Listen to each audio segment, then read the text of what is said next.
Gate check, gate check. Let's see if we get in the red. 1, 2, 3, 1, 2, 3, 4. I see no red.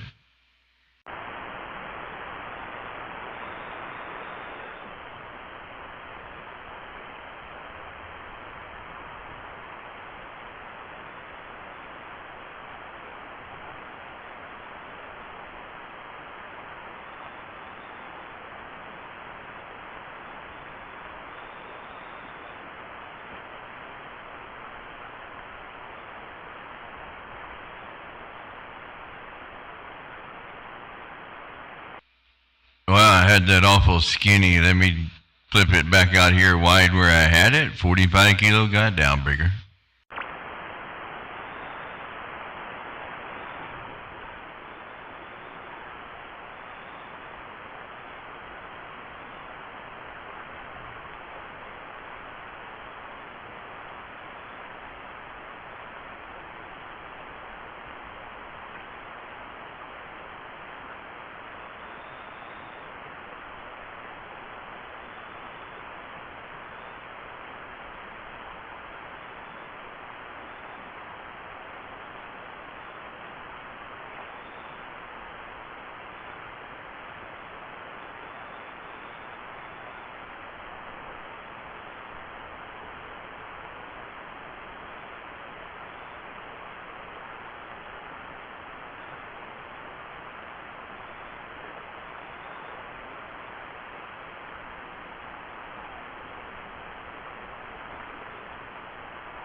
Well, I'm going to jump off here and go get something to eat, so I might not be back down. See everybody out here. You guys have a good night. Well, okay then. Catch you later.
Oh, you guys.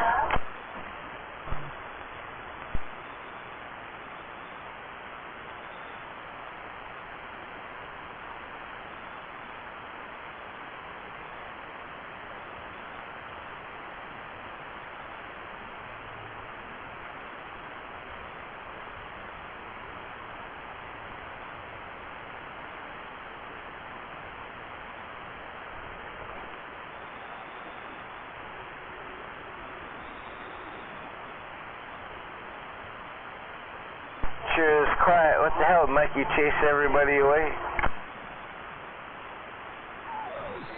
No, I think the problem is it's all been said, and there's nothing to say anymore.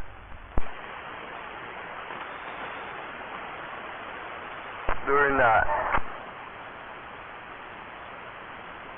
You just never know.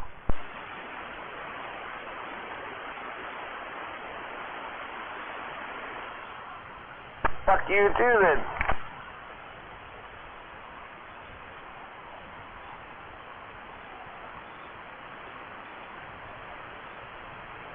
Only in your wildest dreams.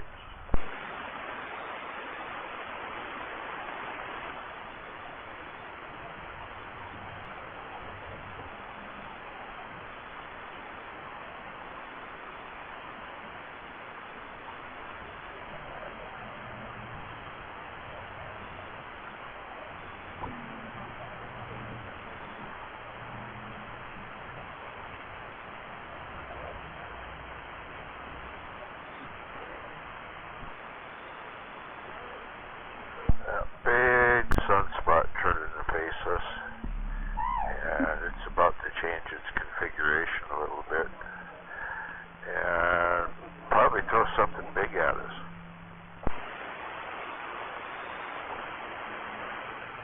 It's already thrown like 5 M-class flares. It's kind of behind us, actually. They're missing. But as it's rotating to our side, it's changing slightly and becoming one of those behemoths that might throw an X-class right at us. So,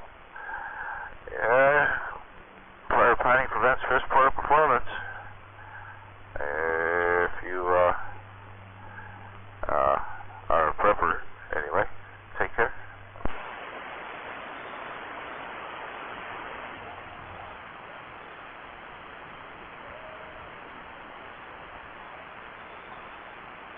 When the internet goes down, it's going to stay down for a long time. Pretty much all of our economy is based on it these days. That's going to suck.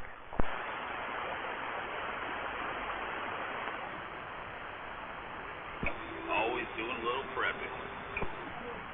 Oh yeah. Yeah. Unfortunately, I suspect there's going to be a whole lot of critters in the mountains around here that are going to go extinct in a very short period of time.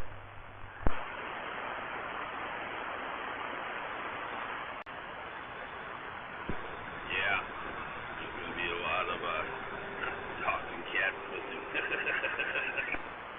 Here, kitty, kitty. Oh yeah. Yeah.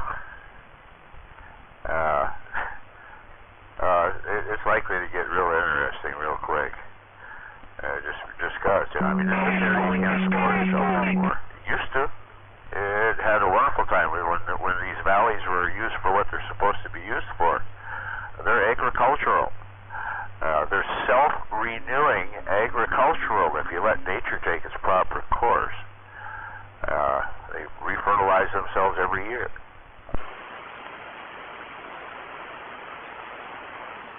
Yeah, they took all that nice farmland down there in the valley, you know, made it a concrete parking lot. Yeah, and they did it in the dirtiest way too.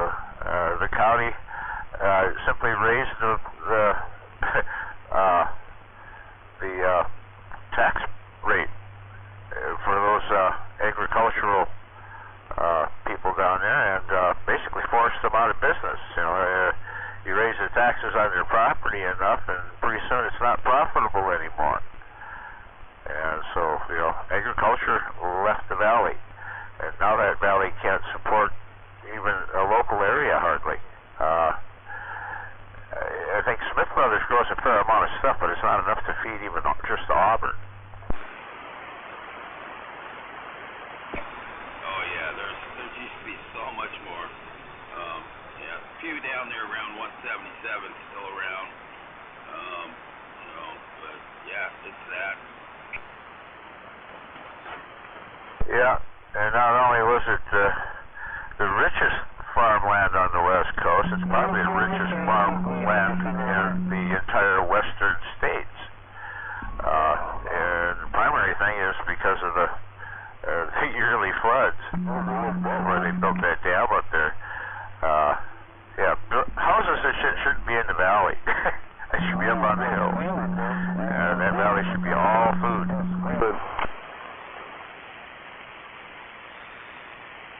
No pharmaceutical hours? Yeah, it was Doesn't look like it. We got about 20 more minutes. This is bedtime. roadways to be built, in the flats, but the priorities. They want to get the businesses up and running and get more taxes from the businesses. They ain't gonna get them from the farmers.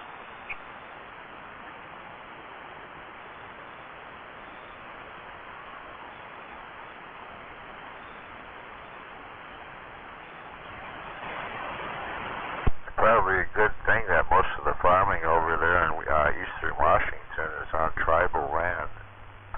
Won't happen over there.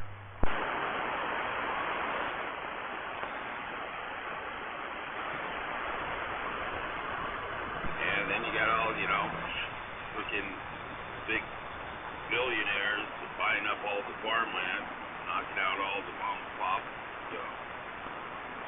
growers. And they even got Chinese people coming in and buying the land and stuff. I don't get that one bit. But, I guess Huckabee, she finally, stopped one of them from doing it. Oh yeah, that stuff's coming to a screeching halt. They did the same thing in Australia. They started blocking foreign access to purchase of the land. That's not too damn smart. We got too damn many businesses in this country that are actually Chinese businesses too.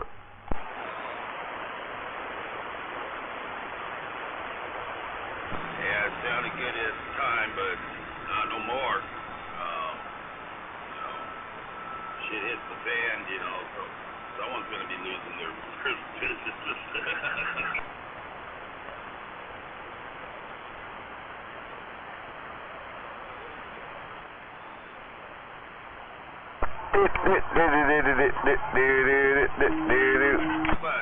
Static, one of those 87, 80s. The baby penis. Anyway, it's the newest static test mic. Just wondering if you could give me an audio check. Clean, clear, and pretty much full range dynamic. Fantastic. I guess I didn't waste my money. No, you did not. That is doing you just wonderfully well.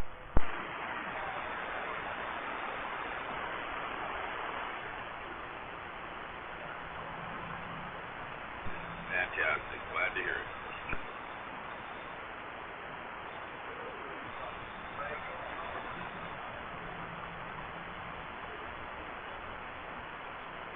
Stick your peanut butter and jelly sandwich and cram it up your ass.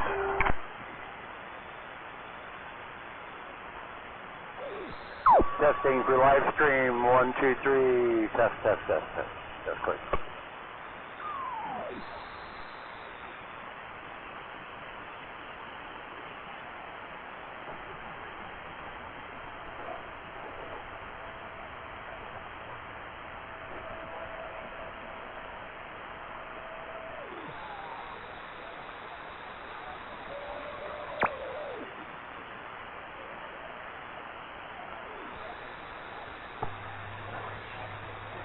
Yeah, it's 87, 8, no.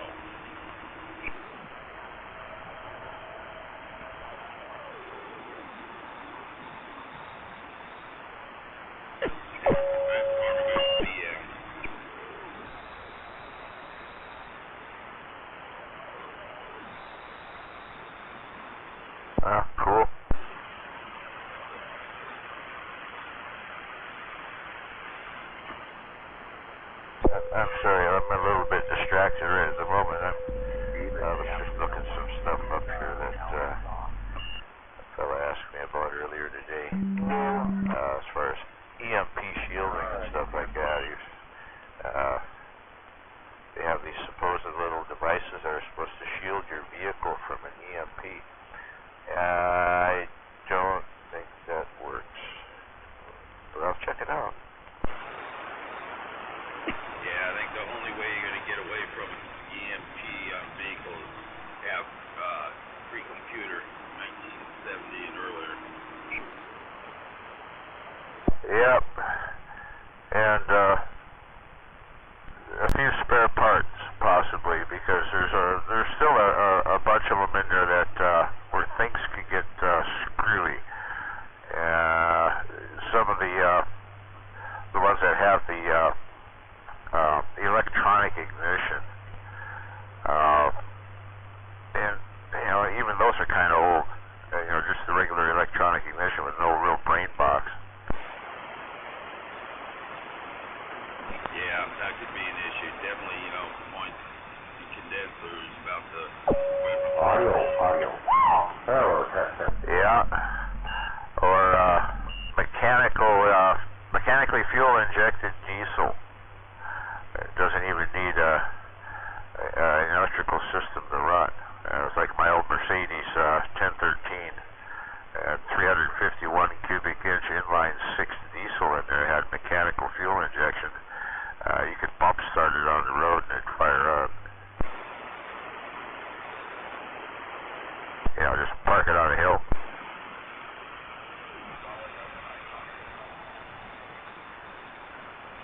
Yeah, if an EMP ever hits, then it's not going to be good, that's for sure.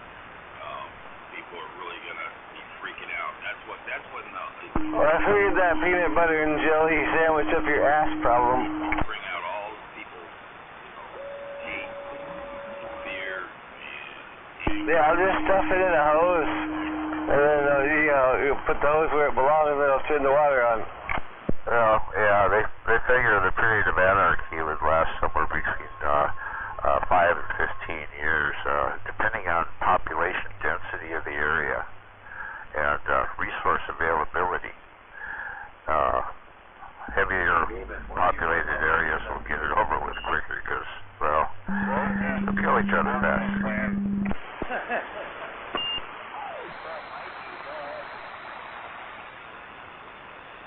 I don't know, just shit pops in my head. I'm weird. had a bug out cabin somewhere. Maybe someday. You said it was messy. I was trying to make it less messy.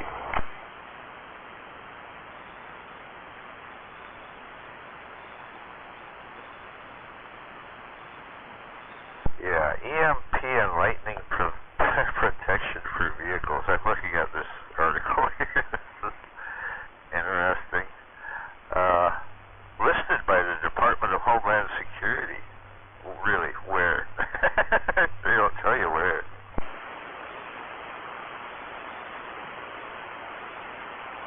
Yeah, protects you from solar flares. You don't need to protect the vehicle from solar flares. The P wave in a solar flare is extremely big. It's fairly intense, but it's a long wavelength and it doesn't inductively couple with small electronics. But it will light up anything that's attached to a long wire, like cable TV, telephones, and power lines. Oh, and railroad tracks.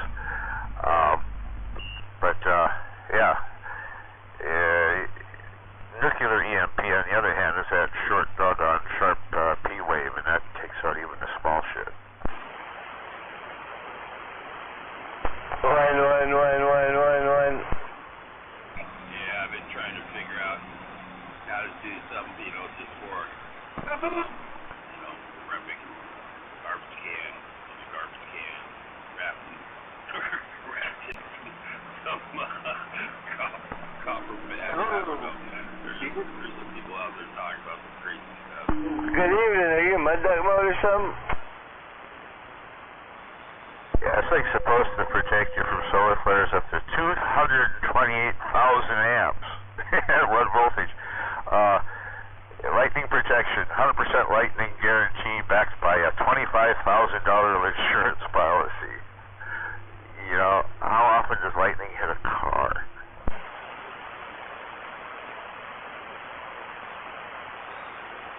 Well, the 2000 is definitely louder than this, like what was Doc Mike on this. Now with the prices on cars these days.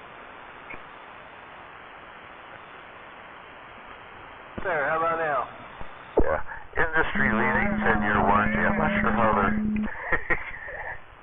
Oh, they'll replace the unit if it fails.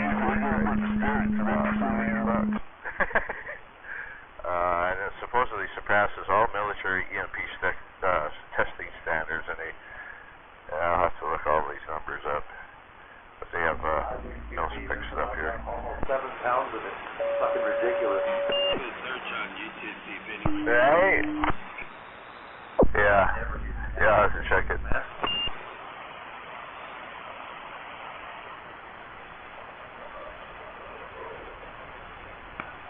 Been broadcasted from this location off and on for 33 years. There's a couple, Never had static like this. book, member of, but, there's some good ideas coming out of there. Yeah. Yeah, the biggest thing that you can do to protect yourself from an EMP situation, well, if it's a nuclear EMP, you probably won't have much of a warning, but if you do get any kind of warning, you just go out and flip the main breaker and pull your coax out of the wall, and if you got a phone line, just stay away from it. And you'll probably, your household stuff will probably be okay. Well, in a nuclear EMP, probably not, but, you can always hope for the best.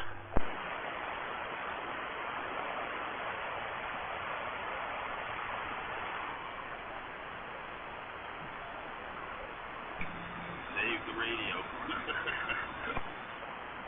Yeah, my little radio shack out in front here, I'm probably going to move it at some point, take it out and back, is already a Faraday cage.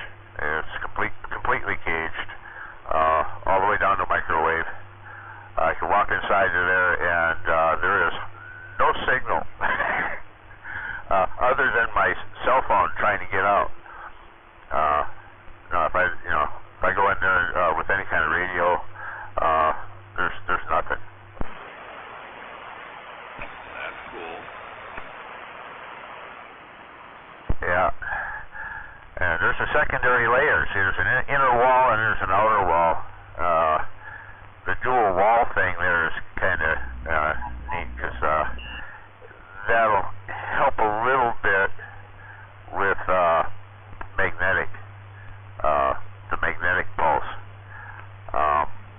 There's not just an RF thing. It's there's a magnetic part of the equation there that and that one can do the major damage. That's what inductively couples with everything.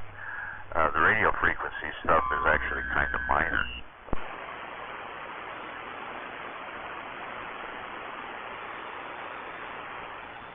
Yeah, they talk about, if there's any way for any signal to get in, crack. Alright, Beavis, what's that sound like? I don't know. It has to be. They're talking about even 10 feet underground, Audio, hello, test. if it's that nuclear type of. Yep. Yeah, it takes a fair amount of mass above you to block it, even in the ground. In the case of the solar thing there, it's, if you were in a tunnel on a railroad track, you might have some issues. But otherwise, probably not. Well, unless you got a bunch of long wires coming into your bunker, and by long wires, I mean stuff that's, over 100 feet. Oh, yeah, thank you. Try not to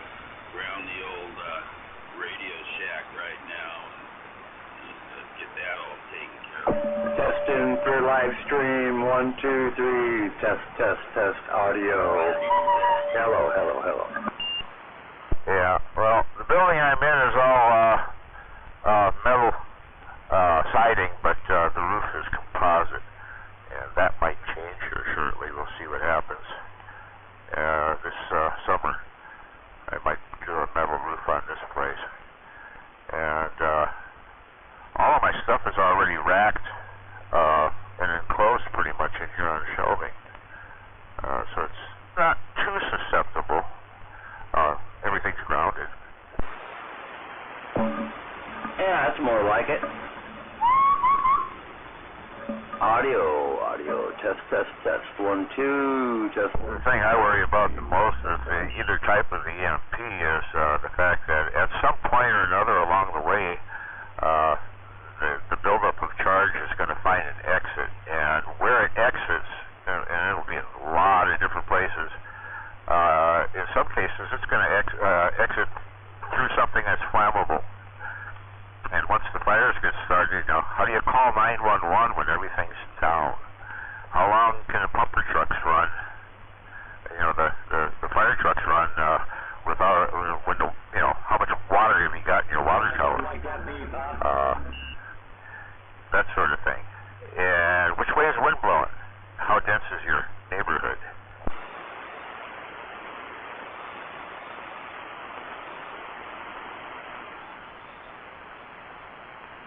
Yeah, once the grid gets taken down, water, everything. So, yeah, it'd be rough. Why keep it swimming pool in my backyard?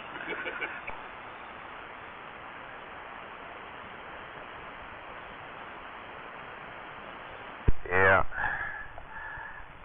you got to have all the filters and stuff to, even the bio blockers, or be able to run that water through ultraviolet. I've got 2 ultraviolet sterilizer tubes for water. Yeah, if I had to, I'd got the pure water filters, better than nothing. Put a few drops of bleach in there and take care of it. Yeah, for the most part, yeah. Yeah, and all you got to do with swimming pool water is just bring it in and leave the lid open enough to let it off gas, because eventually all the chlorine will come out of the water. It just takes a while, especially when it's at that kind of concentration. Yeah, I'm always buying a couple big jugs of water when I go shopping.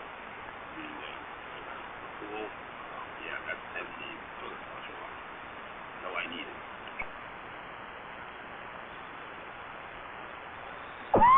Yeah, Badass Radio just got down. Yeah, people don't think about that. How are they going to flush their toilets when there's no water pressure anywhere? I don't need to. Motorhome's got a composter.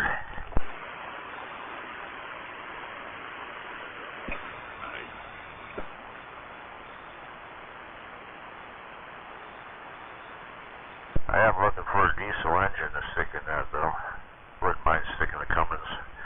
Run across the right vehicle, I'll grab a diesel engine. Actually, I'd really like an old Continental 6.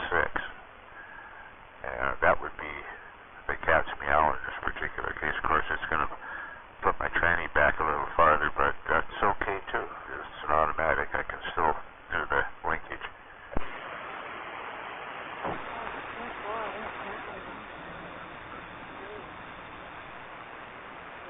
I can make diesel. Diesel's fairly easy. Any polyethylene or polypropylene plastics can be reduced to their essential oils and esters, and that's fairly simple. If you want to crack it farther, I can make gasoline too, but it takes a second step because you end up with a whole bunch of heavy hydrocarbons, and you got to break them and make them shorter chains in order to make gasoline.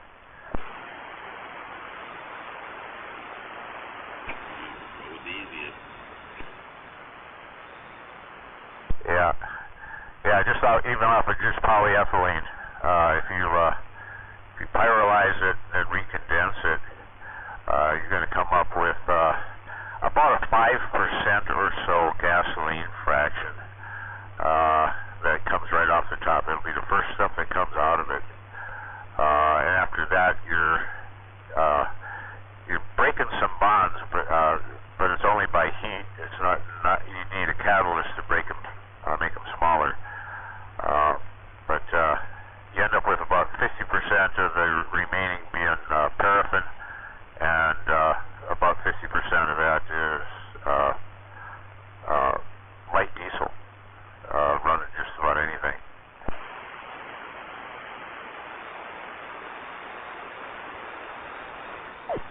That's cool. I'll have to look for that. I picked up one of these Chinese diesel heaters. They work really good. Gotta make some diesel. Yeah. Yes, indeed, and I did exactly that too. That's the other reason I hadn't got around to expressing that. Diesel heat. Gallon a day on a cold day, maybe.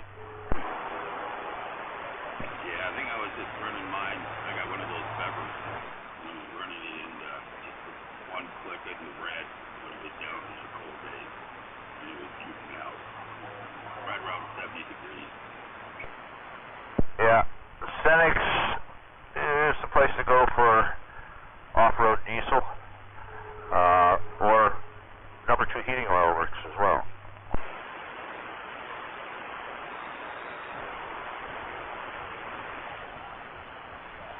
They're essentially the same thing. I ran number 2 heating oil in my Mercedes 1013 for several years.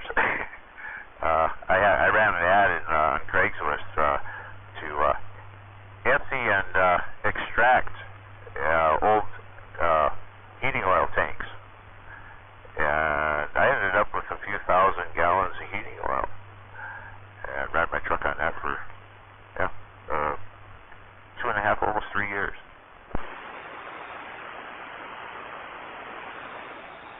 Nice, yeah. Well, all those remodels, I used to wet down at oil tank. And, when you come in and do remodels and put in a new building or whatever, you got to move that tank. Yeah, some oil's got to go somewhere. Exactly right. Yeah, all over Seattle, all the older buildings that had oil heat, they're upgrading or tearing them down. I watched a lot of places where I knew that they had oil tanks in the ground, and they were tearing them down. I just went and asked, hey, why don't empty that tank and I'll take the tank with me if you dig it out for me. And I had no problem. It was great. Yeah, definitely saves them the hassle doing it. Yeah, and they can't just haul it down to the junkyard and dump it because it has to be vented and positively empty and dry.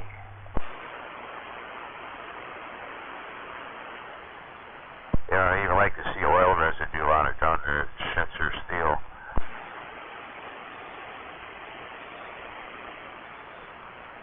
How about that? Friday night fever. What did you do with the tank?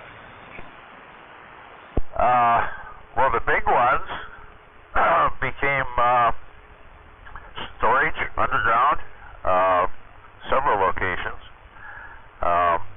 Weld them together. It's fairly good steel, and you can straighten it out. It wasn't all that hard to straighten out into sheets. You cut the ends off the barrel, off the tanks, and flatten them out. Built a bunch of stuff with them.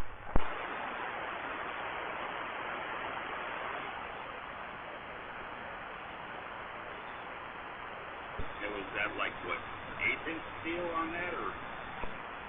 Well, there again, it depended on the tank. 1/8-inch, yeah. At the very least, the underground tanks in most cases were 10 gauge or better.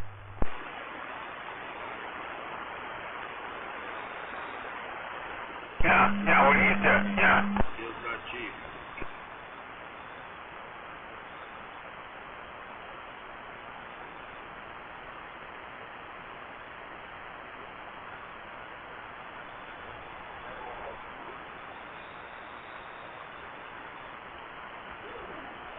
Yeah, any stuff that's left over, I just take it to the scrapyard.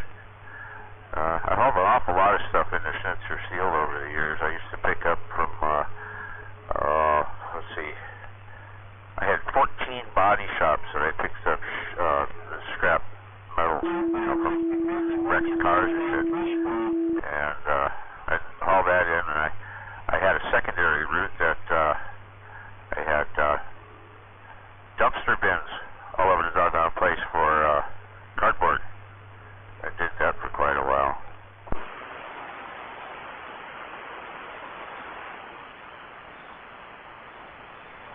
Certain times of the year, cardboard recycling can be fairly lucrative, especially if you have an established route. It also helps if you have a place where you can stash bales for a period of time. And I've done that too. Yeah, when we were kids, it was newspapers that doing the recycling floor. The neighbor he had a big old box truck, and he drove the damn thing up with it. Yeah, well, the 1013 had a 16-foot bed on it, terminated with a Waltco lift, and it was a dump box. With the Waltco up and extended, folded out to its full length, and it stuck out the back almost 6 feet. It was a wide Waltco lift gate. I could put the end of the lift gate almost on the ground, and then I had a 10-ton winch up in front, and I could pull cars right up into the doggone thing. It was a very versatile truck.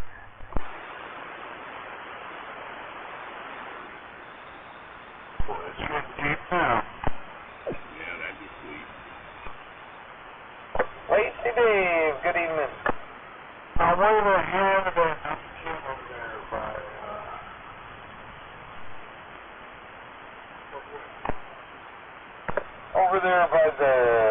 over there, yeah. What the hell was that? Huh? I don't know, but I don't think it's good and size are too close together. Yeah, last picture I got of that truck, it's in Argentina, hauling square watermelons. Well, that's what he says they are. He says they're square watermelons, but I kind of know better. They usually don't wrap watermelons in black plastic. Can we get any kickbacks? No, I just sold it to them outright. It had to take the front wheels off in order to get the doggone thing to fit in the doggone container. It was just wide enough where the doggone lug nuts stuck out. So we took the lug nuts off, and it would slide into the container. And then we loaded, pretty close to 4 tons of sheet metal roofing on the back of the doggone thing, and sent the whole works down to Argentina. Anyway, he's running a fairly lucrative business down there. I really don't need to know any more than I do. Big Sam, how do we get some square watermelons?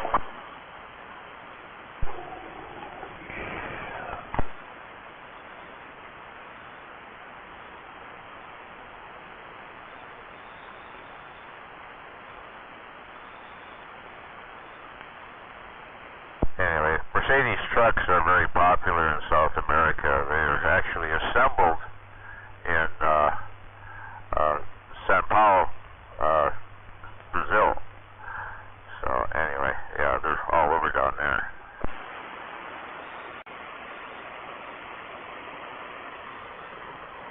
Parts availability quality up here was really crappy. Mercedes had 1,000% markup on just about every part. And I had to cheat when I had to replace the windshield on the doggone thing, because this thing had a huge windshield. It had three windshield wipers across the face of this thing. That big sheet of glass was manufactured in South Africa. And I managed to get a hold of the factory over there and had them direct ship it to me. And it cost me a whole $150 for the glass and $75 for shipping. I don't know how they worked that out, but it got here. It took 3 months, but it got here. It's amazing they got to you in one piece. Yeah, well, they built the crate really rather. That was a rather amazing feat of engineering, considering all of it was made out of used wood. Monday night. Kind of sketchy, No, I mean, you know, there's a lot of places where wood is kind of scarce, and some pretty big chunks of South Africa are exactly that way. Wood is not the way that you heat things. You use cow dung or whatever dung you happen to find that's dried out there, and you use that and burn it. They just don't, wood pallets, when they come in, if they're broken, they get used for parts.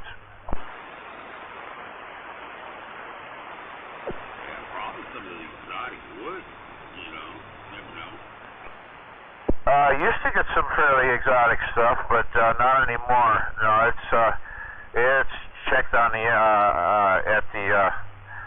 at the dock when it comes here. Certain types of wood aren't allowed simply because of insect content, the likelihood thereof. There's a whole bunch of stuff that they don't let come into this country.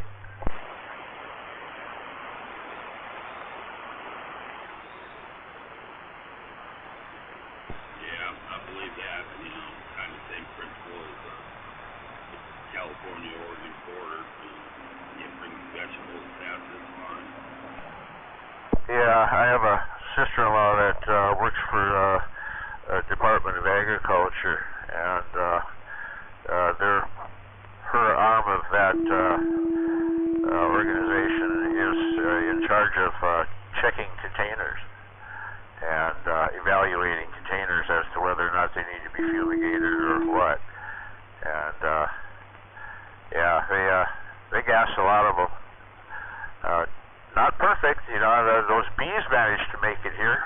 The hornets, rather, they managed to make it here, but that was kind of a fluke, I think.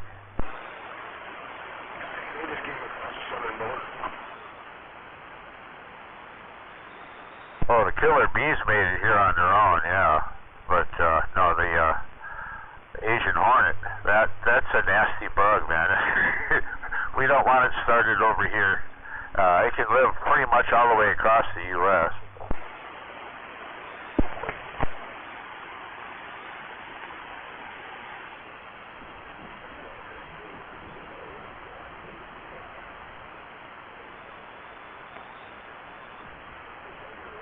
Anyway, so far it looks like they may have eradicated them from up there in the north end of the state and Canada. I'm gonna get out of here before I say something. I'll be sorry. Yeah, it looks like they managed to eradicate them. They haven't caught anymore, and they have traps set for them all over the place. They're pheromone traps, or I guess they work. They use them a lot in Asia, and I guess they work really well. Yeah, I was at a friend's place in Kent, kind of by wooded area, and I swear I saw one. Man, that thing was just huge, and he was just angry, But that was at the time where they were, searching for the nest and everything. But yeah, I don't want to meet one. Yeah, well, there's another wasp that's here, and it's a wood-boring wasp, and it's not supposed to be here either. It came from Europe, and it's a big freaking thing. It's it's probably every bit of 2 inches long overall, and it looks like it's just a nasty doggone thing in the world. It's got a ginormous stinger. Well, it can't sting you. It might bite you, but it can't sting you. That thing on its ass end there is for boring into the wood and laying its eggs under the bark of a tree. And they do that to weaken trees. It's a secondary infestation after beetles.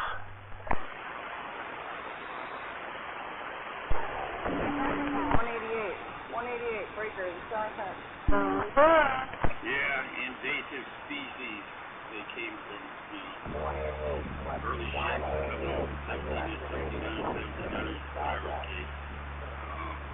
Grass, plant, you name it.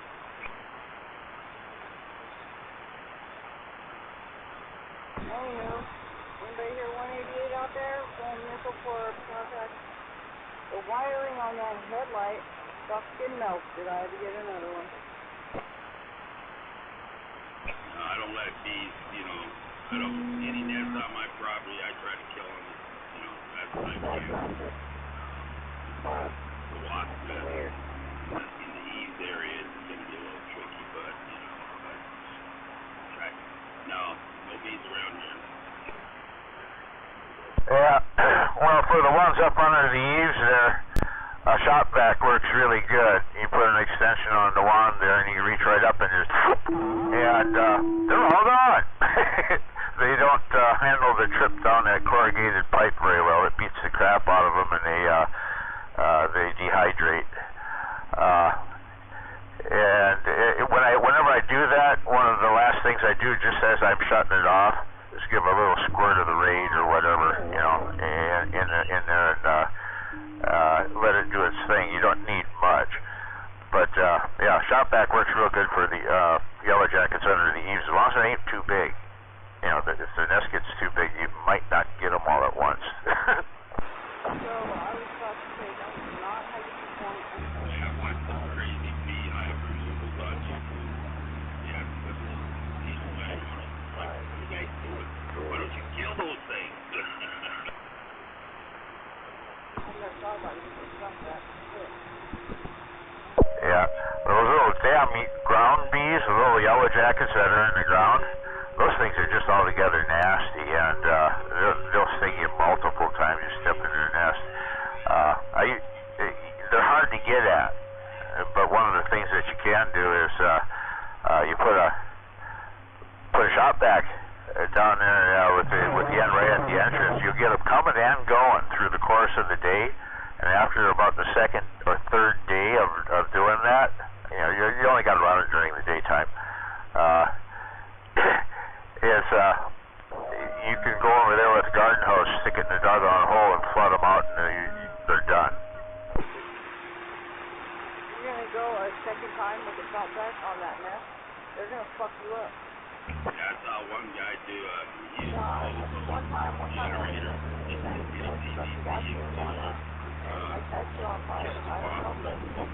Shop vac, fuck that. I was asking for it. Well, they'll fuck you up. Yeah, but all those bee removal guys, they all got vacuums, just like you're talking about. Yeah, it worked pretty good. Yeah, usually they're filled with water, I guess.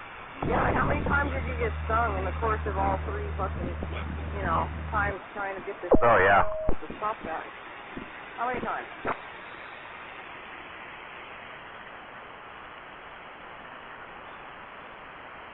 Takes home the nest and feeds them to the chickens. No copy on that. Oh, yeah. The grubs, feed them to the chickens. They are very quick about cleaning them out too.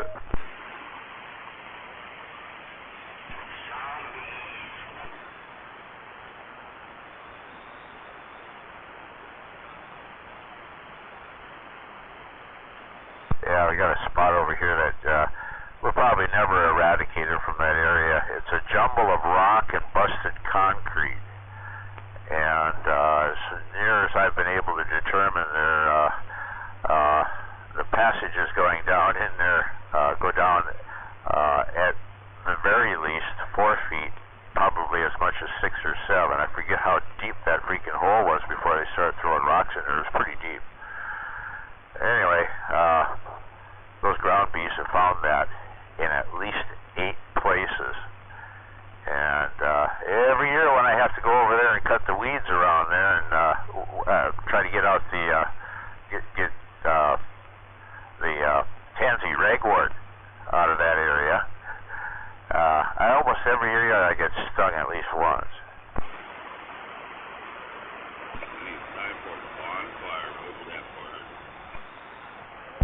We've tried all sorts of stuff. Yeah, I've set the whole freaking thing on fire once with a can of gasoline because I got stung like 8 times in a row.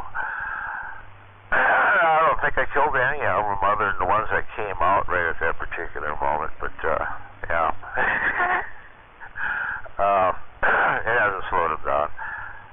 What I really need to do is get one of those outfits that's building houses someplace where they have a whole bunch of excess dirt they need hauled and just cover that entire thing.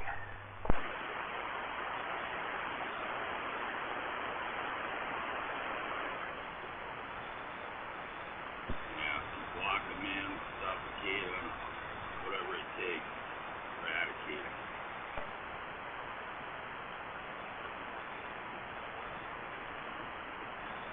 They do have their part in, in the ecology of the area, though. They're secondary pollinators. They ain't real great at it because they're, it depends on the time of the year. During the spring and summer, for the most part, yeah, they're looking for sweet stuff. You get towards fall, and what they're trying to do is they're trying to get enough food up to keep their young alive through the winter, and they're looking for protein. That's why when you're over there in eastern Washington during deer season, got it quick and get the hell out of there, because otherwise you're going to end up leaving the damn thing behind. The bees will take it.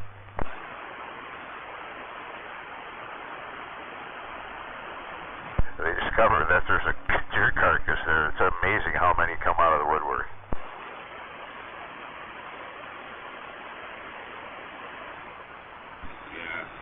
When I was just living in West Seattle, I always had a problem with yellow jackets with the barbecue. But luckily, over here, yellow jackets not too much. Maybe 1 or 2 of them. Not like it was in West Seattle. Yeah, I noticed something kind of interesting this year. My neighbor has honeybees. He's got like 7 nests over there. And we have a soda can recycling spot out in front of it's on the porch. And normally that would be altogether inundated with honeybees, trying to get what little bit of sweet might still be left in one of those cans. There weren't any this year. They didn't come over. They didn't bother at all. They've learned to stay away from high fructose, that syrup. I mean, that's nasty crap. Yeah, high fructose corn syrup, yeah. My pool, swimming pool, honeybees love chlorinated water.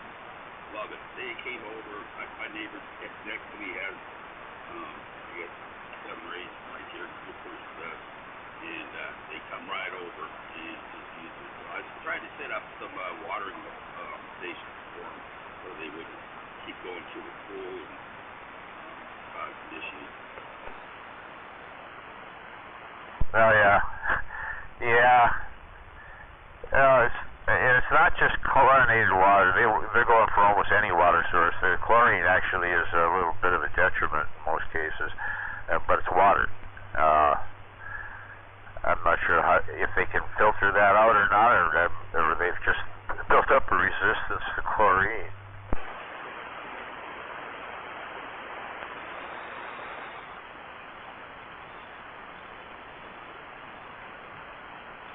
We've introduced so doggone many chemicals into the environment, and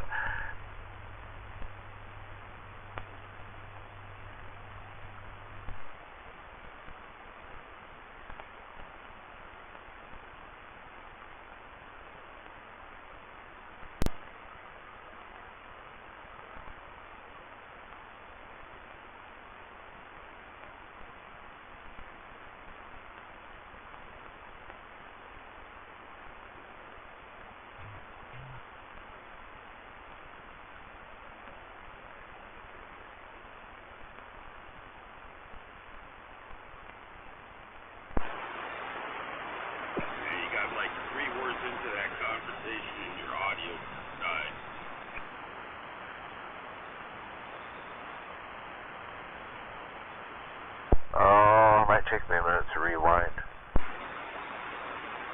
Yeah, it's working out. I think my thumb got tired.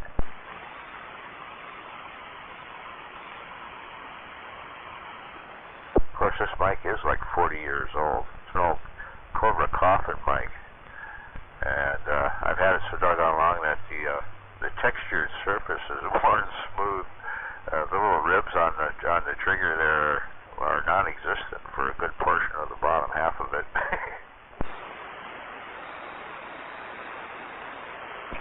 that's definitely a good mic.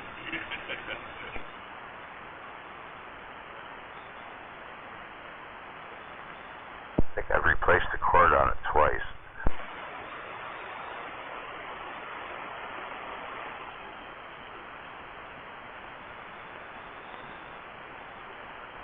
I don't think I'm going to have to replace it again. The cord that's on here is off a Motorola military grade stuff that I got from Boeing Surplus years ago. I picked up a whole, couple of dozen of the damn things. God, I remember you used to go down there, check out the things. Yeah, they had some cool stuff down there. Yeah, had a whole freaking box full of Motorola radio cords. Just the cords, no mics, just the cords.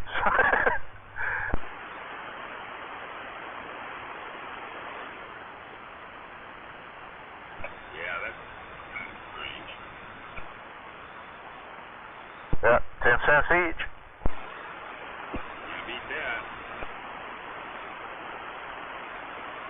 Still got a few hundred feet of freaking shrink tube from down there, different sizes.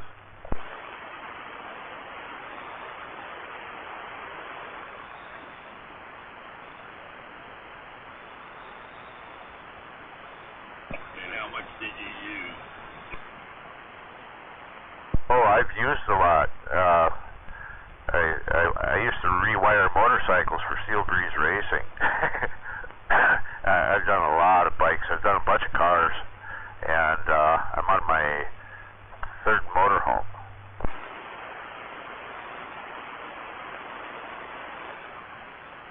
All right, on. At least it definitely came in handy. Oh yeah, I use stuff. I also used to have just tons of freaking garage door hardware of various types, brackets and the check screws, the self-drilling screws of 3 different sizes and types, flange lock nuts, and carriage bolts and stuff like that. I had tons of that. I've used a lot of it up. Half my freaking world is held together by garage door hardware and Gorilla Tape.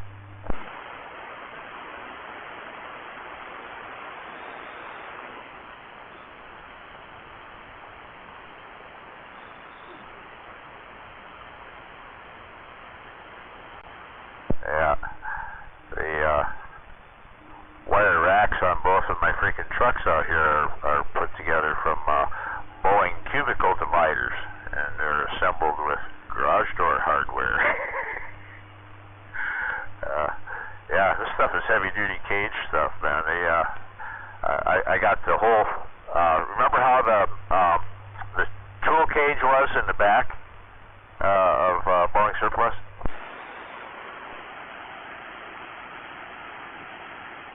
It's been a long time. Kind of thinking what it might have been. Yeah, it was all screened in, all wired in. I bought it. All of it. When they were closing. Cool. I have used it on multiple vehicles. Even the grill on my 1984 is made out of this stuff. It's heavy duty, about 10 gauge wire mesh screening with 1.5-inch square tubing around the edges. And they were actually cuticle dividers. They just used it out there and stacked them together and made this huge freaking wall, security wall out there for the tool room.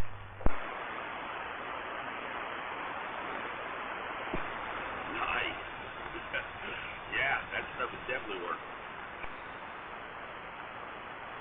Yeah, the other stuff that I'm finally using up, and I'm going to finish using it up on this particular motorhome I'm working on, is a bunch of that carbon composite foam that they use on the inside of GE jet engine cowlings to deaden the noise level. The stuff won't burn on its own. Okay, if you put a torch to it, it makes nothing but a little bit of white ash. But it's very heat resistant. It'll take heat all the way up to around 500 degrees before it does anything, and it'll take a bit more than that before it won't ever ignite. It won't turn into a flame or anything. It just turns to ash with a flame on it. I got a stack of it. I'm going to do this entire motorhome with it. It's wonderful stuff.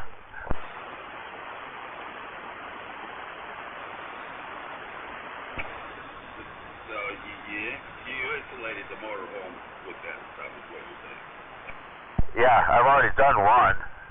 This way it was a short bus that we converted. But this one here is a 1972 Travco Superior 2200. And I have stripped the entire interior out of it, and that's what I'm doing right now is I'm putting the interior back in. And that's what I just bought that diesel heater for, because it's going to replace that big-ass freaking propane thing that was in there.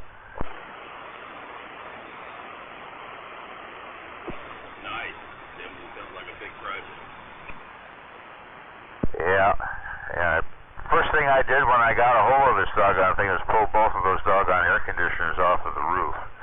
Air conditioners on the roof of an RV are roof killers. It doesn't matter whose it is. When you're going down the road, if you go down the road long enough, they bounce up and down ever so slightly, and in the process they break all the seams loose, and your roof starts leaking. You know, that's what kills most RVs is the roof starts leaking, and it's primarily caused by that or the seals around the roof vents.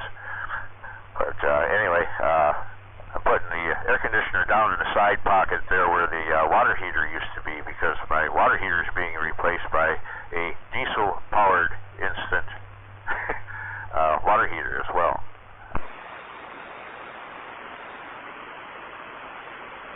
Nice. What'd you do? Sheet metal up there where their AC was? No, they were actually the ports in the roof there. They use the exact same size port that a standard roof vent uses, and I just replaced them with the light roof vents. You know, with the little crank-up bubble. Yeah, that's what I was thinking.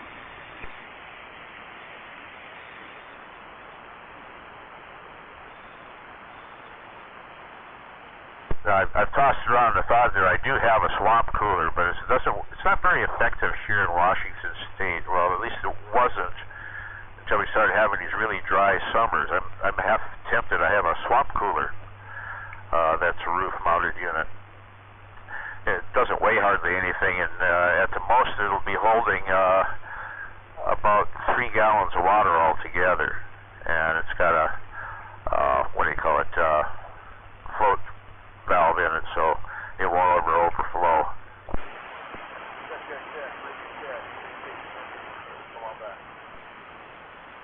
We haven't checked any of those yet, but some people swear by them. Yeah, well, if it's dry, they work really rather well, and they put a little moisture in the air so your shit doesn't dry out. And that's another thing that happens to RVs. If they're made up here in the Northwest or the northern parts of the country for the most part, and somebody takes them, say, and goes camping in Arizona, everything gets loose and starts to fall apart as parts dry out and shrink. Cabinets don't stay closed and stuff like that. But if they're made down in the south there and they come up here, everything binds up. They start sucking up the moisture in the winter.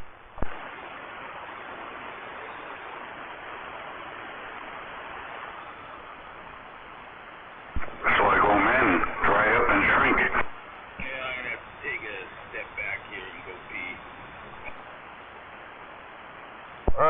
check the wind direction and don't get any on you.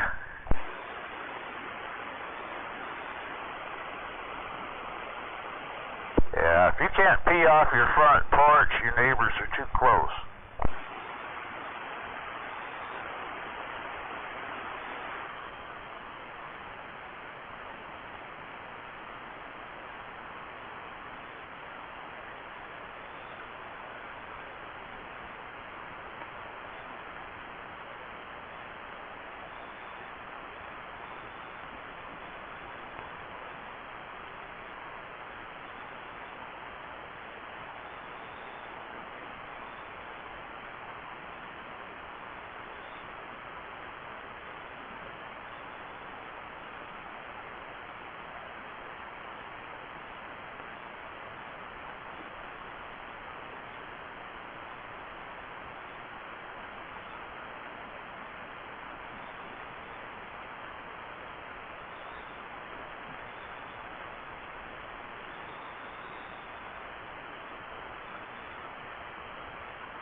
Hola! Hola! Hey, well, it's sounds over inside my pants, all of you fucking bastards out there. Go up! Oh, what's up, Kevin? I am Tacoma, Washington. Yeah.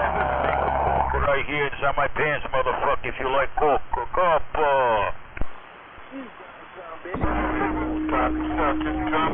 Yeah, do not confuse it with Coca-Cola. This is a big Coke. Coke up! I am Mr. Cocksucker in Tacoma, Washington.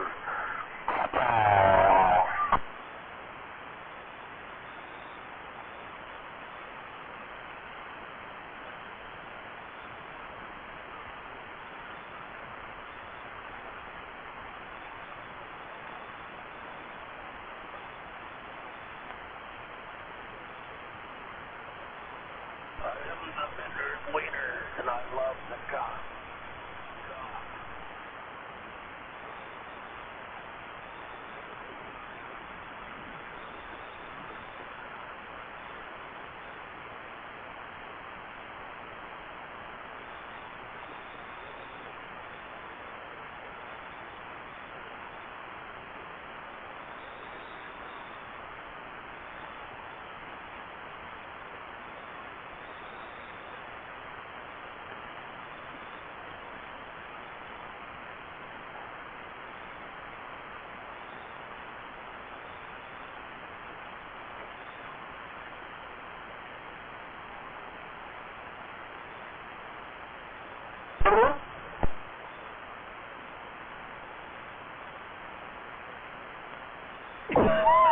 going down?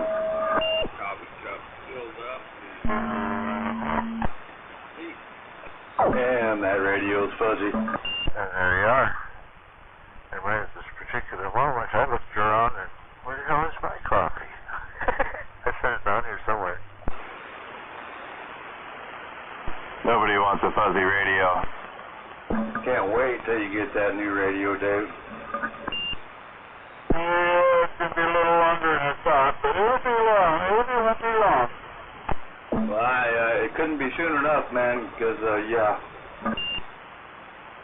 Yeah, well, it ain't going to be right around the corner. It's going to be a little later. Dude, I can barely understand what you're saying right now, man. Oh, there we go.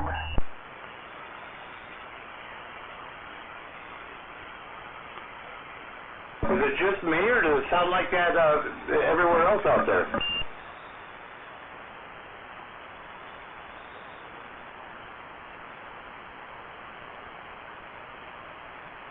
I wasn't really paying attention. I will next time, though. Is that better? Dave, you know, if you have a computer, you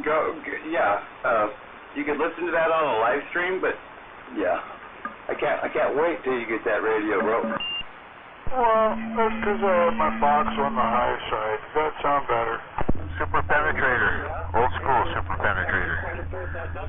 About 35 feet of push-up. Fully legible now. I'm not bullshitting you, Dave. I mean, yeah, I could, yeah. Yeah, I just ordered up these. I can't help it. It is what it is. Well, yeah, definitely talk.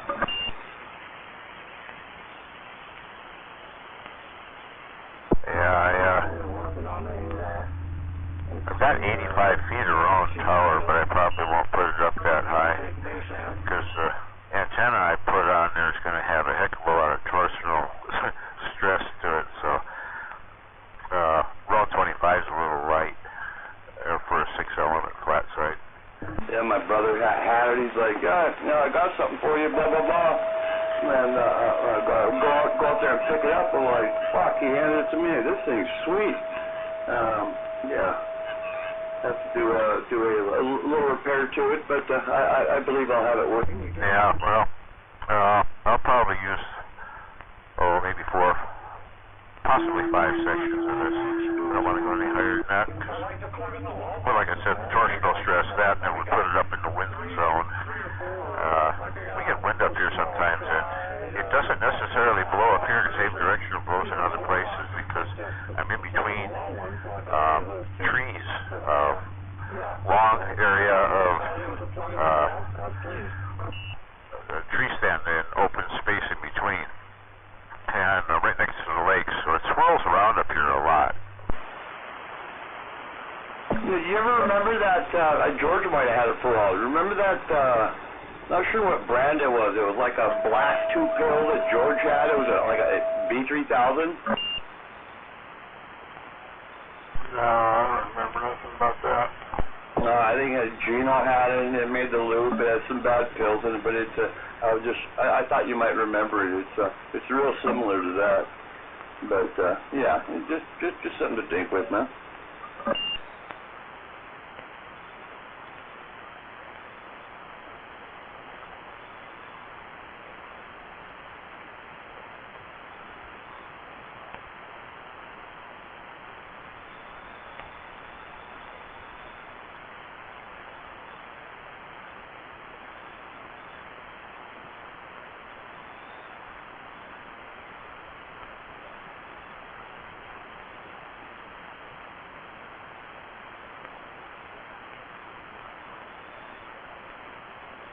Damn it, I need to have people around me. I need to stop dying. Jesus, 3 of my friends, family, what, last 2 months, man. It's unreal. Pine tree, whatever. Sit here watching out my slide glass door. Gotcha's Custom Speed, fucking, died, it's probably been a year or so now, but, yeah. Oh, my. A friend of his came by the shop and, everybody signed a jail. I mean, yeah. And I forget where he said they were going to put that, some memorial for him, but yeah, he's been around this town a long time, man, and he's gone. And I mean, they were big. I mean, it was see on old vintage altered wheelbase cars and all that shit, man. He did all that by hand. Yeah, they messed it up when they put it in the drain field. Used to be there at years ago. He was at like Slater Kenny and Pacific there. Yeah, my previous location had a big one in the backyard. It's ginormous compared to most of the ones up here, Douglas fir, and it was so big around at the base that the fellow that I had go up it, I couldn't do it myself on this one. I'm too freaking old. But a smaller diameter one I can go up with my spikes with no problem. This one here is just so big around that his equipment wouldn't reach around it either. It's more than 19 feet in diameter, and so he free climbed about 35-40 feet before his longest rope would finally make it around it. I ain't taking that fucking vaccine and this, and fucking couple of weeks later I talked to my buddy, he's like... Yeah, and I had a 250-foot roll of coax, went direct to the bottom of this antenna, the one I'm talking on right now, in the top of the doggone tree. That tree was 75 feet out the back, and I used every bit of that 250-foot roll, so you got a general idea about how tall that thing was. Yeah. He gone to the doctor, he probably wouldn't have lived. Well, he was supposedly getting the best, That's a grandpa tree for this particular area up here. And it was left behind when they clear cut because it was a grave marker. COVID hit people like different, levels. I mean, there was people that had it, and it was brushed off in a couple days. There was... No, it's not. It's still standing. They haven't taken it down. In 1908, they clear cut everything up here, pretty much. And there's that one, and there's another one that was on a hill farther over on the other side of the canyon, on the other side of Jovita Canyon, that were left as markers. Don't know what family it was that was buried there. There's at least 3 graves. I did a little ground probing. Anyway, yeah, it's I built a barn directly over the top of them, so they won't be disturbed for a long time. And I told there's marble slab underneath there that I had carved, and it lets people know if they ever tear that shed down, what's underneath there.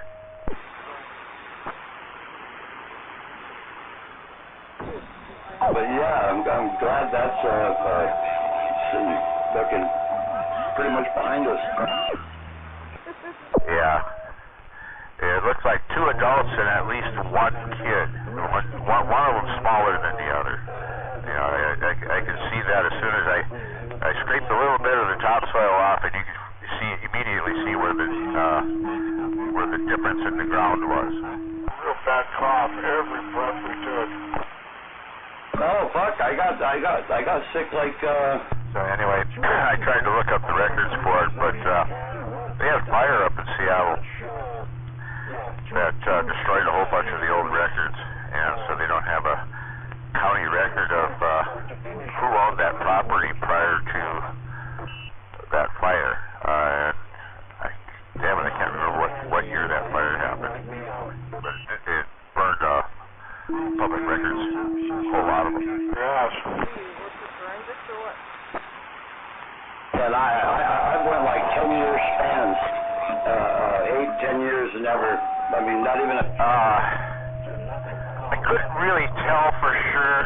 It looks like that at one point in time there may have been at least a wooden one. the ground is extremely acidic right in that area because it's directly underneath that doggone tree. And yeah, so any wood marker wouldn't have been visible. And the small grave actually was kind of outlined with stones, fairly small, round river stones, but the other two weren't. It's about exactly What's the definition of good buddy? It was Saturday before last Saturday. That particular area was a stop-off place for one or another of the tribes in the area here on a regular basis too. There's a little creek that flows in back of the place, and in the middle of that creek was a rock, and I was sitting on that rock one afternoon, and I look over and I see, man, there's a lot of flint flakes, just gobs and gobs of little flakes of, and fairly sharp edges still. And I started digging around a little bit.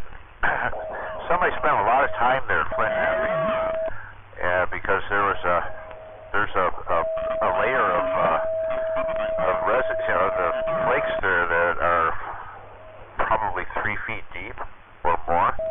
It's a tic-tac size machine. Ooh. Say what now? No. Yeah, and this I've got a bunch of their tools. I got the stone that you use on top of a drill or fire drill.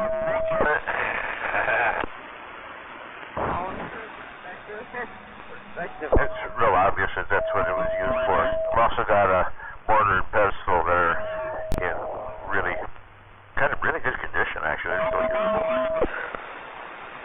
I'll send you a link. I want the direct message. No, you cannot possess me.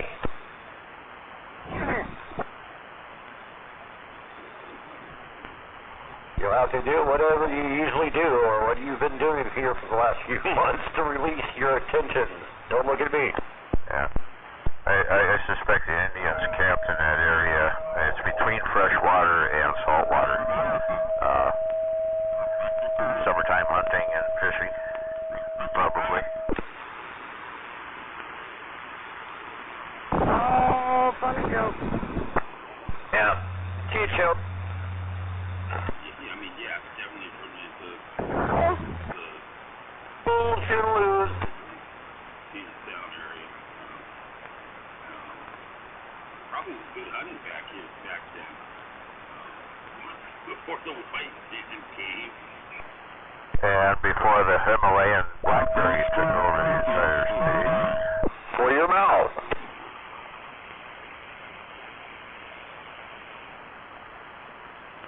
Himalayan blackberry is not native. The native blackberry is struggling. I've got a few patches of it here that I've managed to rescue, only because I kind of recognize what they were. And I've been killing the Himalayan ones that get close. How can you tell the difference? Well, it's real easy when the berries are coming out because they're really tiny and tend to be elongated, and they're way sweet. They're way sweeter than the Himalayan blackberry, and the plant doesn't climb very much. It usually won't climb more than about 2 feet tops. It's usually ground cover. It loves to go across rock piles. Loves to crawl across a rock pile, and it's usually fairly productive. Lots of small berries. Anyway, the leaves are slightly smaller than the Himalayan one too, but it's a little hard to tell. The edges are a little different.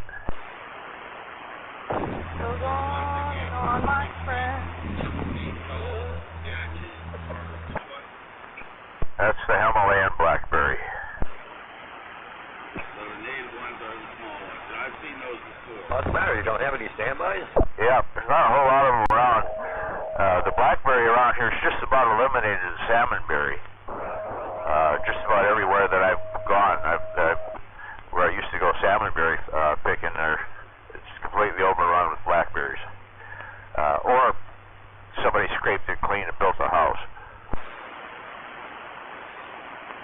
Yeah, I'm allergic to those things. Look at all these losers at TJ's bar. Fucking losers. Yeah, there was a patch of it just down the hill from the other location, but blackberries eventually outcompeted it for the sun. Fucking losers. Get on down. When you gotta get down, get down. On down, on down, on down. Getting on down. On down. That's AG.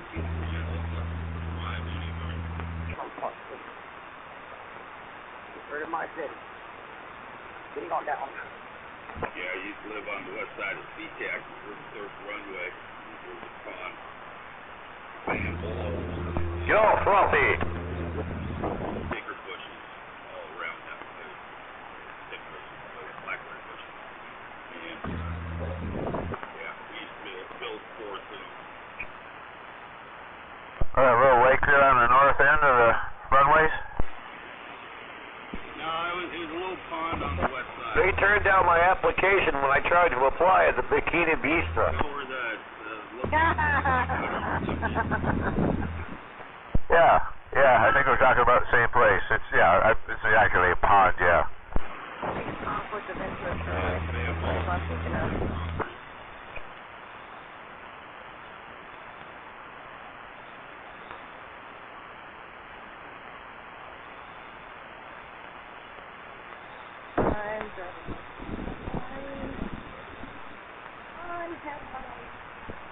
Get on down. Okay, it looks like I got company here. I got somebody coming over to get horse blankets. I got a bunch of horse blankets I gotta get rid of. We double.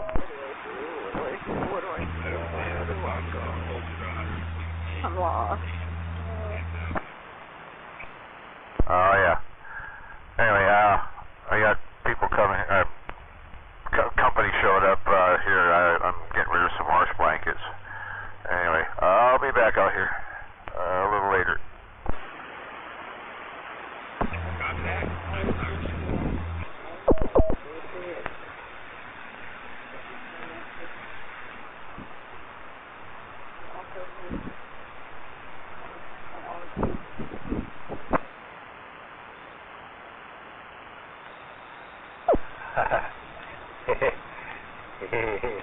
I can see it flapping around.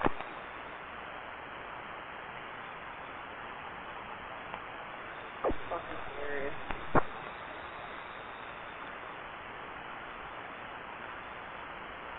That's right. You can go check it out at onlyfans.com/Steve Dave. Or you can visit onlyfans.com. Starcast.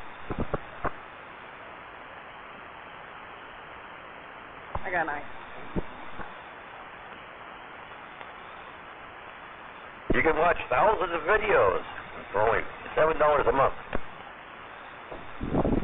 You can watch me, man, all over my body, naked, for free.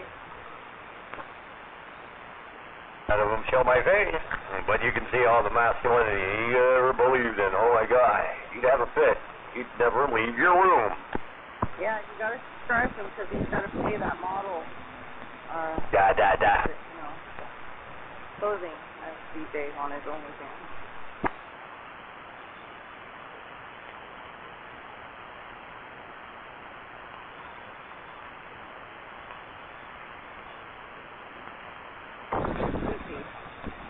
He hired Sweetie to play him on OnlyFans tape, so ultimately, there. That's catfishing, you know, Steve.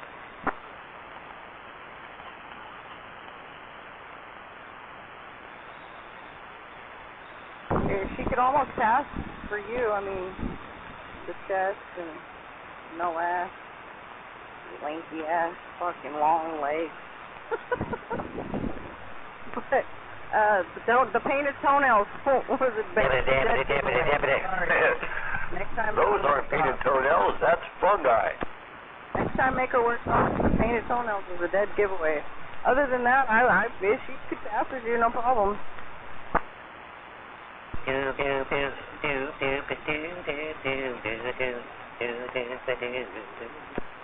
She's almost just as hairy. I can't get you out of my head. You're the only one I can think about. Equally flat-chested. They kind of could pass as tests, I guess. Definitely ain't got fucking titties.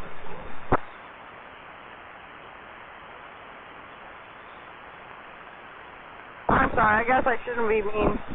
She gave me a compliment. But I'm sorry. I should be nice. I'm sorry, sweet pea. I apologize. But your toenails do look nice.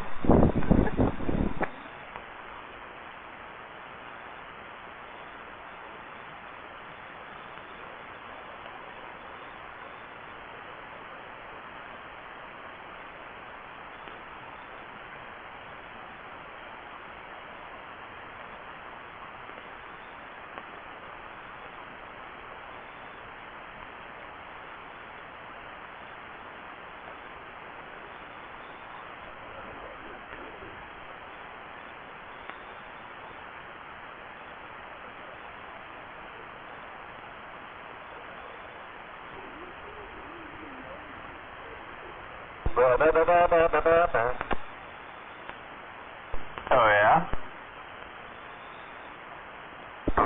Diesel. How'd that go again? Diesel. Where you at, sweetheart? Aw, you're no fun.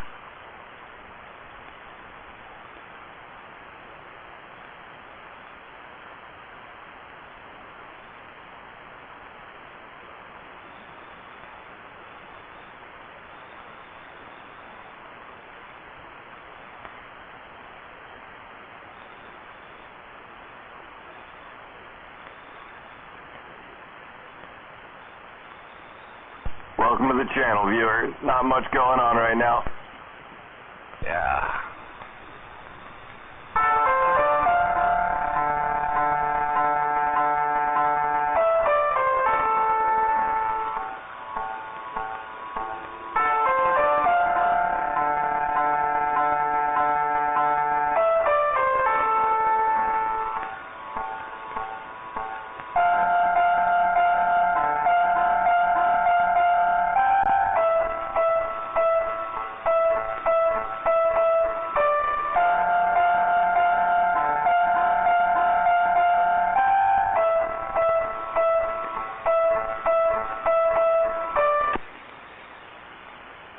No vocals? Come on. Yeah.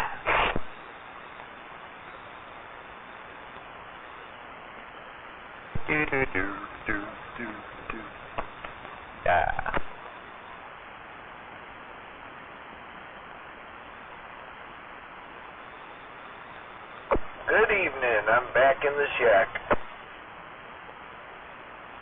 Hey, good evening to you there, number 10. Good evening.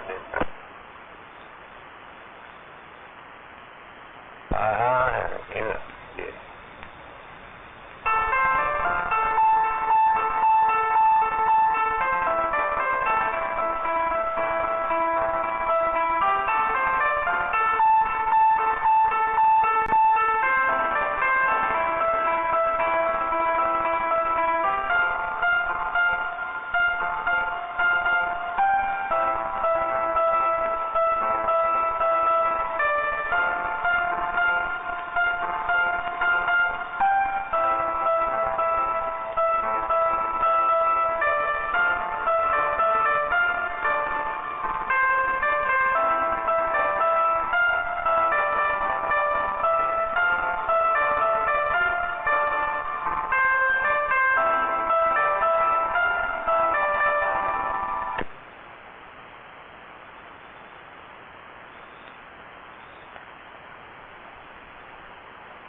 I still think you should sing for us, too.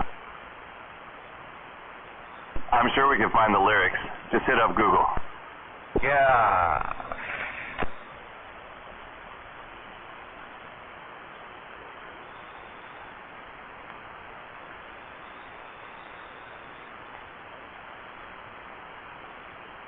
Blah, blah, blah. Blah, blah, blah.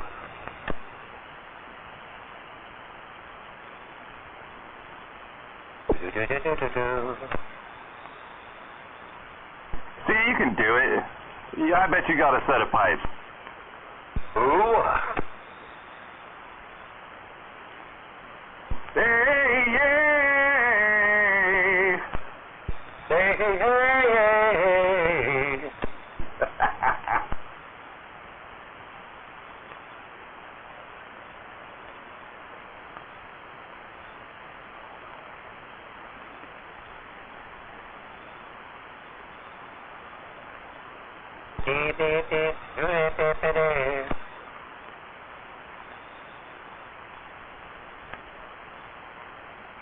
Oh my God.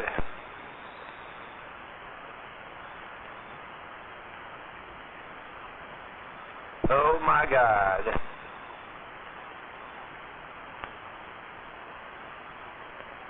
Oh man, I scared away my only viewer.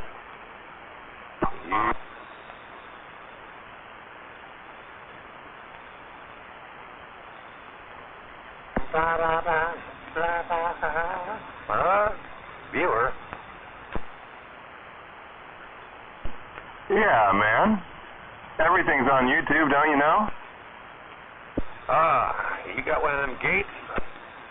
Yeah, you're on a gate. Are you the Rip Gate? I am the Rips Gate. Oh, yeah.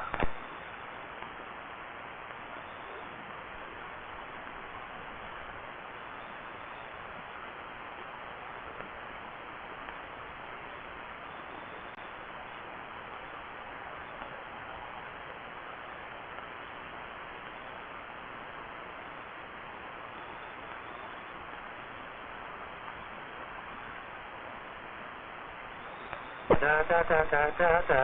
Wow.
Da, ba, da, ba, ba, ba, ba, ba, ba, ba.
blah, blah.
Just saying now, give me a shot when you get real close. I think we're copying any of that. Catch you in a bit. Contractors, Silver State, downtown Longview, Washington, Justin Kilo, yeah. Waiting at that 3 square feet. We're just about the key, heading to the woodshed.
Looks like that bowl's all empty. I better fill it back up. Yeah, don't be sitting there with an empty bowl.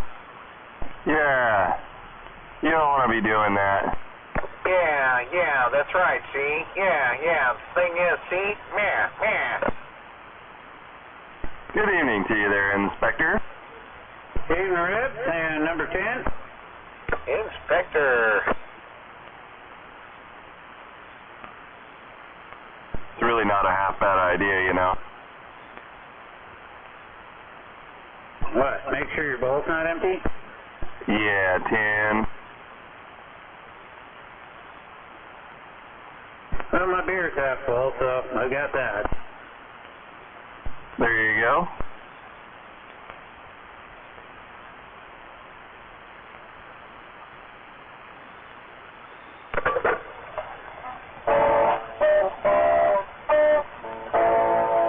So I caught me some pot and I poured it right in my bowl.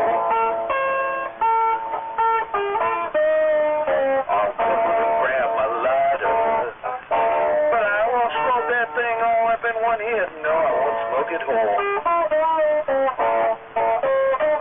I'll take a couple hits, probably cough my head off for a while.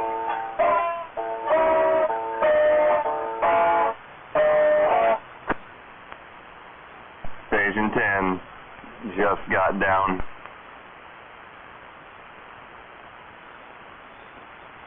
No, like for real, man. You were getting down. I hope I can get back up again. Yeah, that's what we all say as we get older.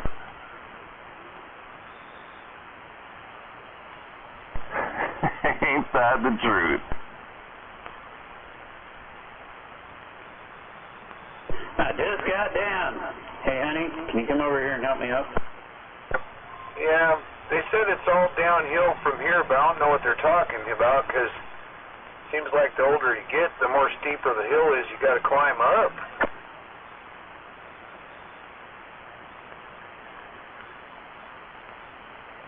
If it was a downward, it'd imply coasting and ease, but, you know, I'm thinking it's all an upward battle from there on out.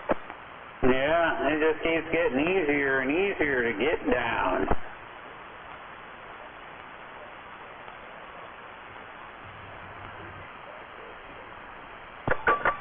Getting down. Getting down in the swamp. Gonna do the swamp romp. Getting in the swamp.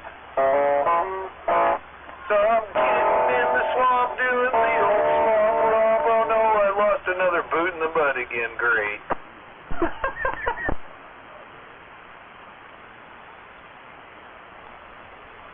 I like it. That was great.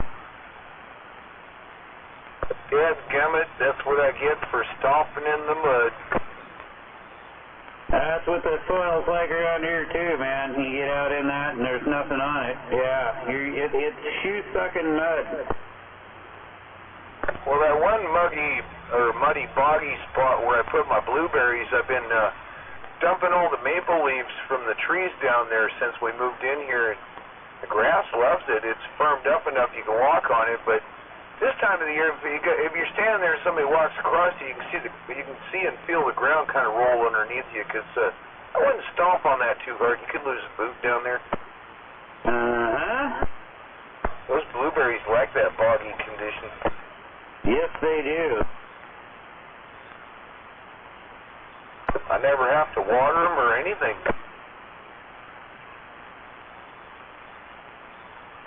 Been throwing limbs and leaves kind of interlaced down there and firmed up the ground. The grass is growing there. And heck, as soon as the water goes down a little bit, I'll be able to mow it again. There's no water above the ground, but you can tell it's boggy underneath. When I moved those blueberries the other day, I dug a hole down there, and that hole filled up with water immediately.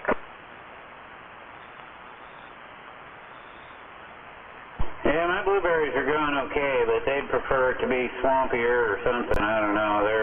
They haven't been happy in the last, 5 or 6 years. They just don't produce very well. Even though I water the crap out of them, they still just don't. So probably got to come up with some sort of, you know, change the pH of the soil or something. Well, I put them primarily just dumping the maple limbs and leaves around them and stuff, and mulching it in, and coffee grounds occasionally. Yeah, I thought about saving the coffee grounds for that. You don't want to do too many coffee grounds, the soil will get too acidic.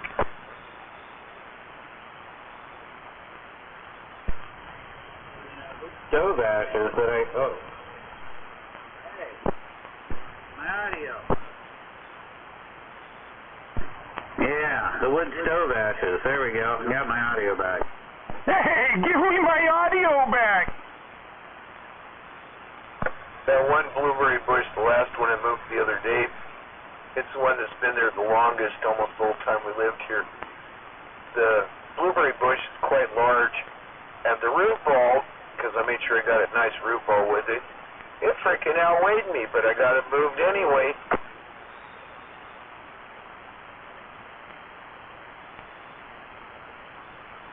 It weren't easy either.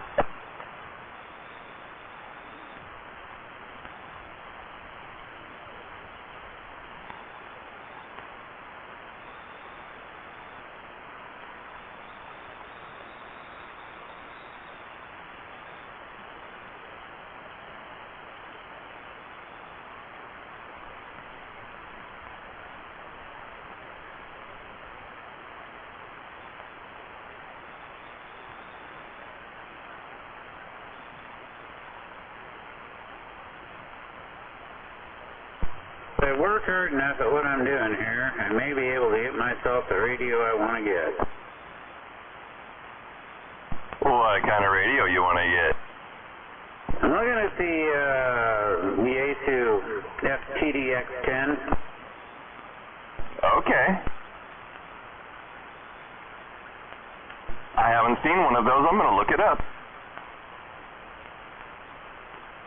Yeah, I mean, it's a little spendier than the ICOM 7300, but the ICOM 7300 is, you know, becoming old technology now to a certain extent.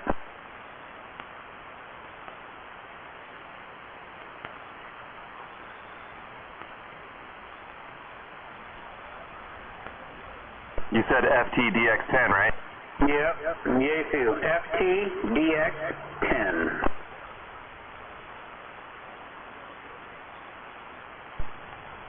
Wow, that's a really cool looking radio.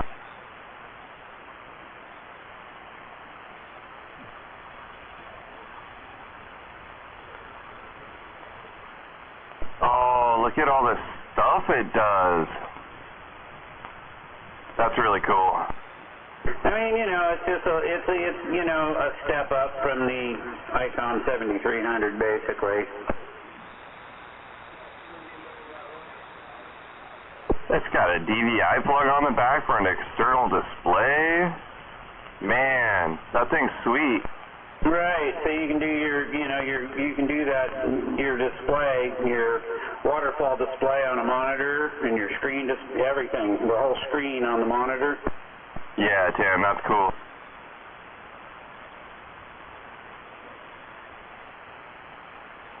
It's got a 3D spectrum analyzer on it. It's a pretty cool radio. I mean, it better be with that price tag on it, but yeah, no, that thing looks awesome. Yeah, but then you look at some of these, you know, an RCI, what is it, you know, the RCI 99 4, whatever it is, V4, whatever that one is, and they want like almost $900 for that, so I mean, why not just step it up a little bit, you know? Yeah, that's exactly right. I mean, the $29.95 is only $400 less than that. And yet, look at what the Yaesu does. Yeah, I mean, yep. That's a lot of radio. It does a lot of stuff. That's why I was like, kind of, I'm a little smitten, actually. maybe something to work toward in the future. Yeah, that's kind of what I'm trying to do. I'm trying to work towards that radio. I've been drooling over the ICOM 7300 for, 5 years or so, and that just didn't happen. And now it's like, some of these people are talking about, well, the 7300's been around a while. Some of that technology is starting to be a little bit on the older side. And yeah, so, I'm looking at that FTDX10. If you really want to get in there, then you go to the FTDX101, and that's, now you're talking like double the money. Now, if you're going to get an Icon, start with a 7600.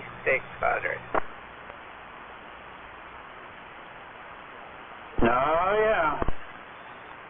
Hey, good evening to you there, Cutter. Waving Ribs, Waving Inspector 7600 is the next step up from a 73. It's got a whole bunch of extra features that make it well worth it. Cutter, number 10 waving. Waving number 10s. I couldn't help it. I had to get my 2 cents worth in there. Well, that's okay. I don't get to wave at you much, so I thought I'd key up and get one in real quick there. 10-4. And the newer Yaesu, man, those are really nice. Dude, this FTDX 101D, man. It's 3,300 bones, but wow. Yeah. And the newer Icons, where are they? They were something like $12,000. Oh yeah, if you want to get really up there, you can definitely spend a lot of money on radios. But yeah, I'm just looking at something that's less than $2,000. That's why everybody goes to 7,300. You can buy them for $1,000 all day. Right, and that's why I'm looking at something that's a little bit nicer than that, and that's why I like that FTDX10. Yeah, that's quite a radio there. It's only a few $100s more. Yeah, absolutely. Is that what Yogi uses? I don't know what he uses. I haven't heard him in a long time. Yeah, he runs that Yaesu. I think it's something like that.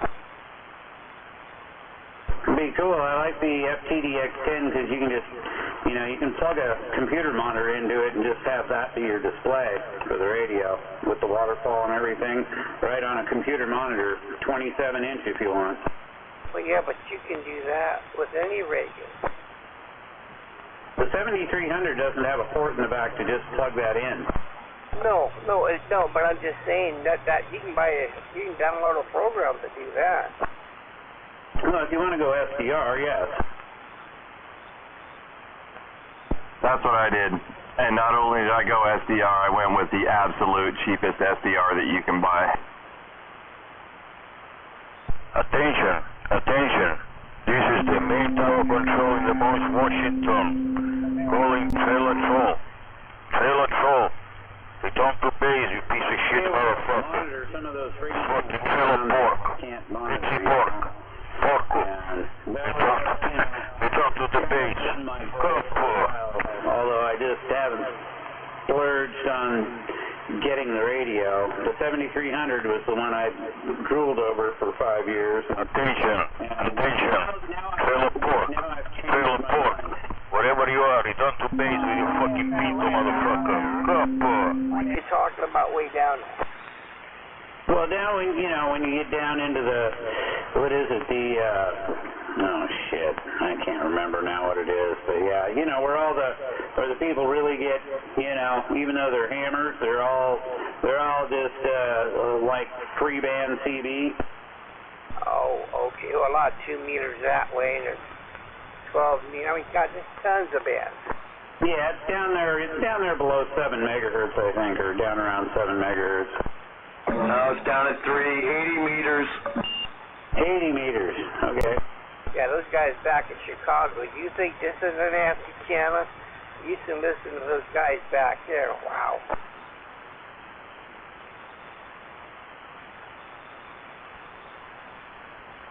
This SDR is the only thing that I have that will receive 80 meters. I got my ham radios, or shortwave radios do all 80 and whatever I want. Yeah, 10. I've got a shortwave radio, but yeah, you know, trying to dial that in because it's not digital, it's analog. It's a little bit difficult.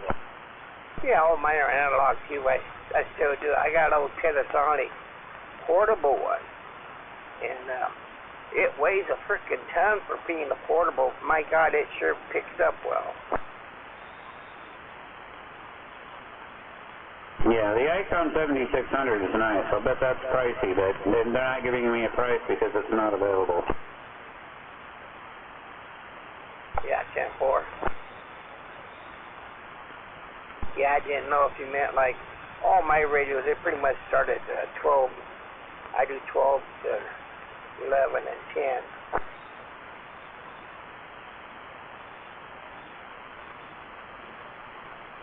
But Rips at least knows what I'm looking at this moment. Yeah, well, I know what you're looking at. But if I had my choice, I'd like a big old Kenwood. Oh yeah, I mean you can go a lot of different ways, you know. Anything, whether you're going ICOM, Kenwood, Yaesu, yeah. I mean you're getting up in there, that's for sure. Well, you know, you can buy some Kenwoods, they're not that big. Kenwood, they have a patent on their audio processor. Nobody else in the world has it but Kenwood.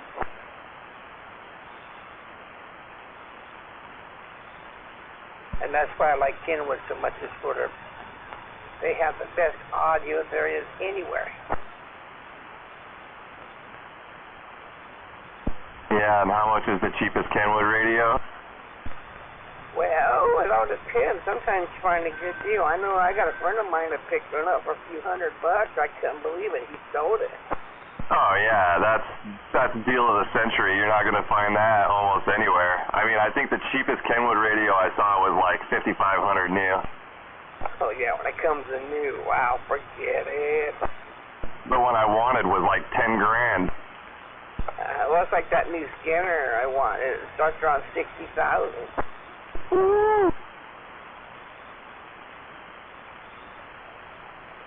I haven't looked at it in a few years. Last time I looked at it, I got this big thing across my screen that says you're being monitored. Oh, okay. So you know I was where I wasn't supposed to be. No, you should have been there. That's fine. Oh yeah, I could never order it or anything, but I sure need to look at. You need to look at some of that stuff, that's for sure. And we can all dream. Ain't no harm in that.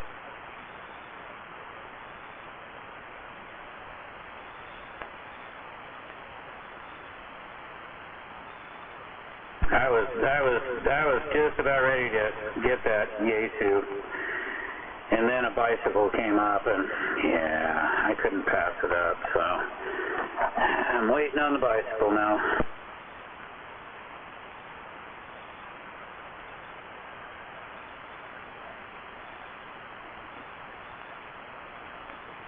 Well, these radios will be around much longer. A lot of things will, if they have some kind of a war that goes off, you know. Oh yeah, I couldn't pass up the swing bike though, that had a serial number of 47. Oh my God. I understand now. The one that I ride most of the time is serial number 9668, and I'm going to part with one that's serial number 21,600 and something. But you know, it's okay that I part with that one so that I make room for this. One that's 000047. Boy, that was a score.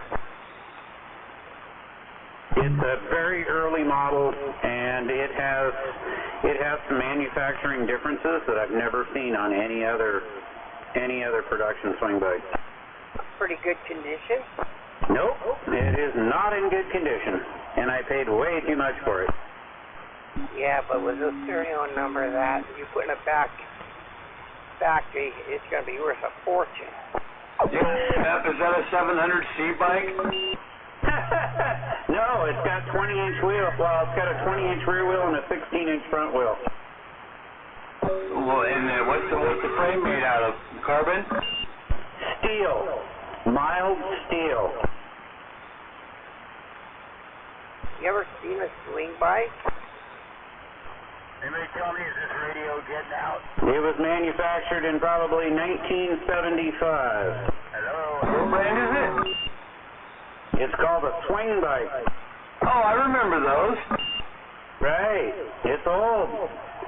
But I've been kind of a swing bike historian in recording a lot of things that have happened with swing bikes over the years. So that's one of my hobbies is that. And you know, when you run across a very unique one, it's kind of a special thing.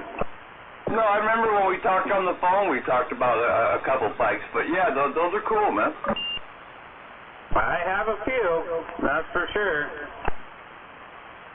Yeah, I was gonna tell you.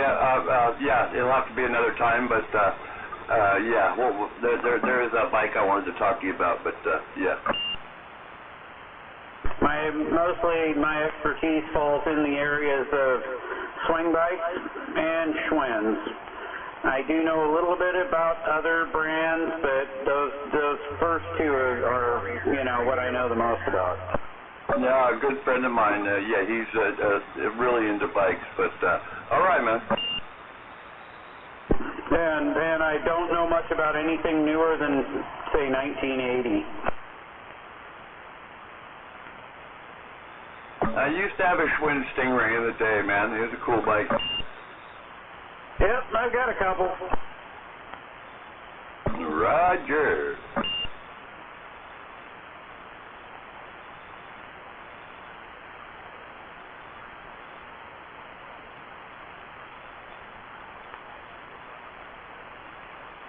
Yeah, I didn't mean to bust into your guys' conversation there. I wasn't sure if you were talking about some new high zoot bike or something vintage, so I got you, man.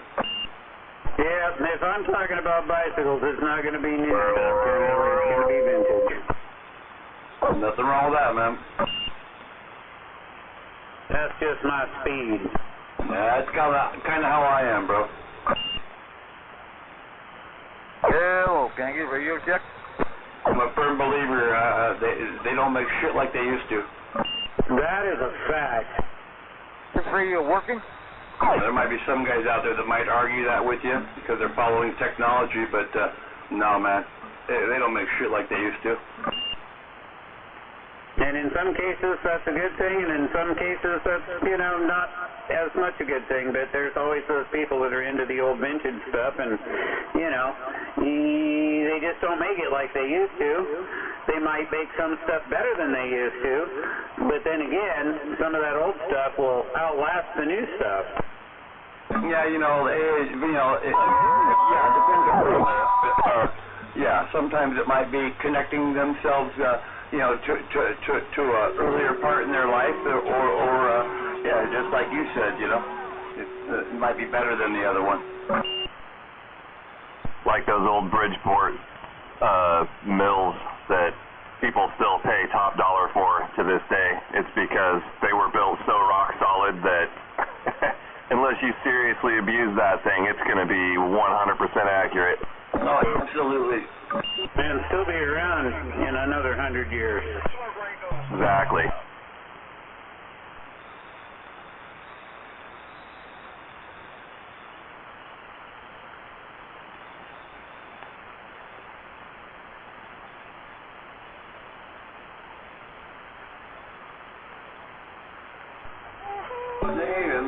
Nobody heard Al out here tonight, huh? Not yet. I haven't.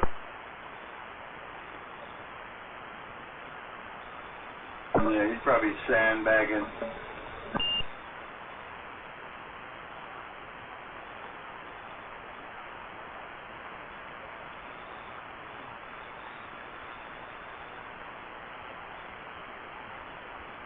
I'm stepping out so as I can start the late evening pot of coffee. Yeah, that's it. I can go start that pot of coffee. Get you another pot and another cup. Yeah, what's the funny? You better go start that pot of coffee. And another bowl. Or at least make sure it's not empty. Where's my bogle? Bogle. Yeah, the cool thing, I found a site that'll do that FTDX10 and they'll do the Mars mod on it and not ask any questions. Nice. Yeah, that's one thing I wondered about some of that ham gear, is finding somebody who will actually open it up for 11 meter or expand it to, you know, get all the channels in between the channels, you know? They were like to do that because ham operators are all by the book. Yep, and there's places, you know, you go to HRO there with the ham radio outlet, and they won't do it, you know. They want to see your credentials and whatnot before they'll do it, but I found this site here, and they say that they'll do it, and it's up to you to operate it responsibly. Yeah, Shep, you know, I realize you bought a bike, but unless you're really going to commit to communications and be a ham operator and set up a long wire or a multi-band, you know, antenna and commit to that, being formal, the way they talk and stuff, man, I'm not sure, but I'm not saying they're not nice radios, but yeah, it's definitely not like CB. Nope, they aren't. They're a different thing, and they're not very good on AM.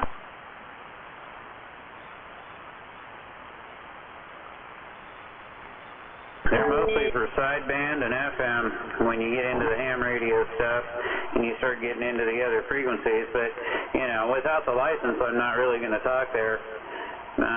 But it'd be nice to be able to sandbag there and have the capability to transmit there should the need arise, whether it's legal or not.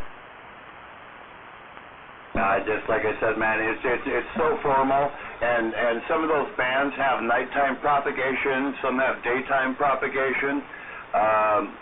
Yeah. Oh yeah, I know it's super formal, and that's why I've never gotten my ticket, because for the most part it's just too formal, and there's too many people poking their nose in where it really doesn't need to go, and you know, they just don't like the way your voice sounds or something, and they're just gonna you know, make a big stink out of it, and you're like, where did that come from? I've talked on 10 meters before. You know, just kind of made up a you know, WA7 and so on and so forth.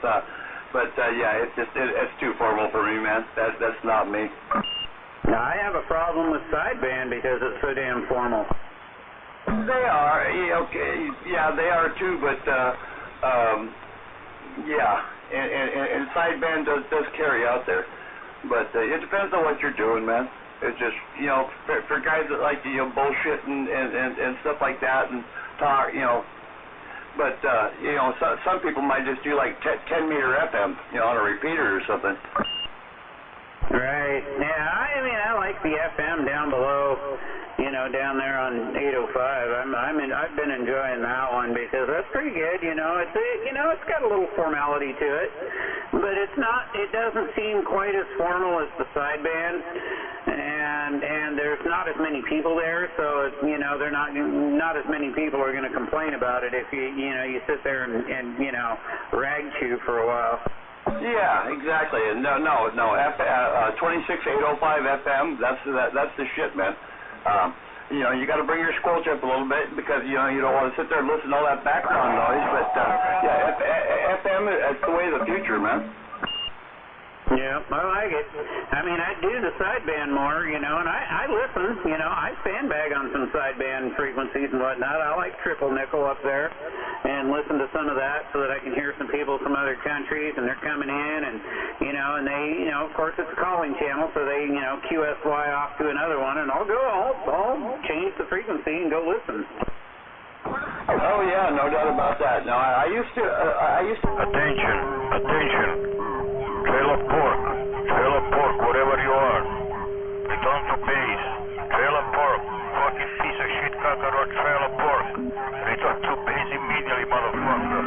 Come on.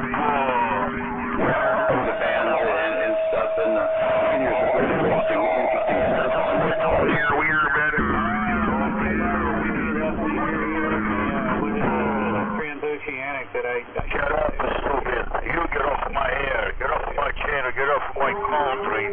Couple. My Crocs, you can talk to my Crocs. 100. Yeah, come and suck my Twinkie, motherfucker. Couple. And that's it. Oh, it would be a blast. If we were going to see it in person, it would be a blast. I'll tell you that right now. Because you'll be taking it. Get that. He bought an ICOM art. And the only thing you can do is you put your hand inside my underwear, motherfucker. Couple. Oh, you're the most retarded fucking ham radio operator to want to be out here, you know that? Really? That's why you come out on the Crybaby channel. That's why you don't got a fucking icon or anything. You don't have anything. Be on the side here. You come out here and you cry. Just like that Johnny Cash song. Can there, man. Stupid, you don't even know what I fucking said. Suck my Twinkie. Couple. Good tonight, Kurt. Totally, Yeah, it's working. all the way. Yeah, it's a good sound of radio. And I appreciate it. And I run the Turner on it. Nothing wrong with the Turner. That's what I do. Figure out your own situation there with your vendor, because nobody's going to fix it. Yeah, you guys are probably, used to hearing me talk on the 2000, but with the Pride not running. Right. Right. Yeah, no, that radio is loud and proud. Oh, definitely. This has been my flagship radio since 2012.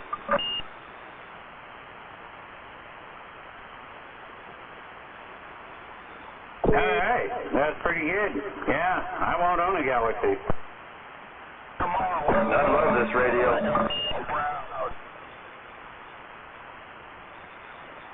I won two. I don't want another. That's bad luck or something with one drifting or whatever, but they have a reputation, but like I said, this one here blows smoke, man. Always has, always will.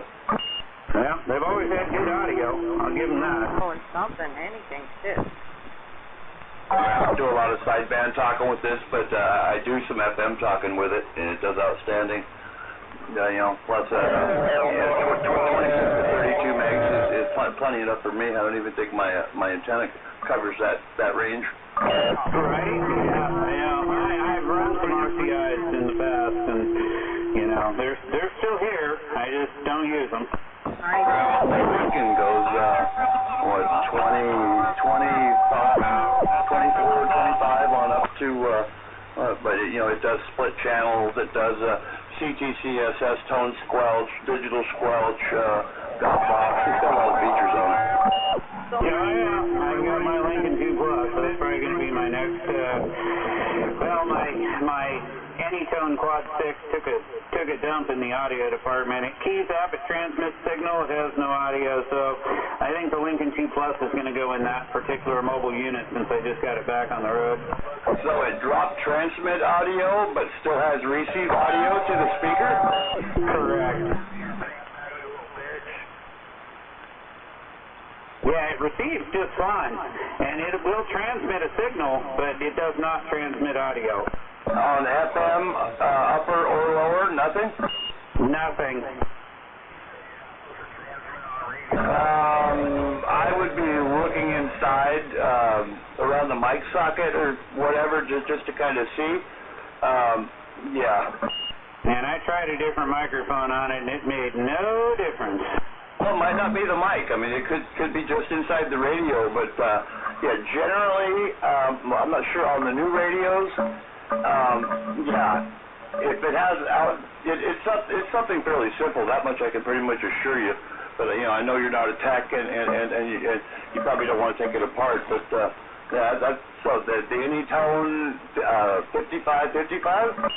No, this is the 6666 that's having an issue. I'm talking on my Quad 5N. But the Quad 6 is the one that's having an issue. But it's sat out in the vehicle for the last 3 years in the humidity and cold and hot and everything else, and I didn't use it. Sounds like my It can happen, and I'm not guaranteeing or saying that because it has speaker audio that it will have outgoing audio. But shit, that's too bad because I love that one he's got, the 6666.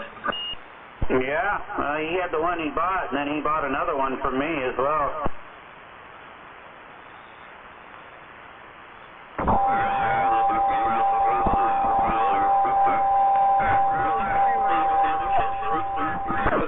I'm sure. Is there someplace you can ship that and have them go through it?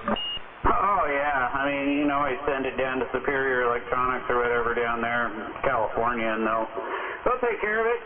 Yeah, that's our go-to one on the West Coast. Just it doesn't need a re everything. It just needs whatever the repair costs. But yeah, if that can be done at a reasonable price, and just have it fixed.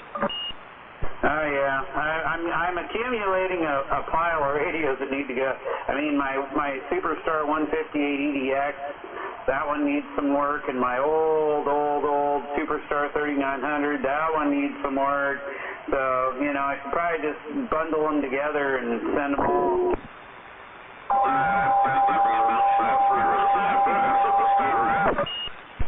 Which one? The 158 EDX or the 3900? I used to have a 3900. Well, what's the other one? The 158 EDX. That's a newer version of it. It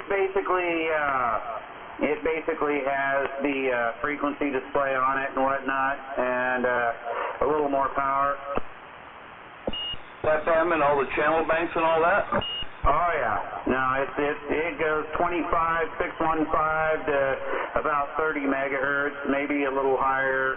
And I think it does about 30 watts, maybe 40, and yeah, it does AM, FM, upper, lower, CW. I think it even does CW, but not that anyone's going to use that. But yeah, it's got all those. Silver face, built-in Roger beep, all that. Correct. Yeah, that's probably a fairly nice radio right there. It's not bad, but it's a drifter. You get out of band and that thing doesn't stay put at all. It wants to wander all over the place. And I've had a couple of the segments in the frequency display burn out, so it could use a little work. I got it as a birthday present from my wife, and I used it for several years, but the biggest complaint I had was you can't dim the display, and the display was so bright it completely illuminated the entire interior of my vehicle. I had to put window tinting, 2 layers of window tinting over the frequency display, and I think just 1 layer over the channel display, just to tone it down a little bit. Oh, that would annoy the fuck out of me. I think it was the Lincoln. When I had it on the Amber or one of them, I had it in the truck. Oh man, it was horrible. Yeah, this one has a blue display, that 158 EDX, man. It's blue LED displays, and it is so bright. The frequency display, I put a piece of business card over the frequency display, and I could still read the numbers. Oh shit! So my next question: does it just have the toggle switches along by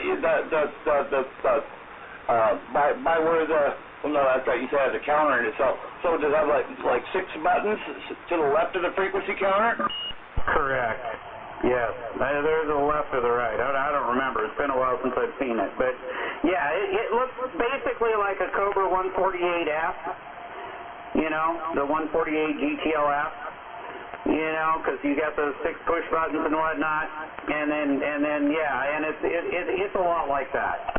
Well, that radio you're talking about right there is the same as a Galaxy. As a matter of fact, that is a Galaxy. Right, it pretty much is, and it drifts like a Galaxy too. Yeah, I know what you're. So it is silver face. That's probably similar to like a Galaxy 2100 or maybe a Galaxy Pluto? I think the Plutos were black though. The Plutos were a blackface, yes. And I've owned a 2100. I had a Galaxy 2100. That was the very first Galaxy radio I had, and it had drifting issues to the point that I just couldn't keep it. Look, I had a silver face. I'm pretty sure it was a 2100. There's a frequency counter, everything. That radio was perfect. I've never had any issues with any of the Galaxies that I've had.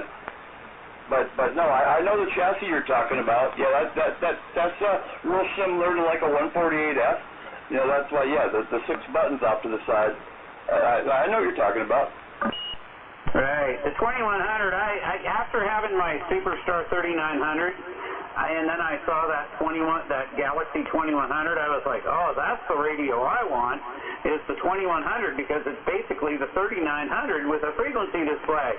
And I got it, and it just wouldn't stay on frequency no matter what. You know, you'd be just sitting there talking on it, and all of a sudden it would just, the frequencies would just, they just take off, and then it wouldn't key up, and, you know, it needed some repair, some work for sure. And I just offed it, but yeah, that's basically that. I should have gotten a Pluto. The Pluto was the one I really wanted with the black face. Yeah, I used to talk on a Galaxy 2. It was a black-faced version, like what you're talking about there. I love that radio, man. Yeah, the 2100 was very, very cool. It was the radio I really, really wished would have worked, but it didn't, so I moved on in life and ventured on, and then, you know, after the 3900, then came the RCIs, and then I went into the 2950 with all their problems that the RCI 2950s had in the early years, and then I got my RCI 2970, and that one worked really well. I did severely abuse it and had issues with it because, well, I got really drunk and keyed it up for extended periods of time and got it overheated, and it had issues. But that radio actually still works. Well, I haven't tried it in a while, but it worked the last time I used it. Yeah, Roger, that's that Trailer Park had that Superstar 3900G. That was a nice-looking radio. Fuck, I still kick myself in the ass for not buying that. But, yeah. So we pretty much covered the bases on the Galaxies then, Superstars. Yeah, the 3900G, that's the gold. So that has the gold knob and the gold face, because that's the G model. And that's the newer version of the 3900, because those actually had the plug in the back for a frequency counter to go in, plug in the back. My 3900 was before that, and there is no plug on the back to put a frequency display plugged into it. Yeah, you know, I had an early one, like early 3900 years ago, and I forget what the deal with it. The thing always sounded muffly. You couldn't, yeah. So, now, yeah, typical deal. Traded it off or something, sold it, whatever, but yeah, couldn't get it right. Wow. Mine was, I used my 3900 for years and years and years in my mobile because it just sounded so good. I had well, I still do. I still have it. Still sitting here. I'm looking at it, as a matter of fact, but it came to me so used that the clarifier, coarse and fine clarifier, the chrome was worn off from whoever used it before. They wore the chrome off the clarifier knob from tuning people in, and the microphone it came with was an FBE handheld power mic, which seems to be extremely hard to find. I've only seen a few, and I still have that microphone on it. Interesting. I think I have seen one of those microphones before. Yeah, I mean, you'll see the FBE handheld power mics, and they have the red key up button on them.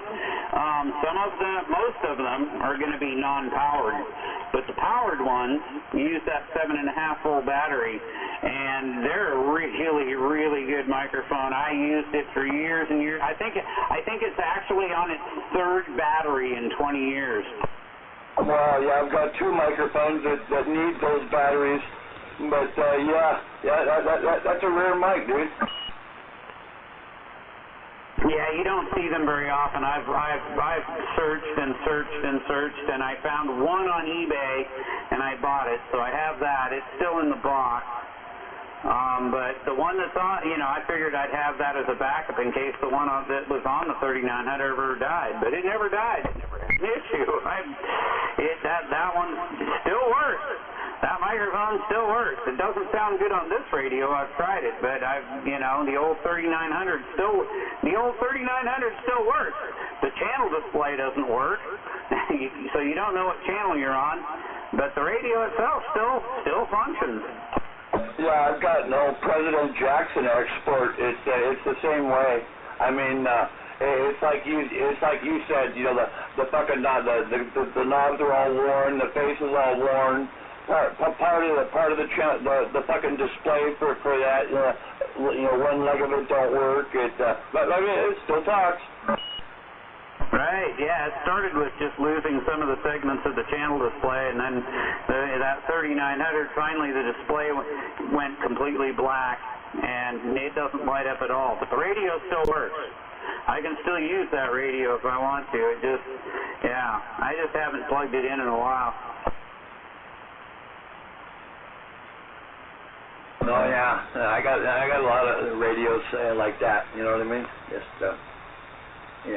When I started collecting years ago. But all right, Shep, you have a good one, bro. We're gonna be on the side here. Catch you later, Curtis. Yeah, I gotta take a leak anyway.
Well, I guess I bored everyone to death, and now nobody's out here to listen.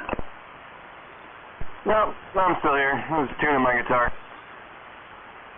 All right.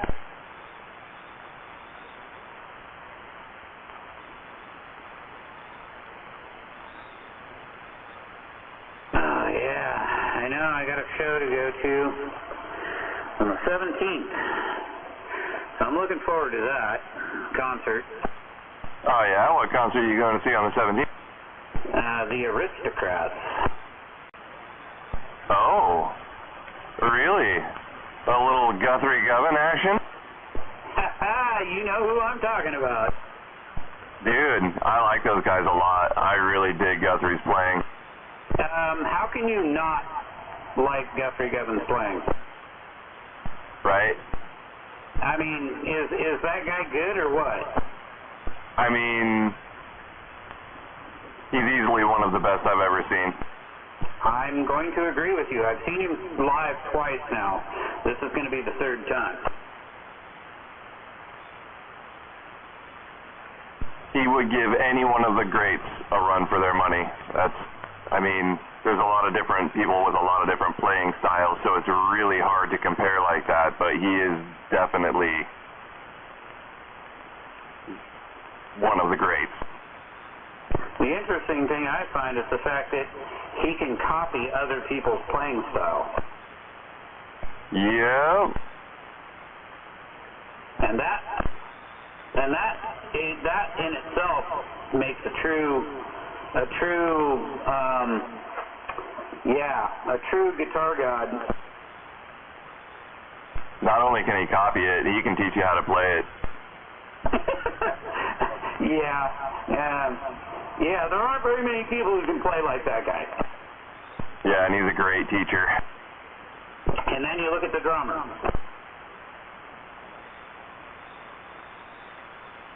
Oh, they're all talented musicians.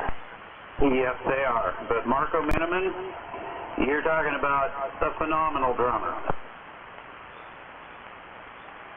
I don't disagree. So, yep, their first show of the tour is here in Seattle at the Triple Door with seating. And I'm like, yes! And I went in to get tickets, and it's like, sold out. And I'm like, God damn it! Like, that sucks because most of these smaller shows with these, bands that aren't as well known are generally standing room only. And I was like, crap! And so I said, oh, they're playing in Portland. Well, let's look. Well, it's going to be a standing room only show, but there were tickets available, so I got them. Nice. I got it. Hello, audience. Oh, there we go. Yeah, so I got to go to Portland on the 17th. I'm going to a show in May at the Temple Theater in Tacoma. I'm going to see Static X and Seven Dust. I don't know them.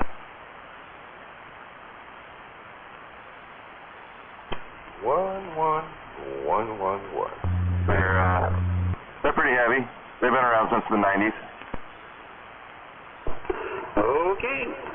Yeah, I got another show that I'm hoping this band comes to the West Coast. They're doing a 4-leg tour of the U.S. and I'm hoping they come to the Northwest. Is going to be the Dregs, or the Dixie Dregs as they were known back in the day. And they've done some changing with their musicians, and now they're going to be using, for their keyboardist, they're going to be using Jordan Rudess this year.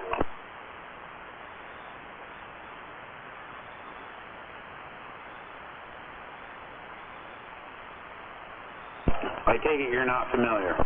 No, that name sounds familiar, but you're right. I'm not familiar enough to know him outright. I'm going to look him up right now.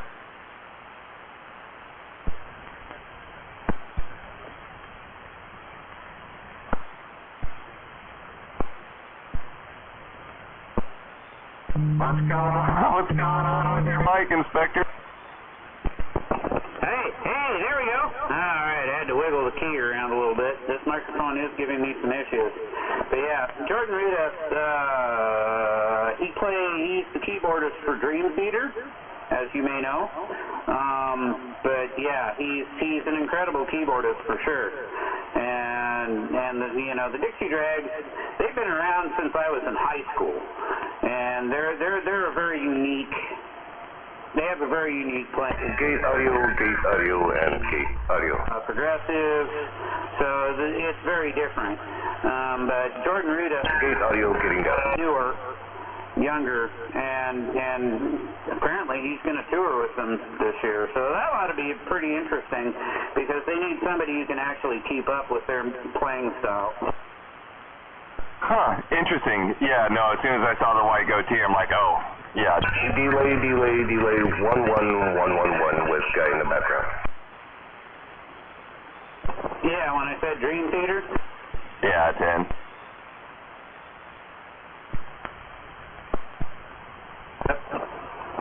There we go. Getting on down. Yeah, absolutely.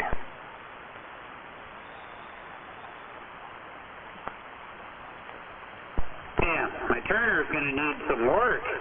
This sucks. I'm going to have to do something here, or I'm going to be out of a microphone, or I'm going to be using a damn handheld. Oh, I guess I could always use my 1104C over there.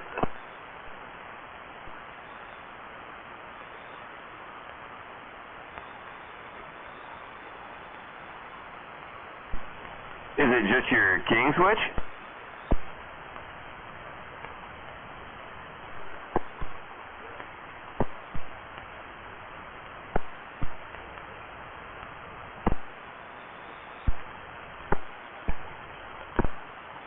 Hello. Oh, there we are. Yeah.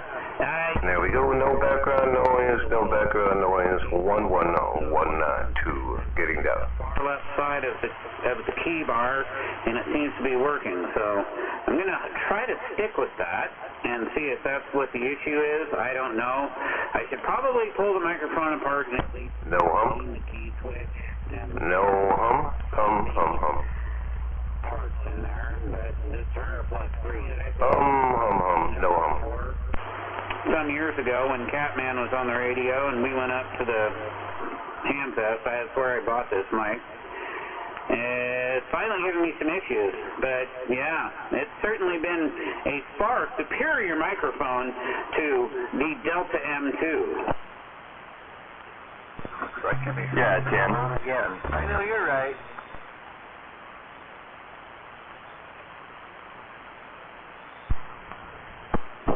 Not that the M2 was a bad mic. It had great audio. It just, the key switch in the M2 was garbage. Checked out again. A little bit of reverb, a little bit of delay. 11111. Flat topping in T-Town. Using just a standard key switch and my foot switch, and I just kind of push it with my toe. One more time. Flat topper king. One that I've had to put in place there.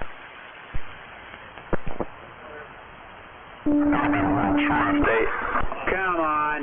Okay, yeah, for a key switch. Yeah. You pull down the his knob and tell him good night. Oh, 10-4. Yeah. Well, this one's starting to get well, I'm probably going to put the bass audio, add a little bit of bass, getting down now. 1111. Flat topping radio, getting down. And since I got my van back on the road, not functioning properly because it receives great, but it doesn't transmit any audio. Flat topping base station, getting down. 2 Plus will probably go there. And then the Turner Super Sidekick. I should turn the mod up. Pretty much abandoned my old station with the antenna in the tree. There we go. Mic up, gain up, mic gain up, drive up, gain up. Yo, shuffling to do. What a loser. Yeah, I don't know. You know, the old...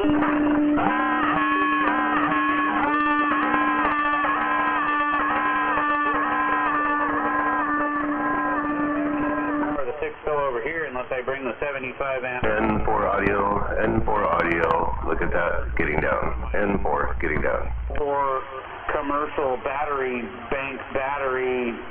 box in here, which would work too, but then I have to keep those batteries charged, so I'd want the 75 amp power supply. Man, that sounds cotton picking good. 110111, getting down now. Know to do, you know. Because I've got that 4 battery bank over there that I think it's what, you know, if you go by cold cranking amps, it's like what, 3,800 cold cranking amps the way it's linked up. Flat topping audio. Hey, we're off the you just got to keep them charged, and I've had those. That's not a crew cut. That's a flat top. 2 years, and I keep them topped up with a little battery tender or whatever, so they're in good shape. But I need to get this system set up over here, and I'd like to get an antenna set up over here, and yeah, so that I could at least have an antenna in a tree. My battery backup, and get the work set up over here and completely abandon that old station. Oh my God, 122 watts, getting down. It's hard to let go. It's just,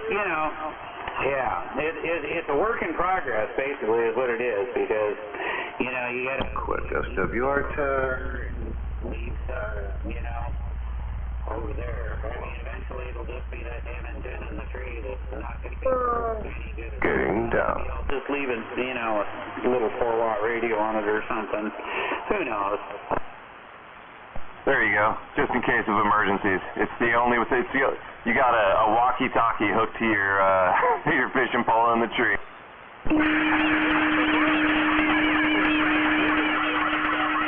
Look at that. Look at that. 2S units on that on the machine. 2S units. Flat top and radio getting down. Yeah, look at that. Covers it up a good solid 2S unit for the 100 watts. 5 miles further down south, but I can't believe it. Man? Yeah, absolutely. B-quad antenna getting down. I don't remember which one, but it was one of my walkie-talkies. And I was actually using the walkie-talkie on my antenna in the tree with a box. That's awesome.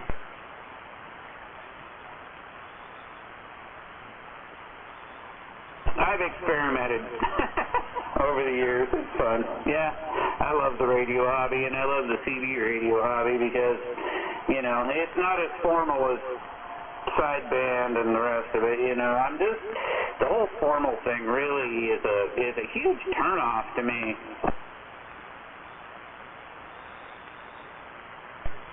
Yeah, me too. I like the CB because it's absolutely spontaneous, and you never know what you're going to hear next. And, you know, there's really no sense. Bring up the bottom end, 100 kilohertz. 100 kilohertz coming up. Mod, getting down.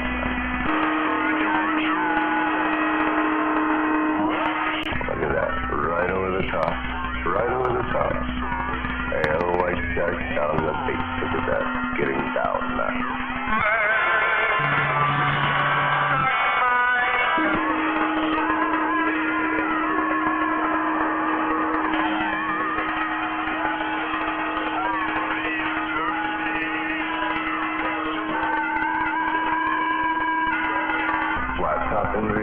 Flat topping radio right over the top, getting down.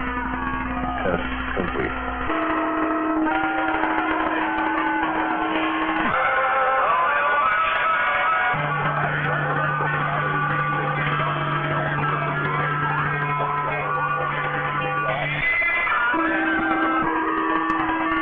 It depends how much alcohol I've had. Sometimes I have to end up trying to... Gate audio getting down one more time. I mean, yeah, sometimes it's hard to resist to jump in there. Yeah, I've been there. Anyway, Rip, you have a good one. It's already, about 9:40. I think the wife wants me to come up and hang out with her and watch some TV for about an hour, and we'll call it a night. But anyway, good chatting with you in there, Rip, for sure. And I'll catch you... well, in the near future. Maybe tomorrow. Maybe the next night. Who knows? Catch you later, Inspector. Later, Inspector. Till next time. Damn it. Oh, hey, there it is. All right, I got it to work again. I'm having to put some torque on the pull some more of that mid-range out. Pulling that mid-range out. Like so. And then we'll go like that. Getting down. Like before.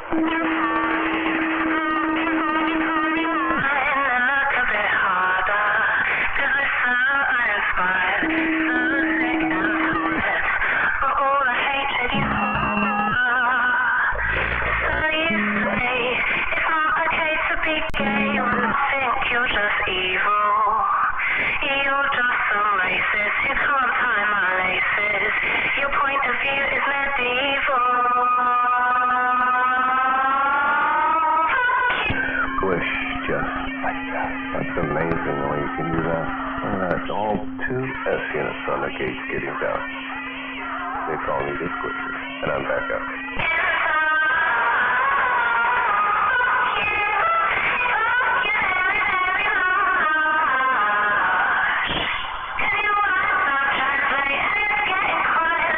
My favorite dummy load. My favorite dummy load in Parkland.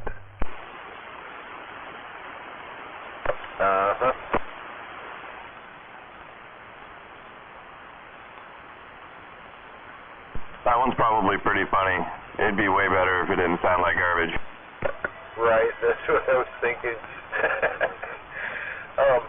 They might try better equipment.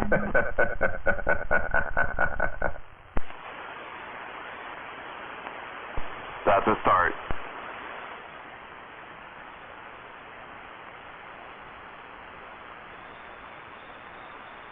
Well, I think I'm gonna have to be out of here too. I'll catch all y'all later. And I think it's probably just Station 10 down there, so later, man. Good night, bro. Later, and I think Zodiac's sandbagging, but I'm not sure. Don't tell anybody. Oh yeah. Night there, Zodi. Hey, Rip. Have a good one there, Rip. The station's sounding good, man.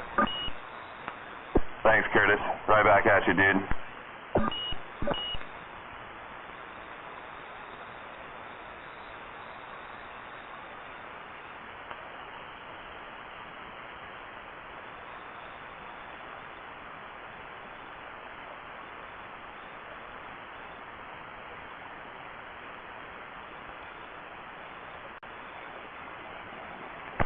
One string on my Epiphone finally went dead. It still hasn't broken, though.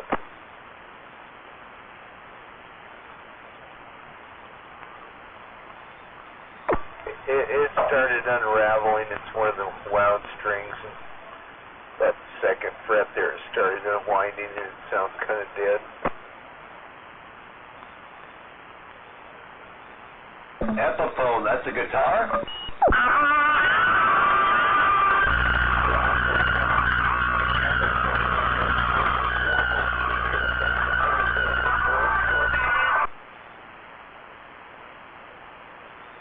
Your radio equipment sucks.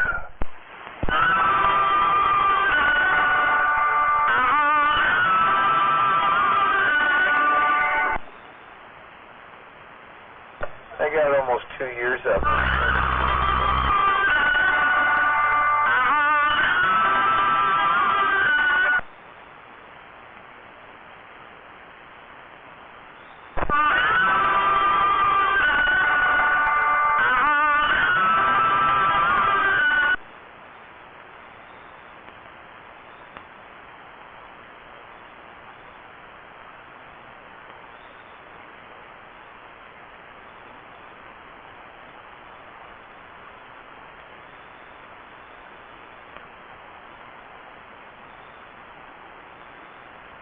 Man, that coffee didn't last me very long. Wait, they never do. Uncle Vulcanizer, help us. We suck.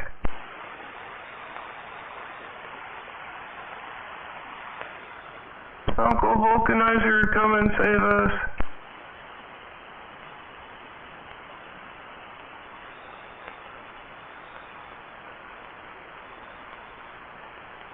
The neighbor's dogs apparently got out again tonight, but that's okay. I have the chickens and the kitties put away anyway.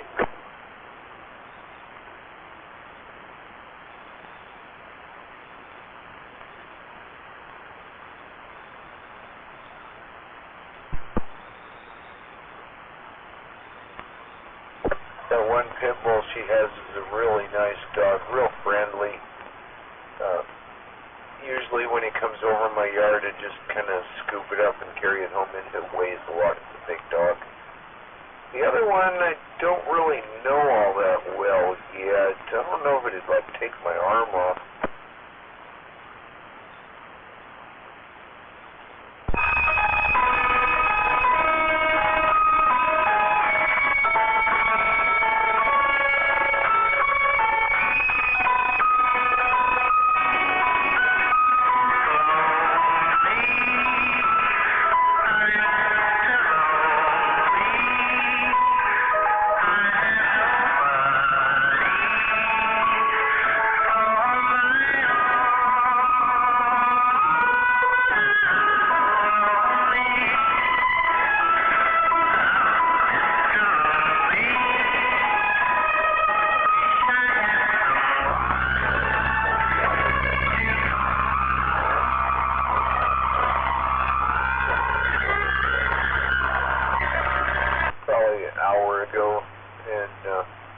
That's when I found out that the neighbor's dogs were out romping around. No wonder she was getting all agitated.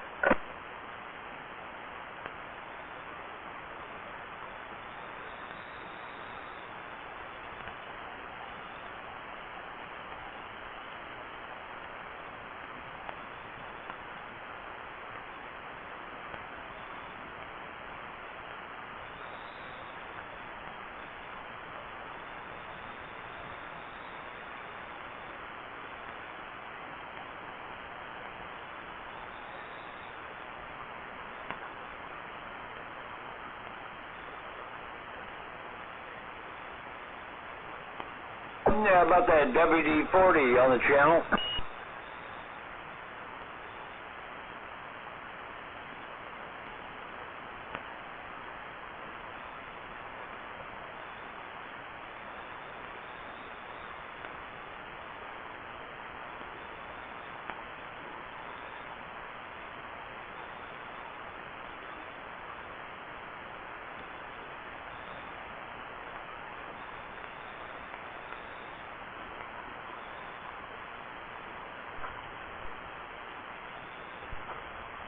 How about it?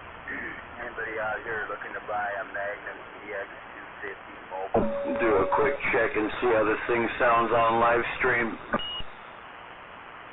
Well, I don't know about live stream, but it sounds okay over here. Got a little bit of bass going on there in the audio though, but it sounds great.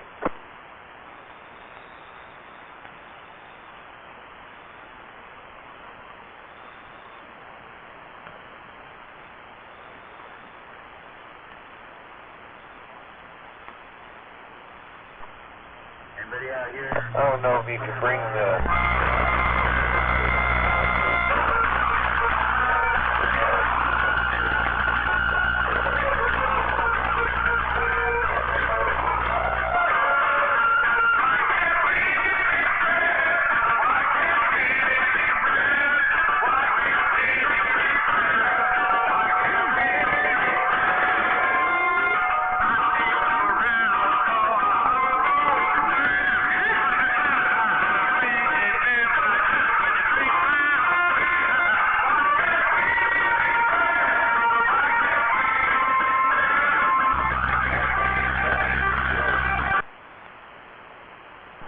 How about anybody out here looking to buy a Magnum 250 mobile linear?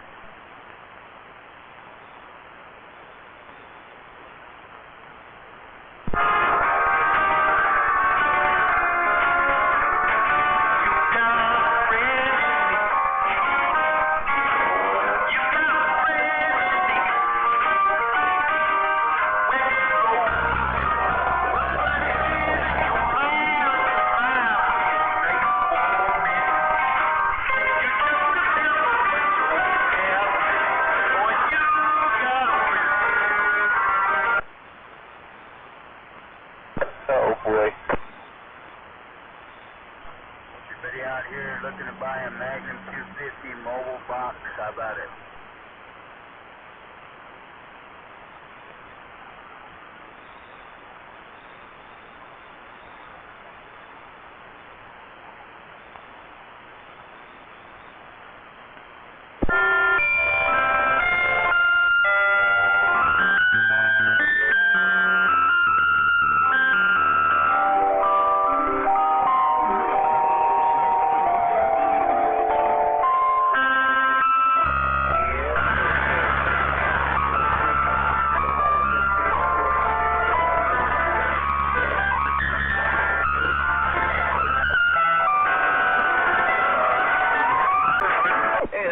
Sounds fucking bitchin'. Leave it right there.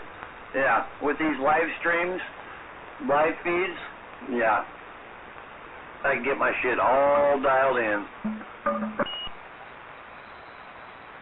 11 more days.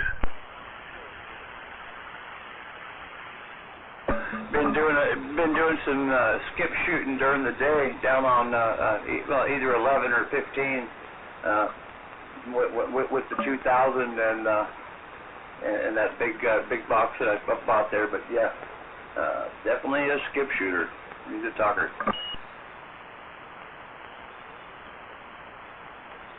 Yeah, that thing sounded mighty fine. The cat just got all feisty and decided to, I sprung a leak there where the cat grabbed me.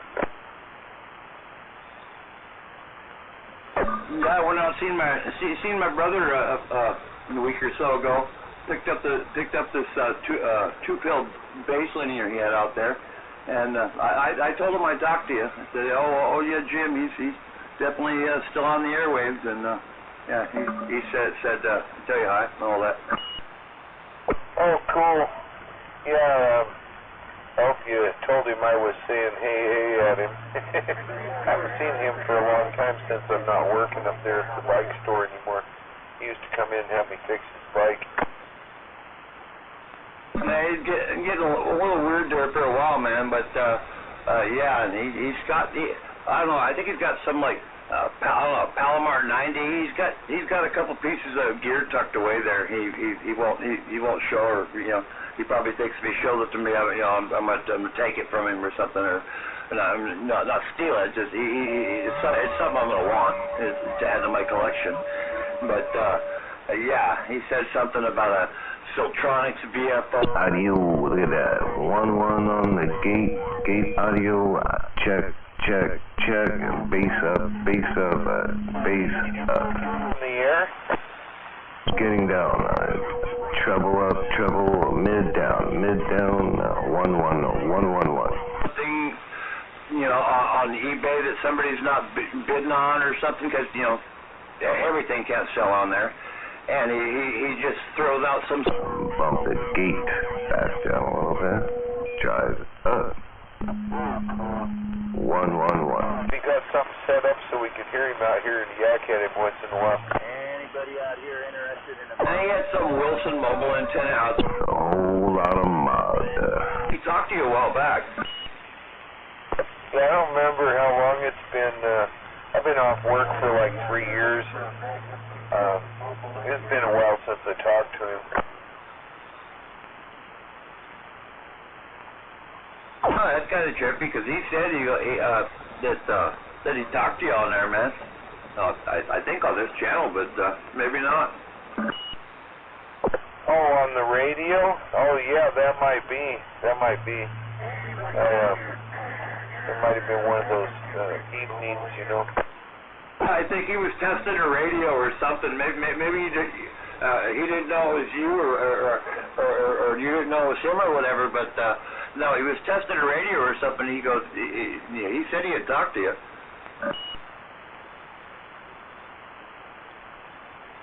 Yeah, I talk to people and I don't always pay attention to names and stuff. I get used to people after a while, and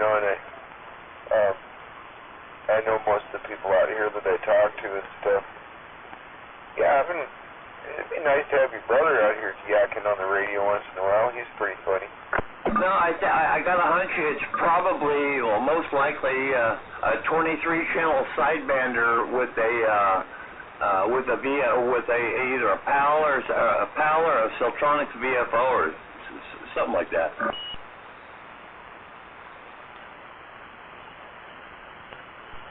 That's his style. That's something he'd buy.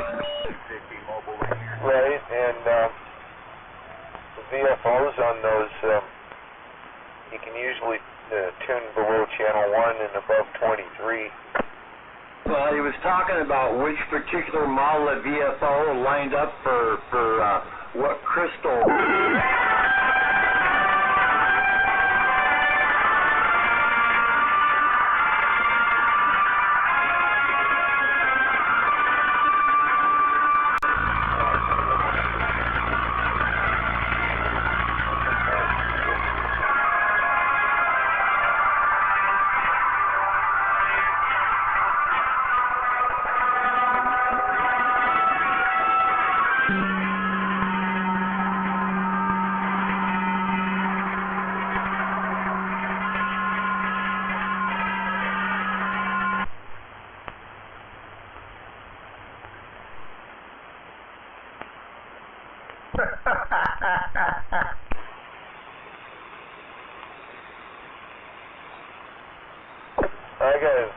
I gotta skedaddle. I gotta get another coffee and check the dog, see if it needs to go out for a walk, make sure it didn't piddle on the road.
One man in a fire truck, and I'm standing by.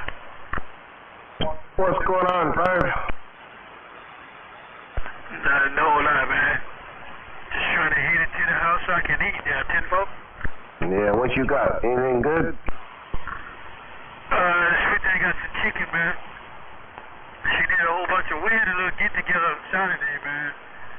And, like a family get-together with everybody and friends, and you know, so, since we ain't had one since the COVID, and everybody bought stuff, man, so I'm going to eat some of that leftover chicken there, 10-4.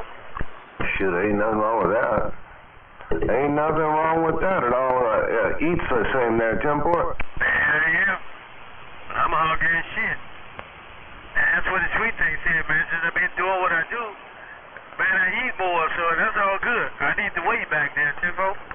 Shit, that's why they made that air fryer. That's why they made that Comtech air fryer, man. You put it in there for a minute or two, and it's like, oh, shoot, that's good. I know that's right. I use that Del Plucker too, man. I'm like a kid in the candy store with that Del Plucker. Shit, I be frying chicken, frying fish, everything that I can think of, man. I stick it right in there, right? Shoot, I'm making like tenderloin steak, man. I'm putting like $30 steaks in there, and they come out perfect. Oh, hell, I ain't put no steaks in there yet. Yeah, I might do one of them this weekend like that, then, huh? Yeah, you know, season something up real good, man, as long as they ain't too thick, man. Put them in there and let them sizzle up there, man, and then all that fat go away and everything. Get a nice coating on the outside, man. It's tip top. Oh, no, that's right. Yeah, I've been tempted, man. I've been tempted, 7. fucking crabs in that dump plugger, man. Batter those dump pluggers up and stick their ass in there, alright? Shit, I never had that though, man. I mean, do you eat the shell and everything? No. What you do with the crab, well, I do it with the blue crab and the Dungeness crab, but you just I take the shell off, and then I break them in like a Dungeness. I break them in 4 pieces, you know, cut them in 4 pieces, and then dip them in my batter that I made up, and then I just deep fry that codpicker there, right? Yeah, I thought it was like them ones like back east there in like Baltimore or something, and they just get a big old pile of them. Yeah, well, sometimes you can eat the whole crab if you get a soft shell blue crab.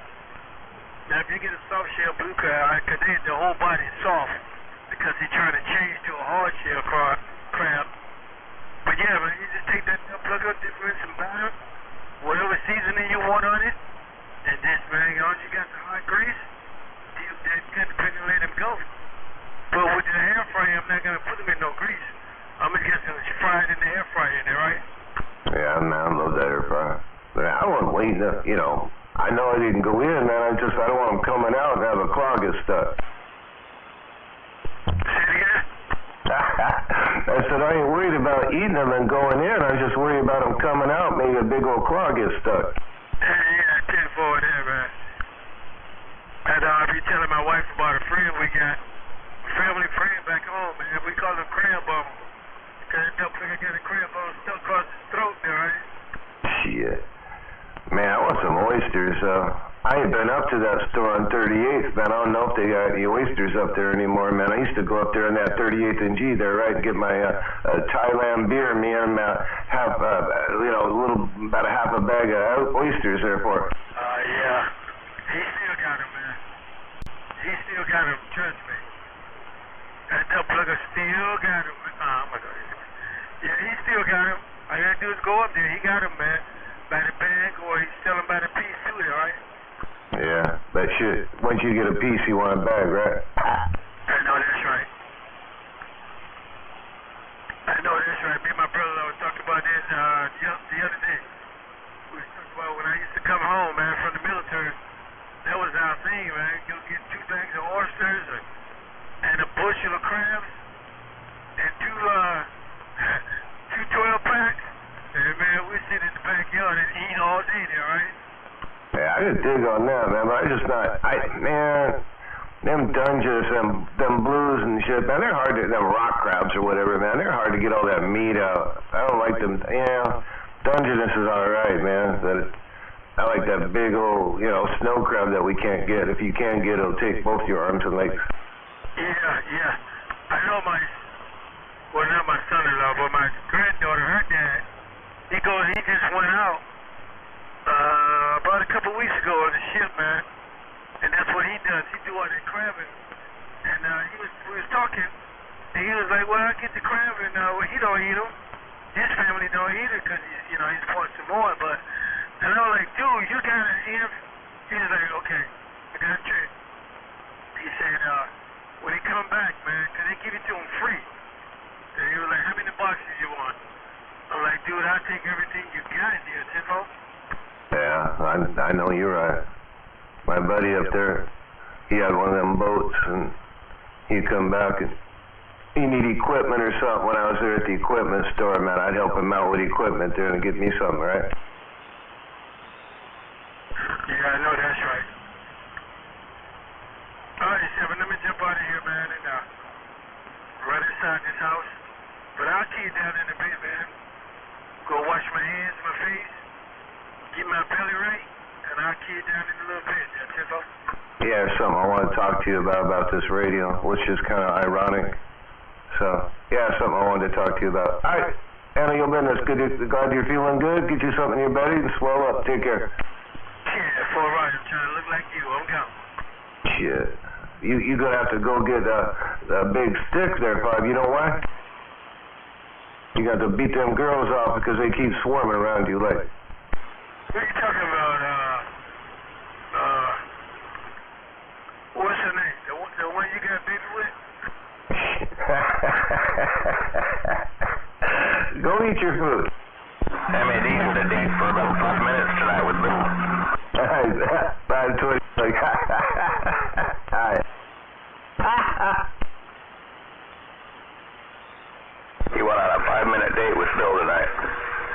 proud of that boy.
Attention, attention. This is the main power control towers in Des Moines, Washington State.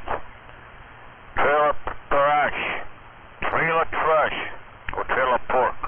Return to base, motherfucker. Get your pinto moving. Get back to the base, motherfucker. Go, boy.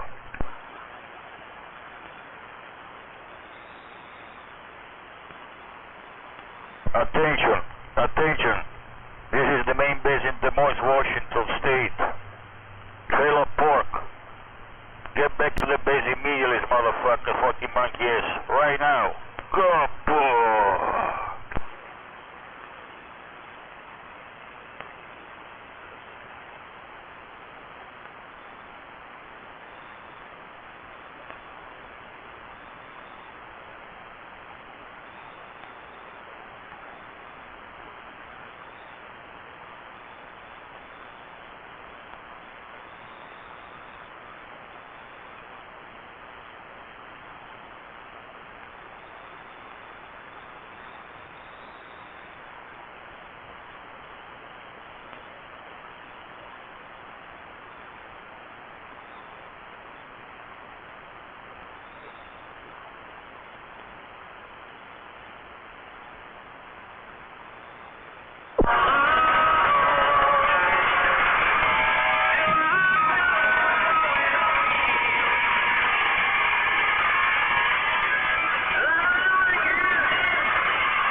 N4 audio getting down just like that.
I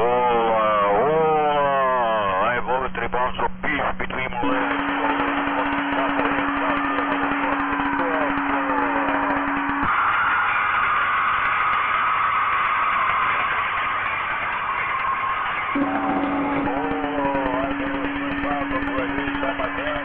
Hey, nice job clearing that up like that.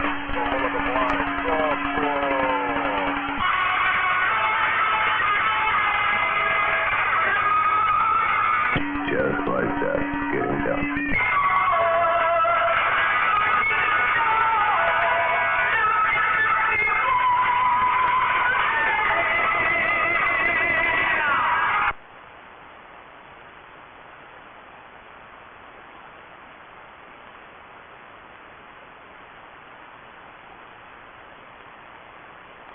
Use your words, little Johnny. Use your words.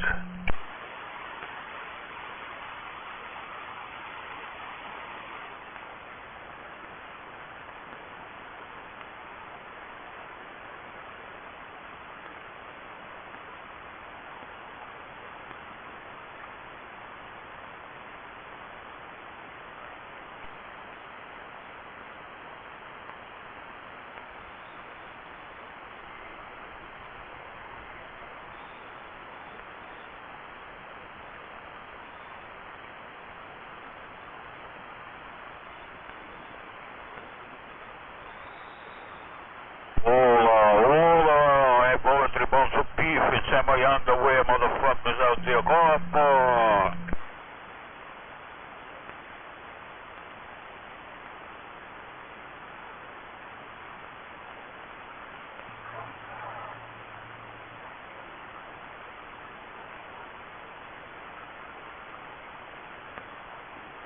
I just haven't figured out why he just don't have a conversation with people. Shut up, stupid. You ask too many questions. Shut the fuck up and get out of my channel. Copper. That's all you gotta say, huh? Wow. Copper. That's all right. I wish you learned something intelligent. Copper.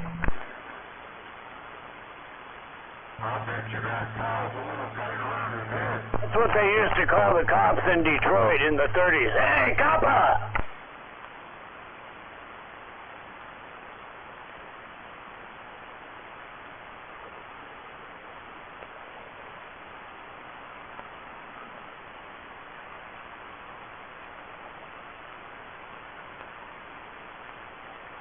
Well, he's obviously not from California.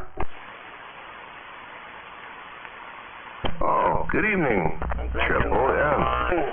Iran, Beirut, somewhere in there. Yeah, waving their MAD. Sounding good as normal down here in T-Town? With that big loud Bodation station up there?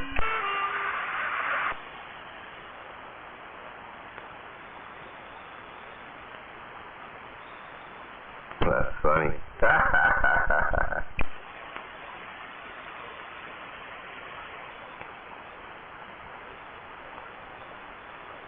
Zodi, how you doing tonight? Oh, not too bad. Just working on a project over here. How about you? Man, you're always working on a project. Hey, that's how life keeps you going, right? Well, it was a little light for you this year because you didn't have to do any shoveling. Yeah, that's been a good thing. Hello, Zodi.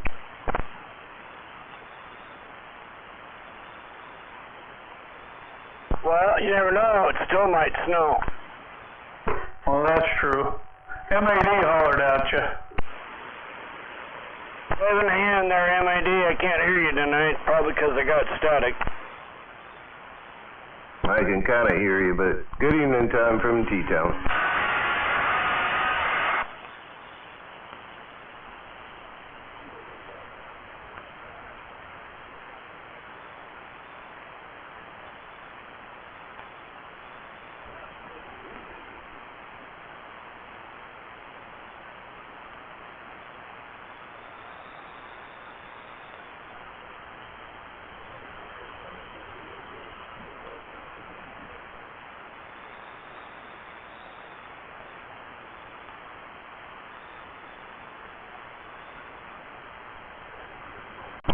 Triple M, you're blowing smoke as usual in T-Town. What's going on with that big-ass radio of yours?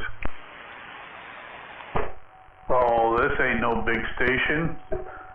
You guys got the big stations out there. Shoot, man, you light up almost out of the 4 reds, you light up 3 of them there, right? So what constitutes a big station? What kind of base station? I was wondering what constitutes a big station. Oh, he's got a very large signal with a lot of modulation that covers a great area. That'd be a big radio. Hey, waving to that dirt man out there. Yeah, we're just pulling in the driveway. Wave, wave. Well, I can hear you in your driveway, that's for sure. All right, have a good night. Just bringing the wife home from work. Oh, right on. Well, tell her hi for me. Most definitely.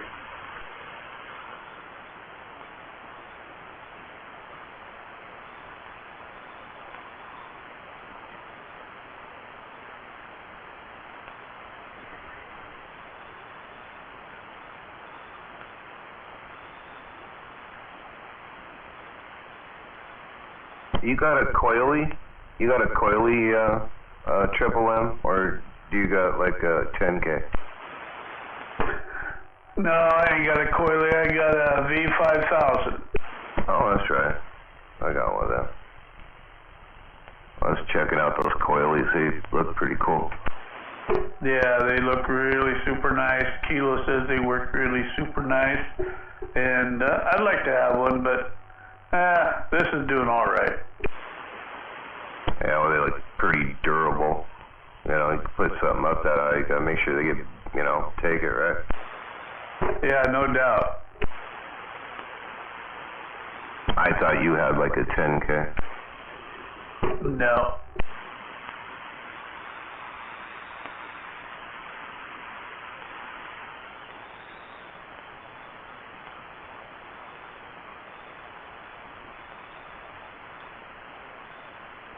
I think I'll probably buy me a coily here sometime when this wind comes over here and blows it out of the tree. You know, those Makos. Hey, man. Hey, Triple M, those Makos will take a pretty good beating, you know. They're kind of flimsy, but if you put them together right, man, they'll stay together for you. Even for a, $200 cheapo.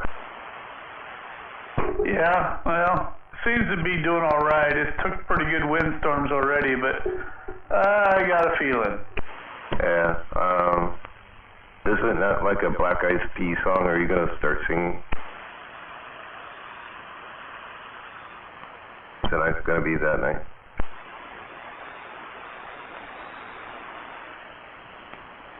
Yeah, fire up the Y quad, B quad. Yeah, I'm going to get that rolling here pretty soon. Get somebody climb up that tower and make sure it's all tip-top. Nobody's got to climb the tower. I'll just lower it down.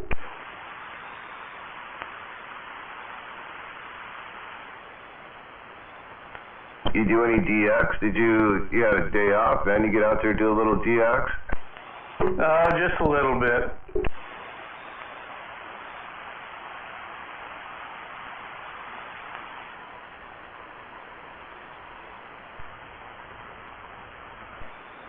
I got out to RC. Right on, right on. Kilo bit out there tonight?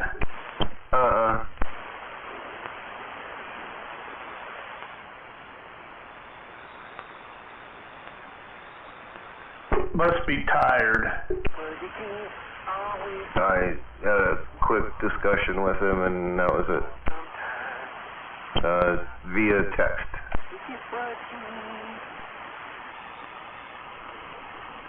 Who is that, Steve Dave?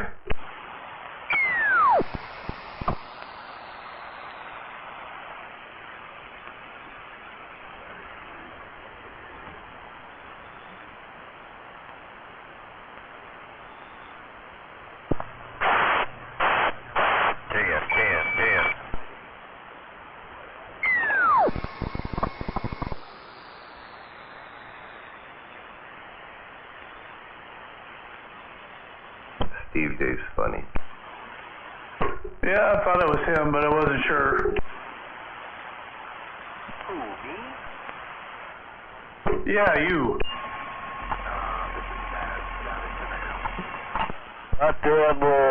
Bom Comelhão. Bom Comelhão nos parques de areia, lá vem o carro lá que você tá na bangueira, era um pique, do grupo.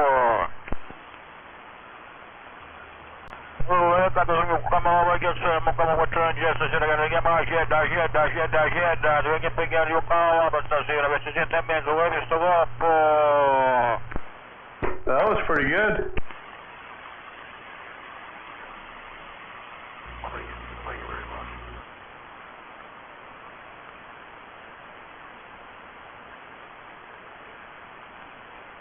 I think Wienerbender is waiting for Jedi to come back. He said Jedi 3 times. Are you getting lonely for Jedi, Wienerbender?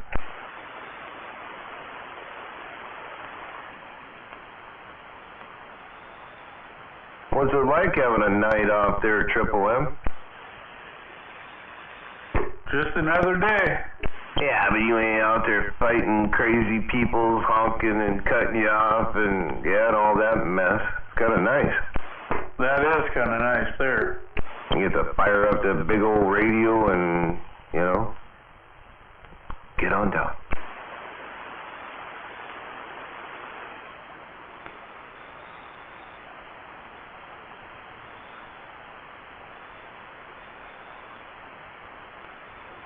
What are you taking for the Super Bowl, man? You're going to be a San Fran. Oh, that's right. I already know. No doubt. I already know. It's deep. I already know.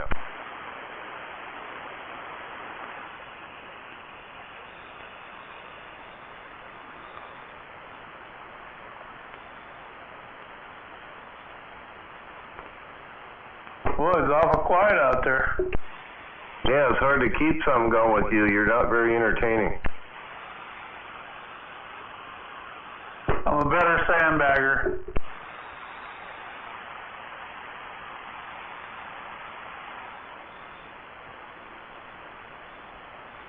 Remember, you can't have low self-esteem and have a CB radio.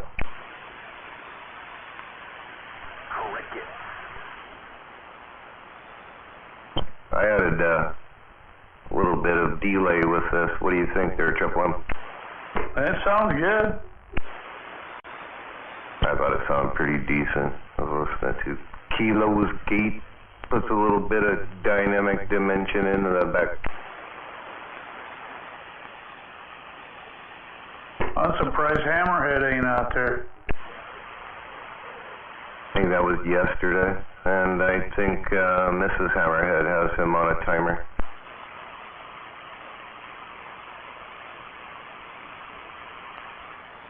No, he's getting down. Yesterday he actually sounded good, man. His audio sounded good.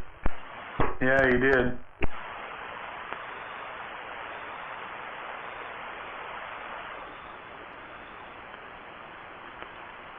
People working them Cobra 2000s, man, and they're all cool and shit, but man, they're like damn near 50 years old.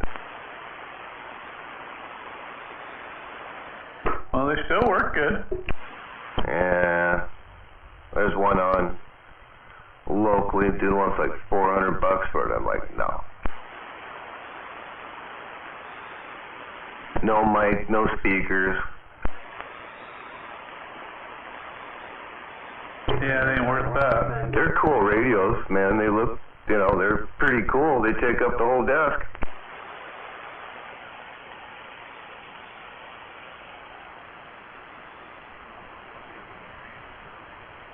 Personally, I like those Washingtons or whatever, the Madisons. I like the blocky, square style instead of the, you know, 2000 stuff. Kind of like Jedi runs it.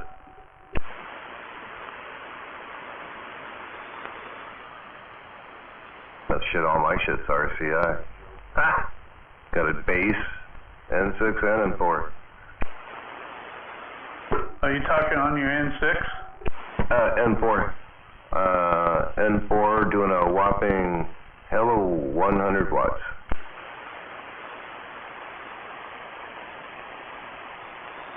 Well, hold on. Hello, average 175 watts, pointing your way there. 10 port. Sounds good. It had a hum in it. Some kind of hum, but I think I figured it out. Power supply.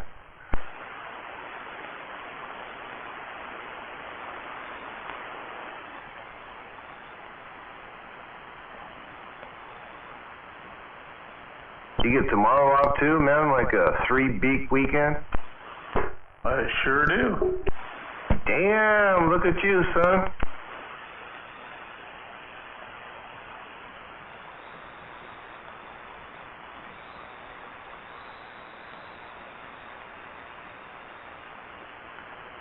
Yeah, I'm looking forward to going down to that breakfast, man. I think that'll be pretty cool. Go down to the break and see all them crazy cotton pickers. Yeah, no doubt. A whole hammerhead shows up. Well, Kilo is picking him up, I believe. Oh, he's picking him up, but I told him I'd buy him his breakfast. That's it.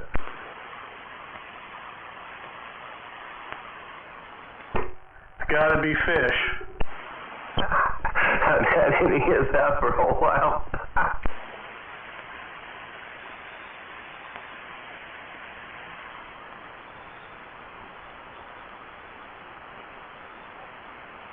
I haven't heard caffeine in a while. I bet he's out there right now, Sam. He's the ultimate Sam Beggar. He was out there yesterday, today. Yeah. Fun. Yo, he'll answer you.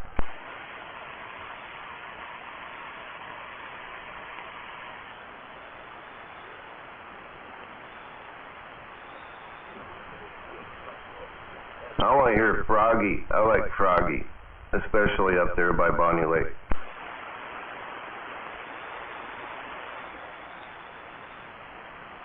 Anyone out there have a GMRS radio?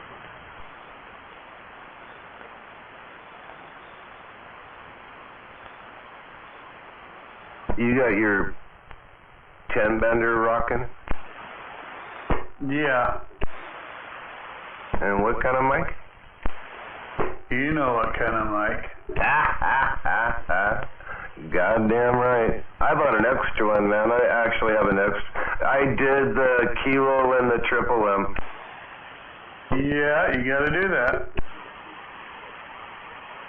Fucking sounds clean as fuck, man. Nice and clean. But you ain't got no delay going on. No. Did you set your EQ? Yeah, I don't know. It's been so long since I looked at it, I don't even know. I even found the little stylus that came with mine. I go, what the fuck is this? I'm like, oh shit, I remember what this came with. Yeah, I got that still.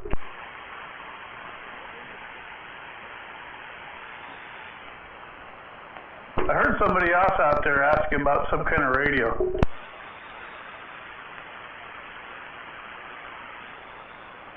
Yeah, that was me. I was just seeing if anybody else out there had a GMRS base station. Oh, a GMR base station? Who are we talking to here?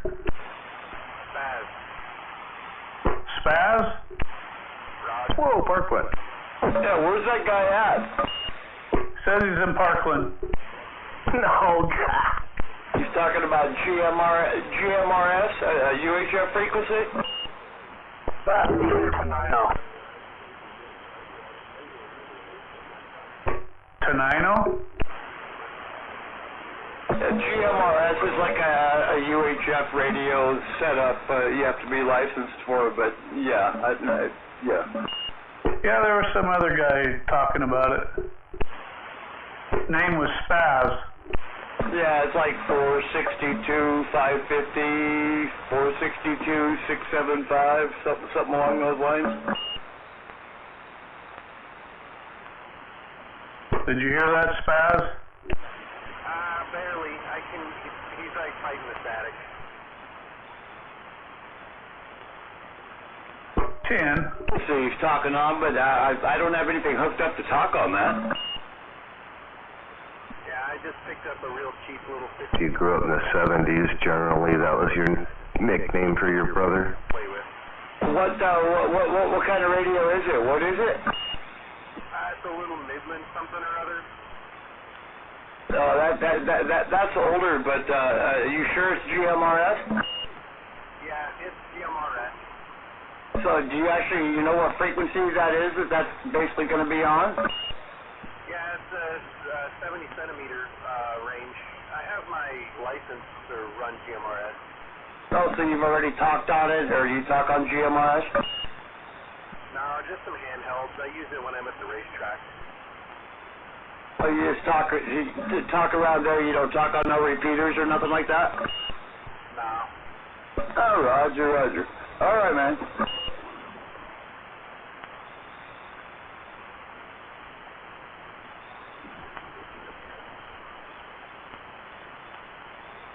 Is that guy way out there that talks on the Anytone or whatever it is with the weird Roger beep? I have another radio that's got a Roger beep. Not this one, though. All right, yeah. I've heard you before, man. Yeah, I had that Anytone 500, but it's in the box now. It had no audio. Is that one of those little mini radios? There, we'll take the foamy off. I normally don't run the foamy, man. I never take the foamy off. Look at that. There's actually a microphone. Yeah, I think I heard you talking on a one night. Had kind of a weird Roger beep, but good go. Oh, there it is. You too. Thank you.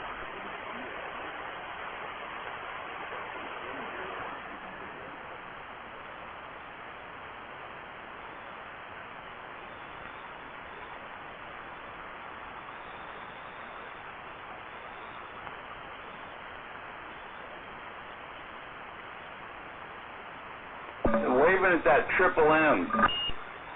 Yeah, waving. Who do I got here? You got Curtis. Hey, Curtis. Yeah, I've talked to you before. Oh, yeah, we've talked lots of times, man. The station's sounding good tonight, man. You're sounding good, too. Yeah, just wanted to send a wave that way and acknowledge you were on the frequency, man. Yeah, Roger. So where are you at again? You say you're out by, was it like McKenna or something like that? Yeah, I'm over by Roy. Yeah, you make a pretty good trip then. You're right just into the strawberry patch there. And you're around Shelton? No, I'm over here more in the South Bay area. Oh, Roger. Down in the hole? No, I'm more like St. Peter's Hospital area, right in there. Okay.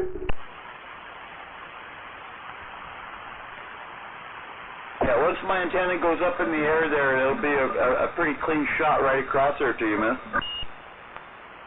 Well, you sound pretty good right now. Yeah, I'm still talking on fiberglass, so can't be that great. Dude, it sounds good. Oh yeah, I'm running a pretty nice radio on it, but so what do you run for a setup there? Oh, I got an N3. Like a Magnum or something along those lines? A Ranger 2970. Oh, okay, yeah, I got you. No, that's a nice radio. Seems to work. Yeah, kinda. How about my microphone? You want to hear this amp? Same one there the MAD's running.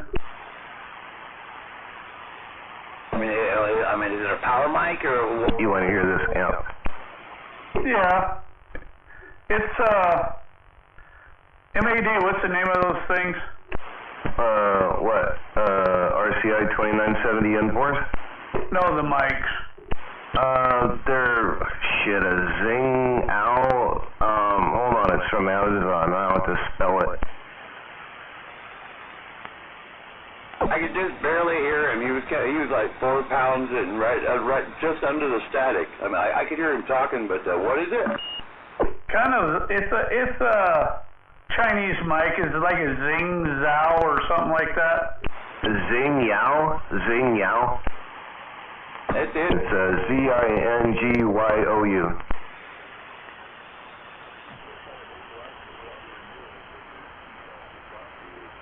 There is a cheap mic, but they weren't good.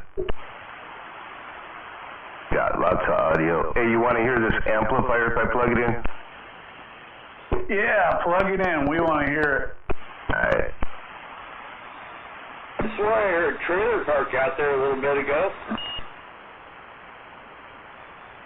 I was out there earlier, I think. Yeah, trailer park you out there, sending a wave out there to you, man.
Triple M.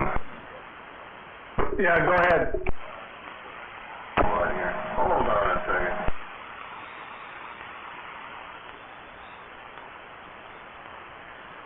I'm right.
I guess that's got audio, right?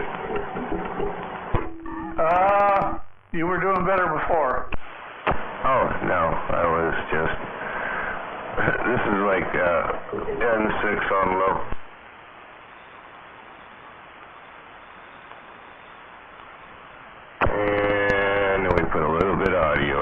Temport.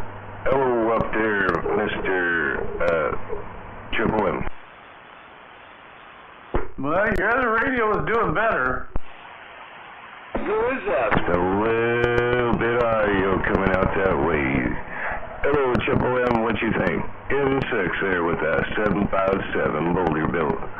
He's definitely swinging. Do you hear that guy? Yeah, I do. Who is that? Is that G-Man or? Yeah, this is a really nice dick box, man. I really like it. It's MAD. He's keying about 5, but with his swing, he's coming all the way up to almost a 7. Hey, Triple M. Yeah, go ahead. So what's this up there, about 5-6S units? Well, over in Lacey, you're hitting them about 5, but your swing is about 7. Yeah, it's got a lot of swing. But how about you? What's this? I thought you were doing a little better on the other one. 5 up there. The mod was kind of low, but it definitely had. And then we go like that, and we go, hello, down there around Lacey. MAD and T-Town. MAD and T-Town, we're waving at you down there. And we're going. What the hell's he doing? That time he pushed her up to almost a 9, but is he in a mobile or is he modulator? He's in a base. He must have his dead key on his drive that dropped way down because that time he pushed it hard. He got almost to a 9. Did you hear that? No. But his dead kind of hard to hear him. Generally down about like 5. Says you were swinging about a 9. Oh, that's cool. I like it. The old 757 Boulder built getting down there. Here's a door, and we'll do a dead key. Swing. Swing. Swing dead key around T-Town. MADI, cotton pick, I want to know. Oh yeah, you're swinging all right. That's the Bullet Bob N6. Yeah, you're getting on Kilo's gate pretty good, that's for sure. Yeah, but his gate doesn't really show, it's kind of an average, but anyway, audio's good on that Boulder built though, huh? Oh yeah. I think the N6 sounds a little better with it that way. It's got all that, it's got a lot of mod, they did a lot of shit to it. It's so dang close to the microphone, I gotta remove it so it doesn't have all that background noise. I don't like background noise. Alright, thanks Triple M. Well, thanks for running it. Just show you what they do, man. I'm pretty happy with it. Machine right there. What was that? I said whatever he was running, man, that was a swinging machine right there.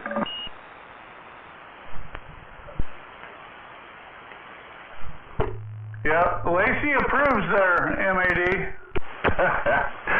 Thank you. Who is that down there? Mud Duck. It's a Mud Duck. It was, at one time, I want to say 666. Well, for Rattlesnake from Oklahoma? Nice. Alright, I'm gonna put the N4 on here, but thanks for the help there, Triple M. I appreciate it. I like the N4 for local talking. Triple nickel. Oh, that's what it was. Triple nickel. That's what it used to be. MAD's on my deck. That voice sounds familiar. His name is Curtis. That's his handle, Curtis. Every D's on my duck.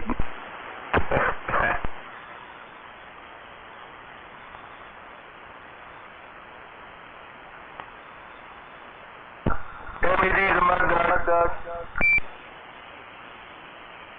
I knew it was you. Of course it's me. I got out a few hours early. Work was short. I came home a couple hours early to relax.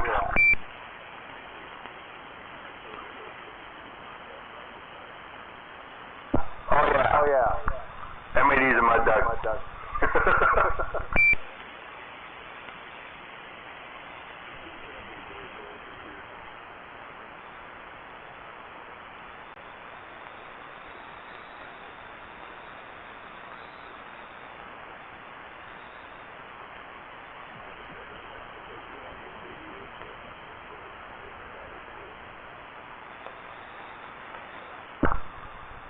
What are you up to tonight, bro?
123 audio.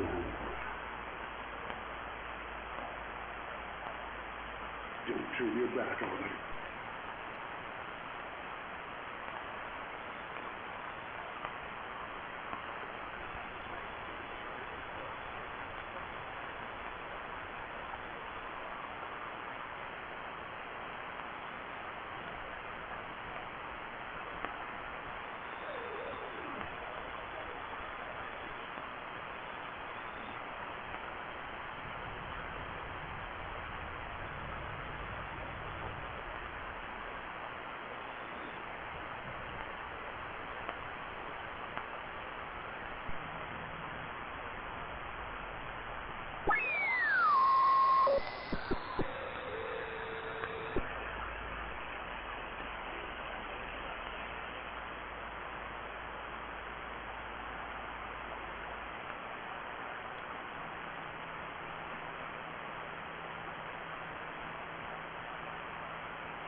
1. There we go. Back on the baby radio.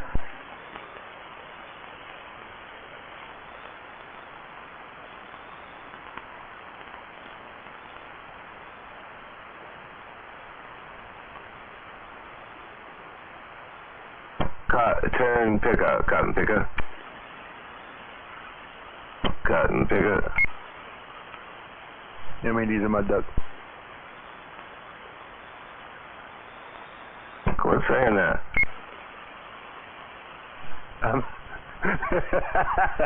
I'm a Kingman duck. I'll get a Parkland complex and start playing music.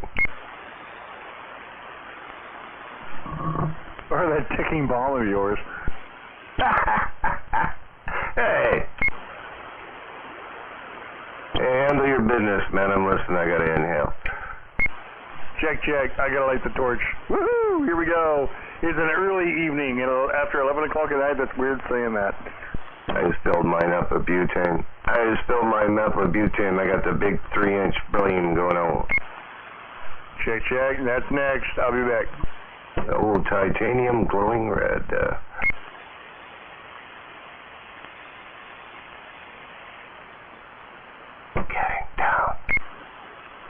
Getting down with a titanium heart.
Before a hit? After a hit.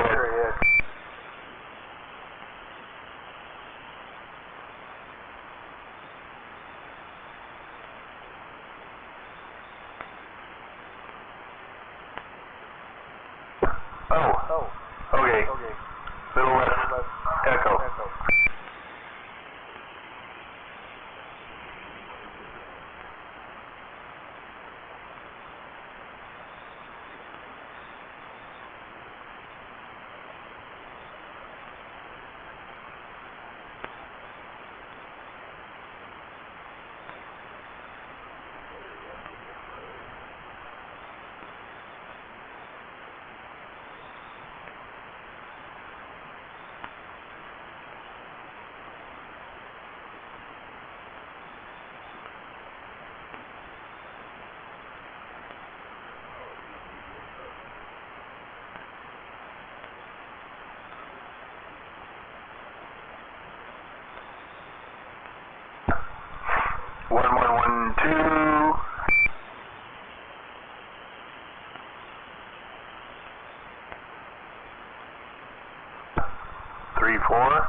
No, that made no difference.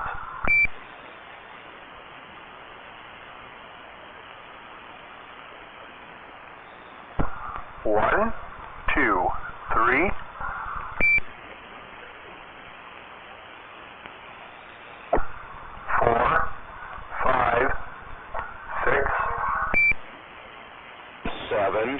189.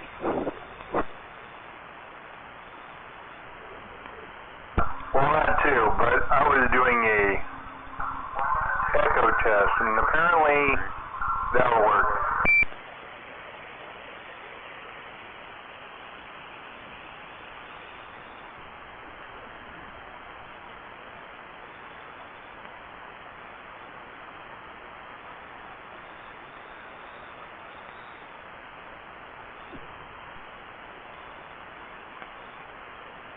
How about that Gray Ghost? Gray Ghost, do you have a copy?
Awfully quiet for a Monday night. I had to take a big poop. Really quiet. What's going on, Wiener Bender?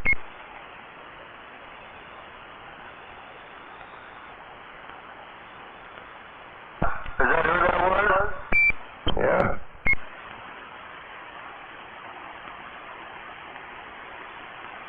Old Taterhead himself.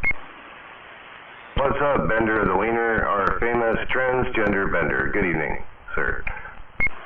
Or ma'am. Crisco lips.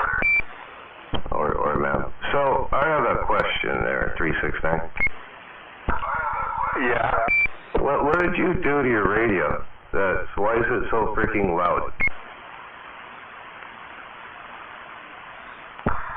I put on a bigger mouth. Wow, you actually lit up all 4 bars. Oh, the red ones. I think I'm 3 in the 9 now, am I? Yeah. Wow, that's kind of a big swing to it. I'm all over the place.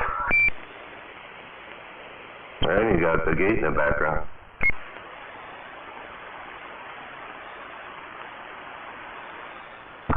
Yeah, I don't know what's going on. I know my antenna slightly tilted. Maybe I'm pointing more in the air. Oh man, you out there trolling too with your little fiberglass fishing pole? 899, 10 feet off the ground still. And a bitch ain't one. Oh, wrong song. But, yeah, man, I'm like, stock mic, man. That thing just seems to function quite well for you. Yeah, I know, it's weird. I would still like to do better audio, but it's loud as hell. I'm like audio clipping the gate. You know why I think I was cutting off?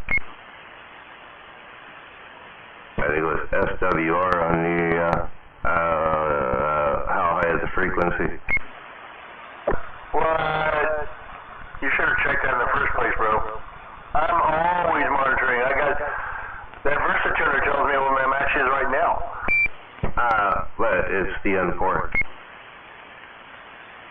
No, I know that, but I mean, the Versatuner is in line whichever radio I switch to. I put it, the antenna goes directly into the back of that so I can use the meter. That's my monitor.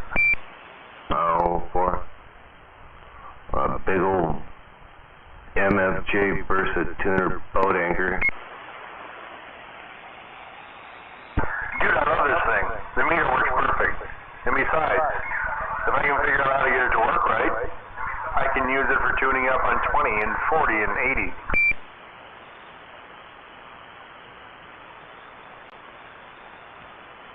80. Yeah, I think I know what it was. I think I know what's up with that thing. But yeah, you're awful loud tonight with your little stock microphone. Getting down. Getting on down in T-Town. A legend in his own mind. Zeus 369. You haven't heard 188, have you? Not tonight. 188, where are you? Sour Snatch, have you caught this? I want to snag that D104. Yeah, the D104 hand mic. I'll try it on my N6 and maybe that bass, my 69 bass that's been in a box for 6 months.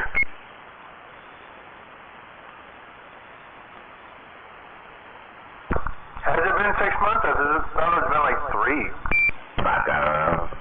I was like, oh shit, I got a radio in the closet in a box.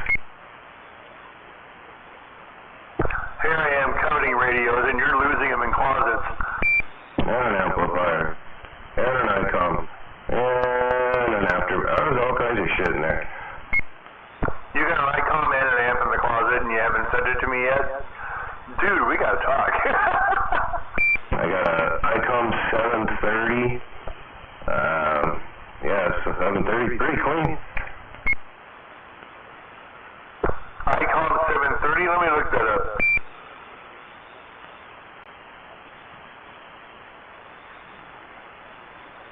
Big old heavy boat anchor.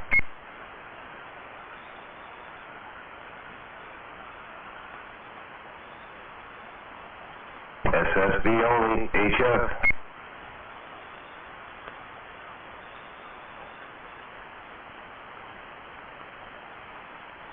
Same thing as a 720 Alpha, but it's no AM.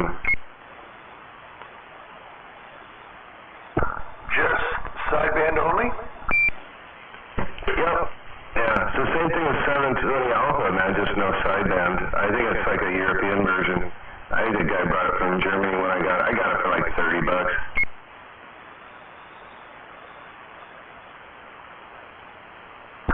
Yeah, the IC730 that I found right here is got its mode is AM single sideband and CW, and yours didn't have AM, but I found the 730. Maybe it is some sort of weird European version, because the Europeans didn't use AM back then. We're the only ones who did, I think. I mean, shit, they made their CBs go in 87, they had FM, but didn't have AM.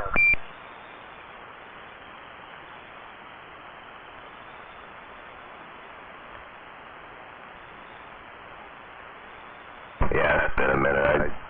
Goddamn thing weighs a ton. But I don't know, a bunch of stuff in there. I don't know, all kinds of crap. I've got like a 2-tube afterburner in there, like an old school mobile linear, man. They used to have tube mobile linears back in the 70s. Dude, I like this 730. It's pretty cool.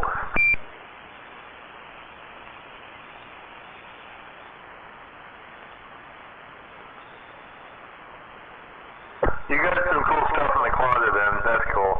Me, I just got skeletons. Got a couple McIntosh MC275s too.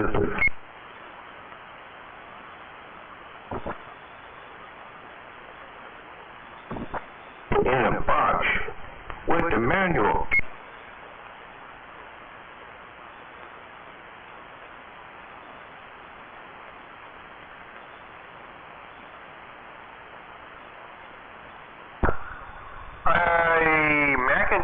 The old tube amplifiers? Yeah, I got a couple of them.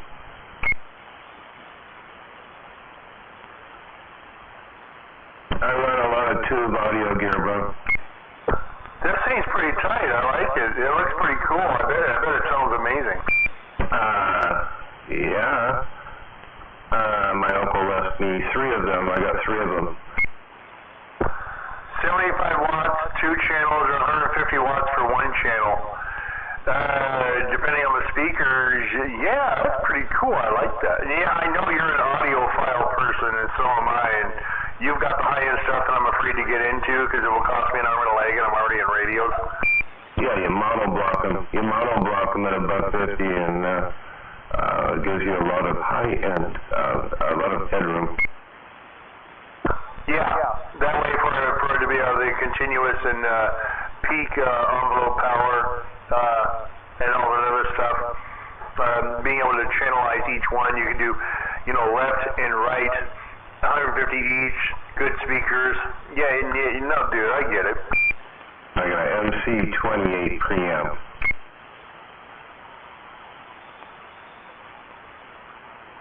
A perfect glass finish, man. It's immaculate. That's the kind of stereos that rich people have. You know that, but then again, you're an audiophile. I get it.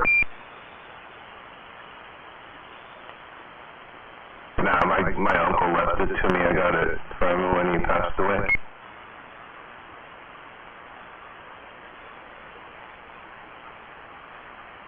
Well, I know you ain't letting go of those anytime soon.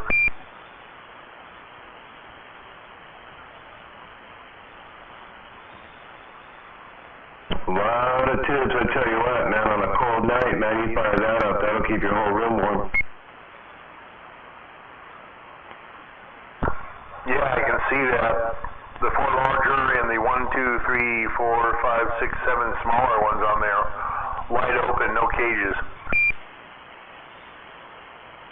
Yeah, I'll send you a picture of my speakers that I run.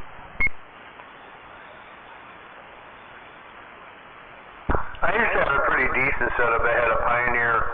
I had a 6-disc Pioneer DVD player, and I had a Pioneer console, 2 3-way Pioneer stand-ups, some tweeters, and I used to watch the Matrix with the volume turned up, and I watched the windows vibrate in the place I was renting. It was awesome. There you go. Macintosh, it's really nice. They're about over 3 feet. They're 150 pounds a piece. Let's see that big old Tactrix horn in there, big 15-inch whooper, and then the titanium tweeter on top. Dang. I'm showing Jen the picture I found of the Macintosh online. I'm going to pull up the text now.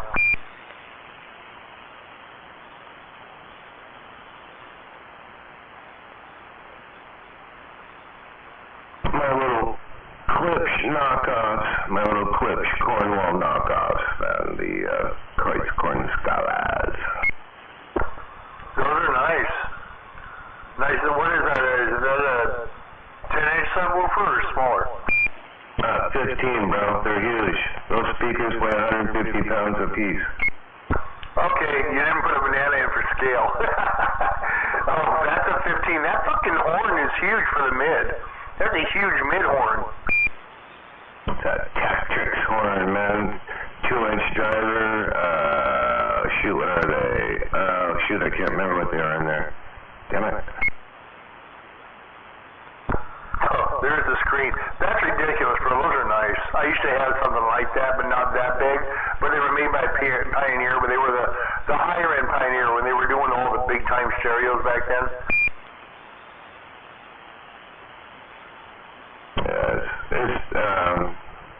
I like the way the tube stuff sounds. It just sounds a little richer to me, and it's kind of neat, when like a guitar note gets played and it keeps holding and it's sustained, and you're like, oh, I think that's the way it's supposed to have been played.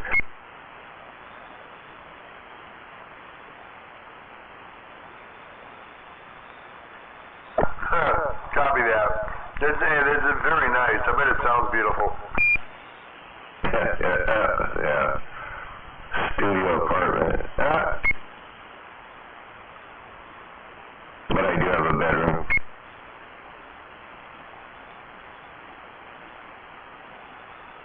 I like Stevie Ray Vaughan. Listen to a lot of Stevie Ray Vaughan. You ever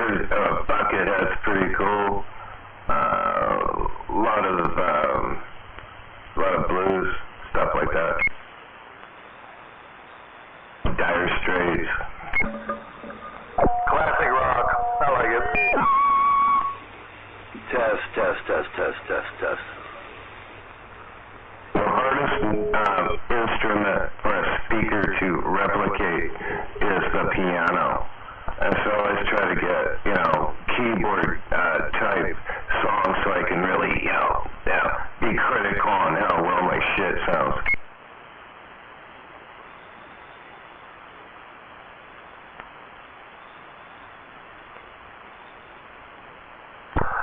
That actually makes sense. I like that. The piano, getting the piano sounds. Because I found out last Christmas that Sunflower's sister, who, the bass guitarist in the reggae band, also plays the piano, she started busting out Furry Elise, and I about hit the floor because when you hear the piano itself play one of your favorite songs, it pulls at you from inside. And if you can reproduce that on stereo, yeah.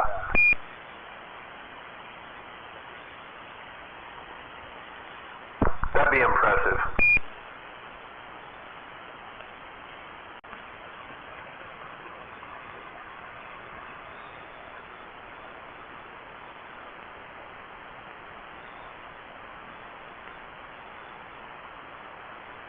Trying to find a picture of my Rogue Cronus Magnum 3. My Rogue Audio Cronus Magnum 3.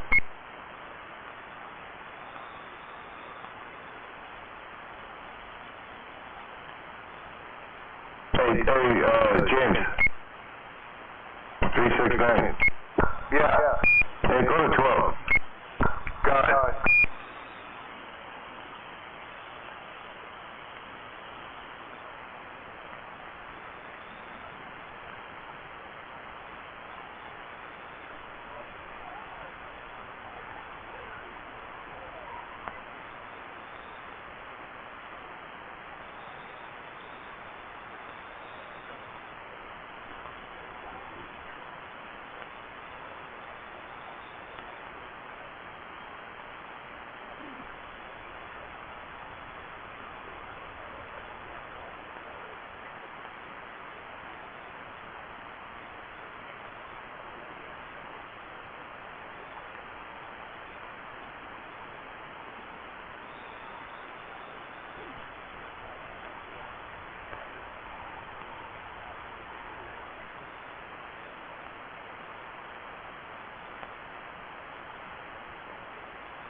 Audio test.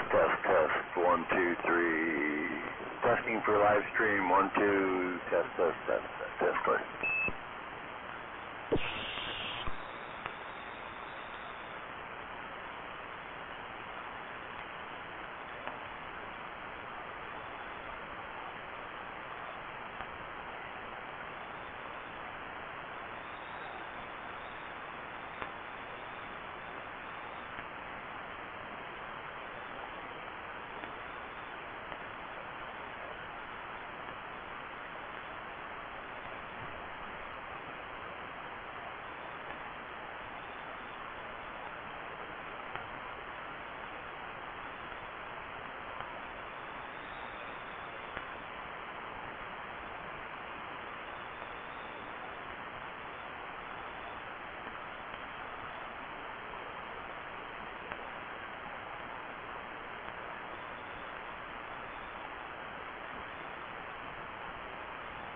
Oh, test, audio testing. Testing. Hello.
Audio test.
Oh my God. TRB, just got down. Was it base loading?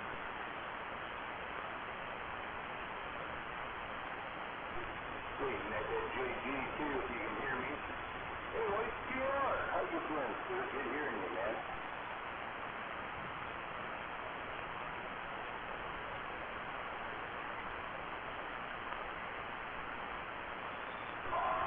Yeah, making a good trip here, man. Hell yeah. Playing on my band in the hood. TRB. So, are you going to that break up north on the 28th?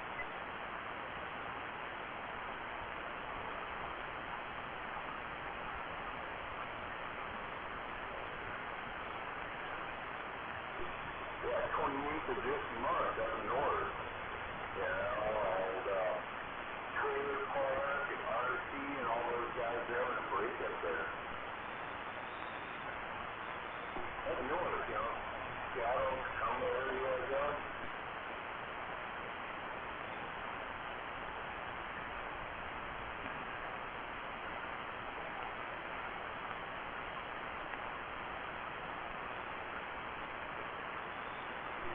Yeah, in theory, contractor and me are going, and a couple other people, so yeah, hopefully it'll be a good event and a good gas trip with good food.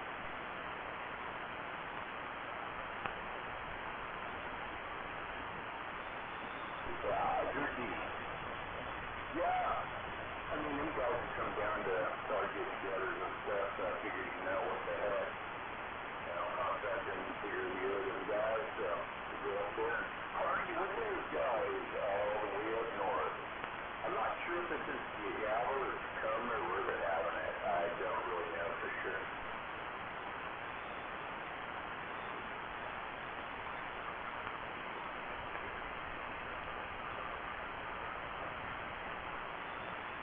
Somebody needs to make us all sandwiches. So where's the sandwich dish for tonight?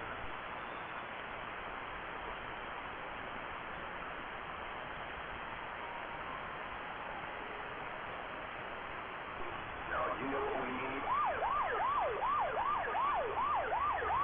We need police, TR. Pull that shit over, buddy.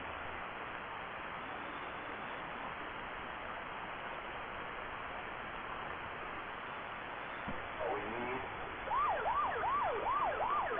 is for you to pull that shit over, TR.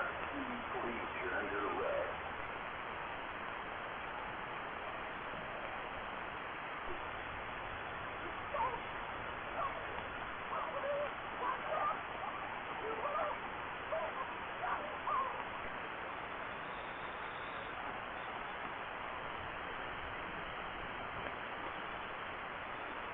So, is Bruce under from down under?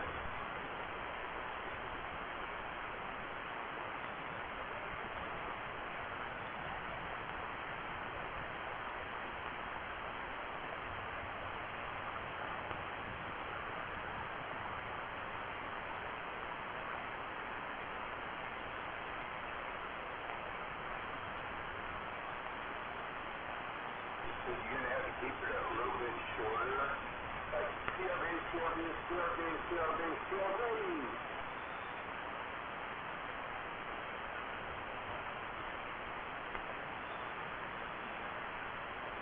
See, it worked, see? Yeah, and it was short. Hey, TR, Blue Thunder's out there in Kelso trying to say hi to you. It's probably TRB.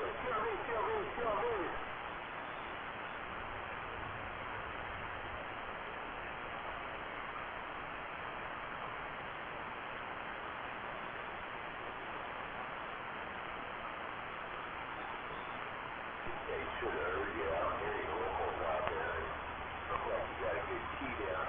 I don't know, TR, if he's got his squawk up or his other team down.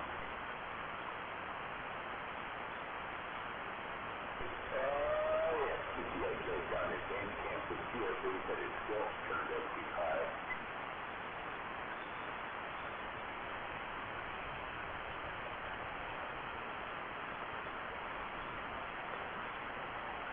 I don't hear anybody. I wish I could.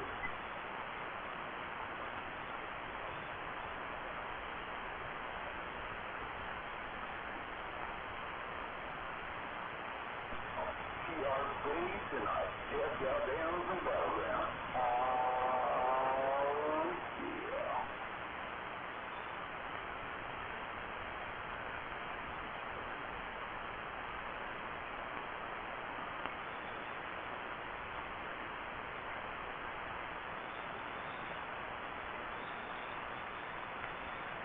Somebody said they heard Blue Thunder out there. Who said they heard Blue Thunder?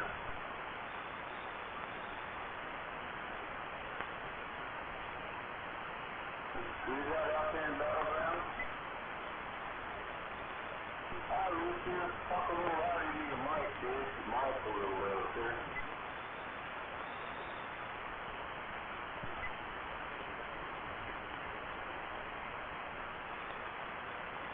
Blue Thunder, try it again. Go, QR.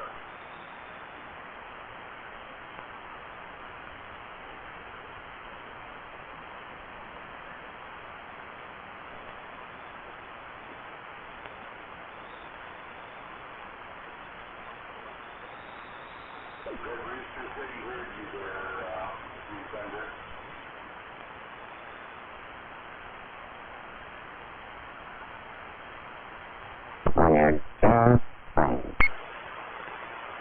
When you're just plain dumb.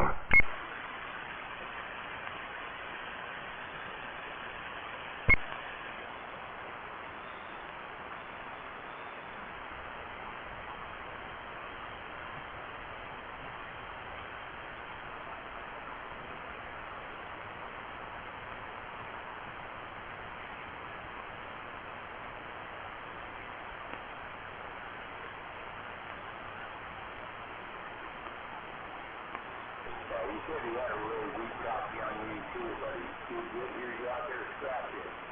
All right, man. I think you drain the lizard. Yeah, give you one lizard base out the key. Drain and eat it.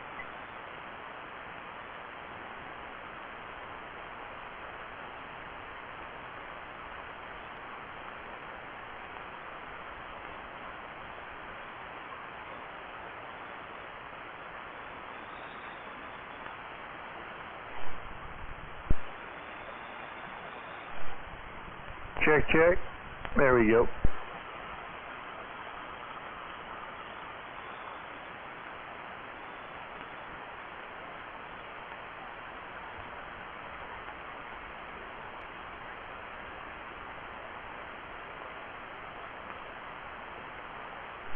Getting on down in T-Town.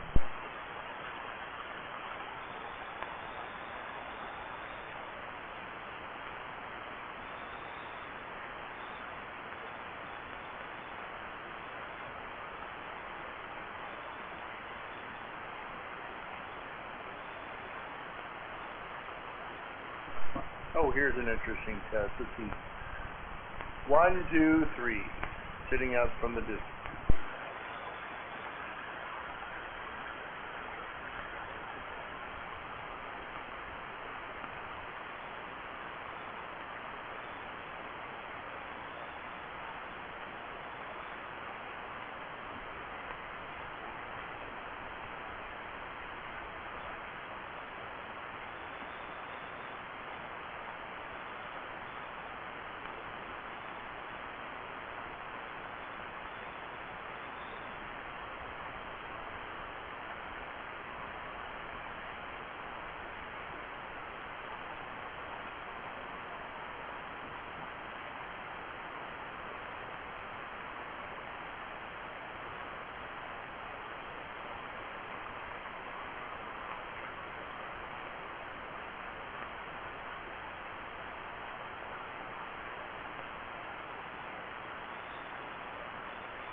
It is 12:18 a.m. Do you know where your brain is?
I want to know. I want to know.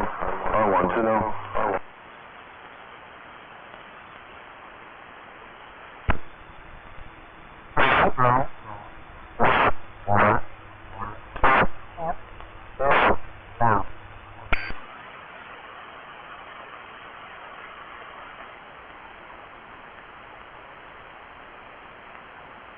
We're on AM. We're on what's called the AM frequency. AM. I want to know. Why?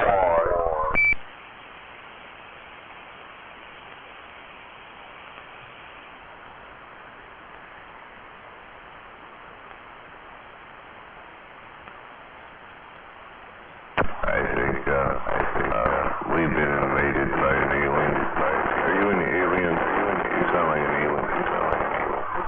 Getting down. Alien? Getting down? Alien. I want to know. That's what else.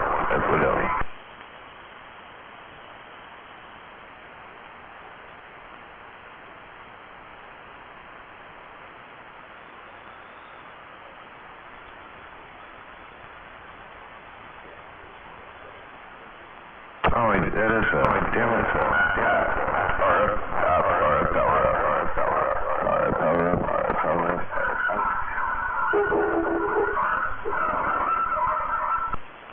You got lost in the echo.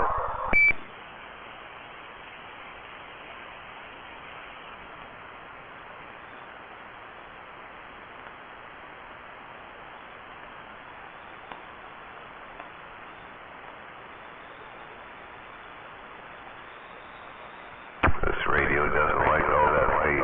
I don't need all that weight there. 369. Hello, 369. That was cool. I tried turning off the echo for the first time. How does this sound? Is it loud?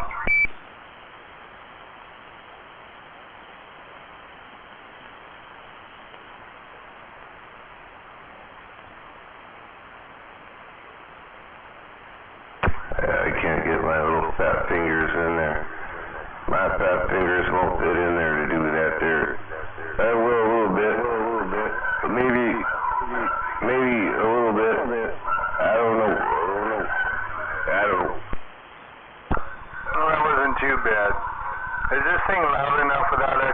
should I turn them back on?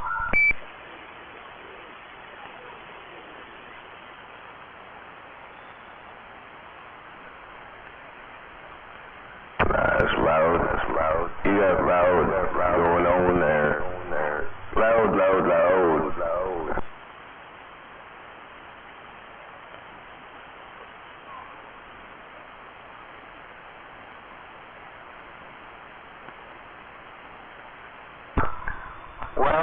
Well, what do you think? What do you think?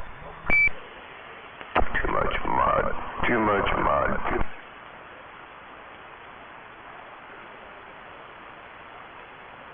There you go. That's some classic 369 right there. That sounds like 369. I know it. That sounds like 369. You got lost in the echo.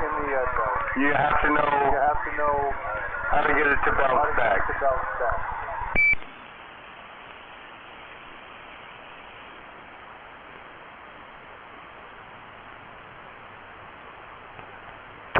Word daddy mode. Word daddy mode. I want to know if I'm in word daddy mode. Word daddy mode. This is word daddy mode right here.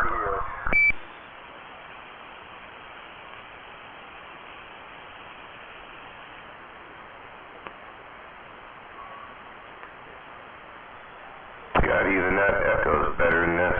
The echo's better on that Ranger than this. Legend in my own mind. Thank you very much.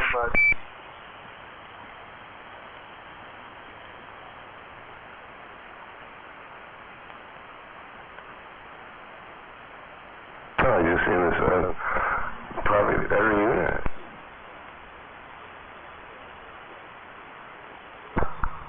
One. There. That's what I like. They're right there. That's where I like to write it.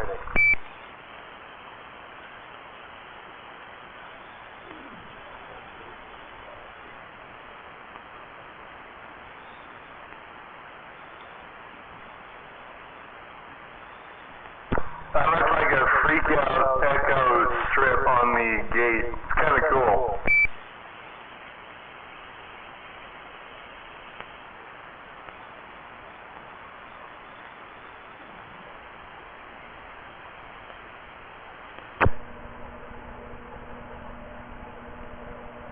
Dead key and then get on down. Getting on down in T-Town.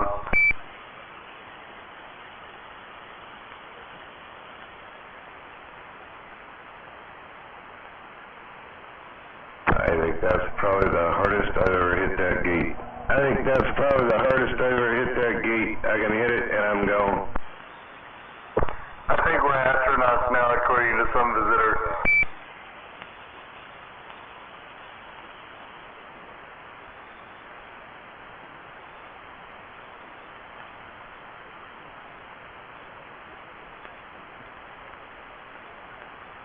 And then that's stand by. Look at that. 7.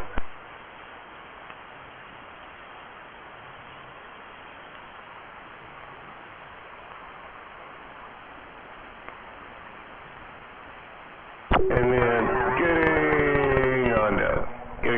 One time and I'm gone. You were in the red the first beforehand. What did you do?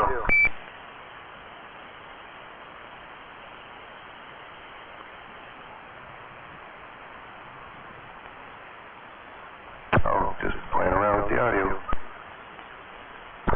You're back into it. I don't know what was different, but I'm almost in the red also. Maybe his antenna changed.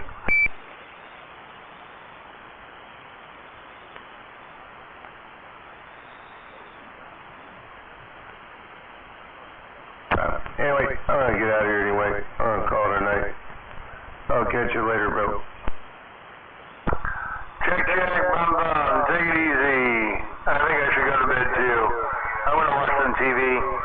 And yes, Chad, I am one of the people on there. And we're done talking. I'm back out. Zeus 369 at your service. Get on your knees, pay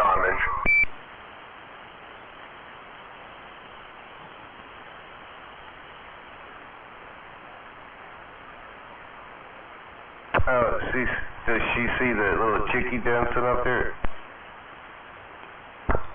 She don't look as good as Sunflower.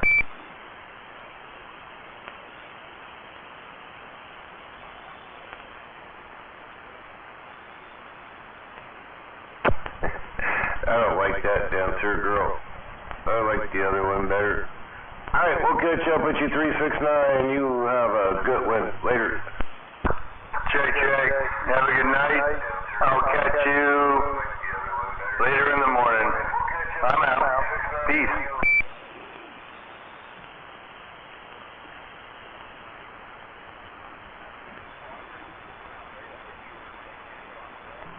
Tenfo mofo later, though.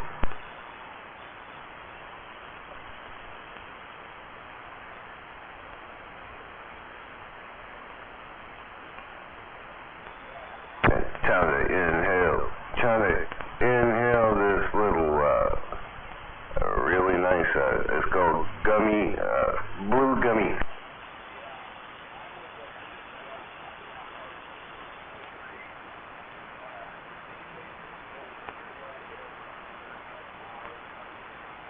Getting down with the blue gummy dabba.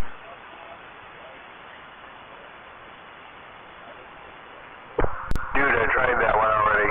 You'll love it. And I'm out.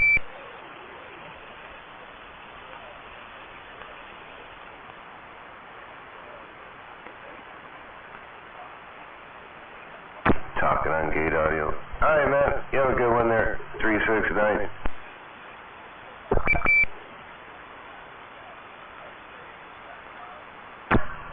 We should have Echo night more often. Don't tempt me, bro. We should have War Daddy Echo night more often. Jump board, I'm going. We will. See, we'll get some other people involved, but we'll have to do it during prime time. We're going to go prime time with this shit. On FM. Well, we can't do that on 17. I've already been scolded. I'm not going to piss off 45. Yeah. Alright, later. Have a good one. Alright, I'm out.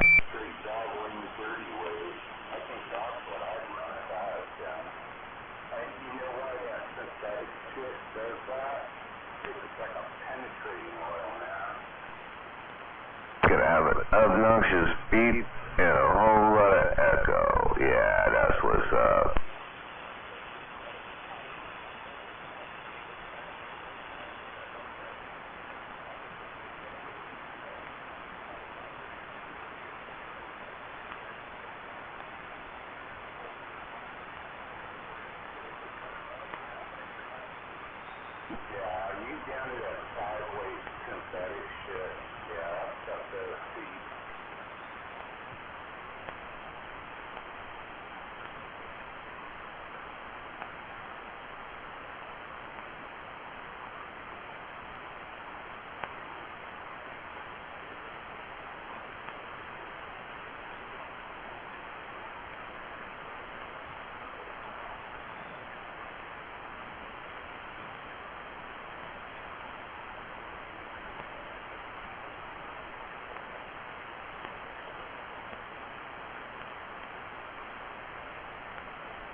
If you want to do a real good engine flush, take all your spark plugs out, spray it in there, get spray some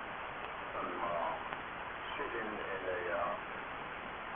the spark plug hole, and then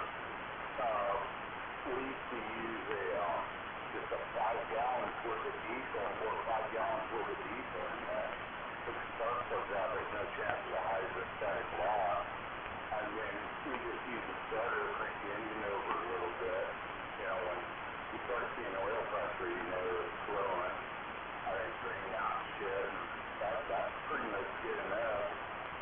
You know, you get rid of any of the old oil residue and shit, and just swap out the oil filter and you put in any kind of oil you want then.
Audio.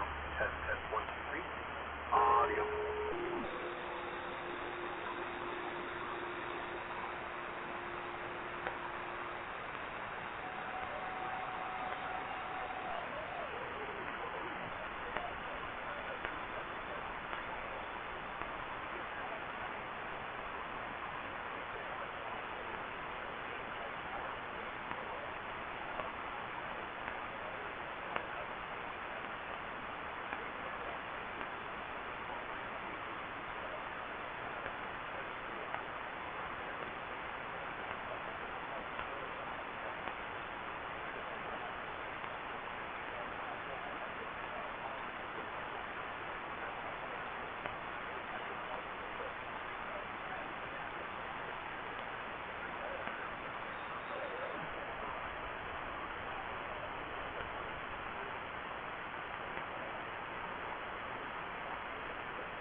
Audio check. 1, 2, 1, 2.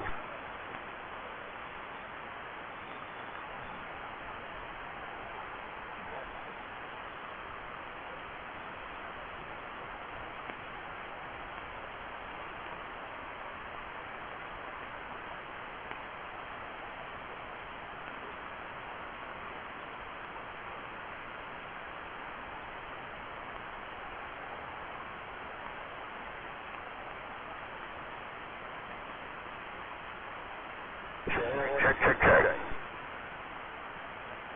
Check, check, check. Check, check, check, check.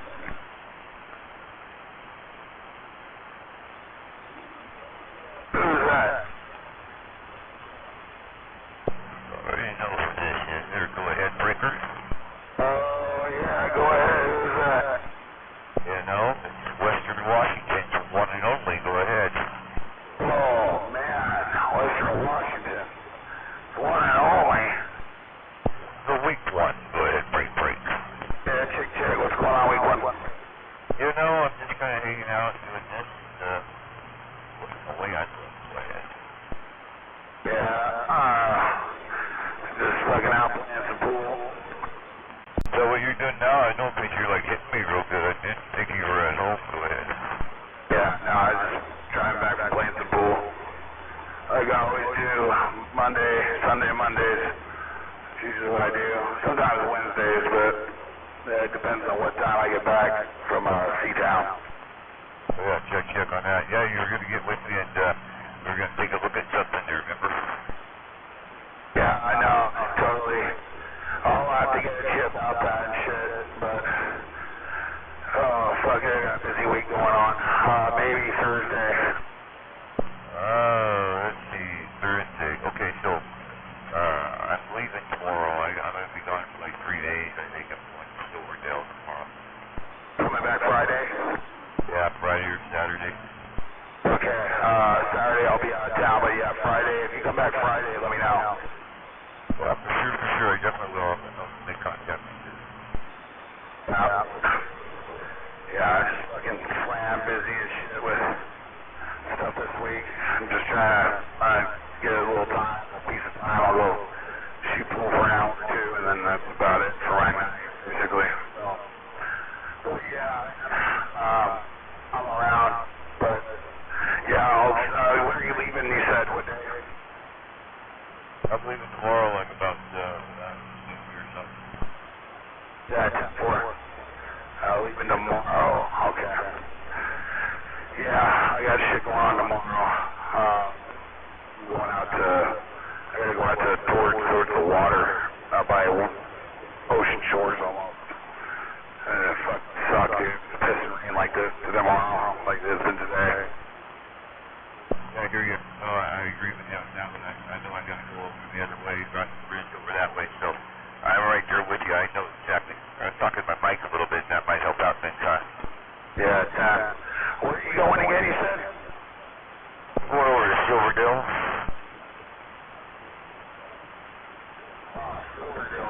Silverdale, and north. It's kind of over there by across the bridge, the Canal Bridge there. That's a drive, dude. Silverdale, that's a fucking drive, I tell you, man. Fuck, I hate to fucking go all the way up north, way through, what is it, Highway 3? That's exactly the road there, go ahead. Yeah, that road is, man, that's a ticket road. I call that ticket road. Because every time you drive on, if you go too fast, you get a fucking ticket. Yeah, I'm hoping not to get any tickets, I'll tell you that. I don't want to get any tickets there on that road, but, you know, hey, whatever, if it, you know, it is what it is, but I definitely don't want tickets. Yeah, I do not like getting tickets up in Kidnap County either. No, yeah, you gotta go up there and fight the damn thing, or you gotta pay it. Usually, if you don't want to pay it, you know, you go up there and fight the fucking thing. I tell you, man, those red light cameras and shit, dude, if they can't visibly see you from the video, you don't gotta pay it.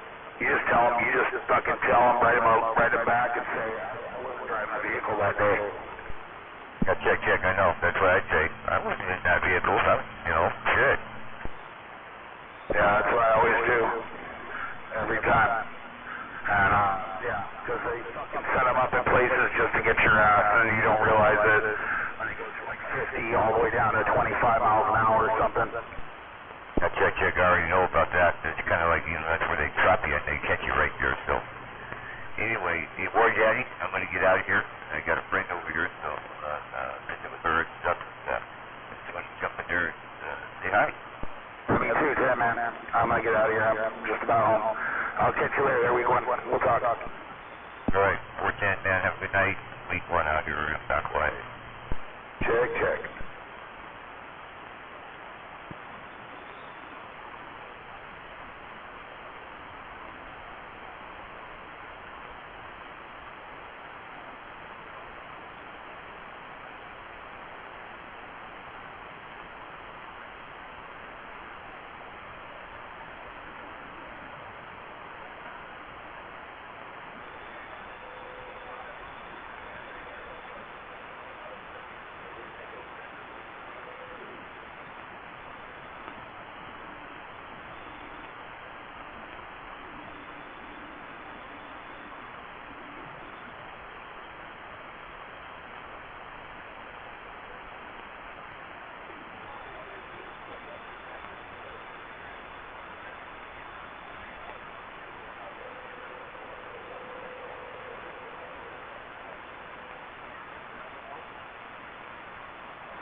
if they take the catalytic converters out of there, right, and go to dual exhaust, you change the back pressure and shit, and yeah, you can actually gain fuel economy with the dual exhaust. The thrust muffler for the EcoFlow, I forget what brand it is. I think they call it the EcoFlow. Either of those works real good. The only problem is, once you open that stuff up and it's all nice and silky, it makes you want to step into the gas all the time to get careful.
hot. This stuff's tough.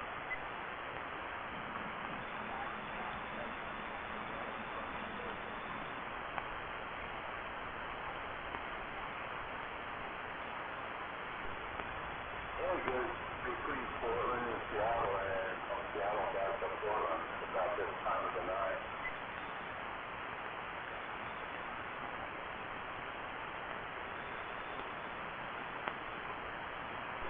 I should probably, run all his info again, see if he's still contract out the tracking. He's leasing the truck. The truck's actually leased in his name.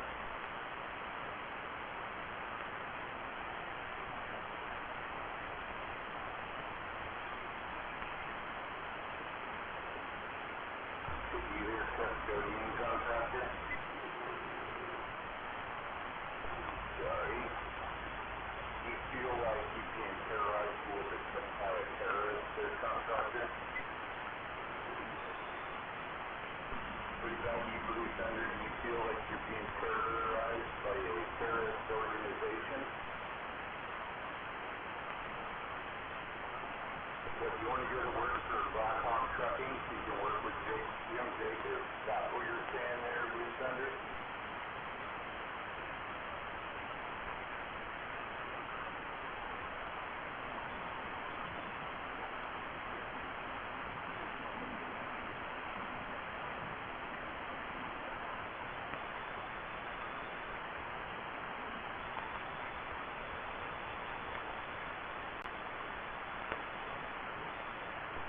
Blue Thunder can throw rocks and kick my fire.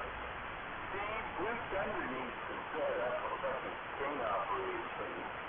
They could sit down there into his property, and when Jim Jacobs comes through, we could set him up with radio from up, and they'll only measure unless if the guy's like right on top of them, then he'll stop the truck and stuff. Then we can set up a roadblock up to the fucking lids from your place to Blue Thunder. Yeah, we can have jumping trucks and we can hire them to block I-5, shut it down, pin Jim Jacob into the fucking mayhem of the traffic jam, and then we can go a little shower. So I gotta warn you guys, that fucker does have it done. He's actually crazy. He looks like a fucking full hermit. It's within the Nevada desert all by himself. Crazy old fuck. No shit.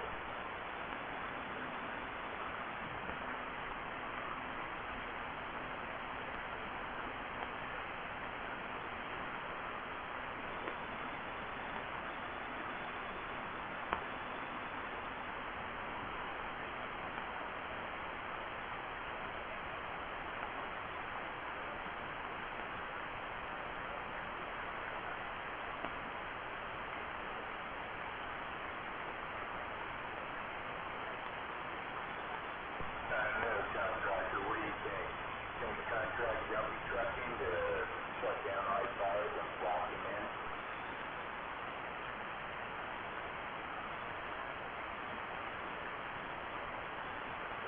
Contractors out there warming up the dump truck right now.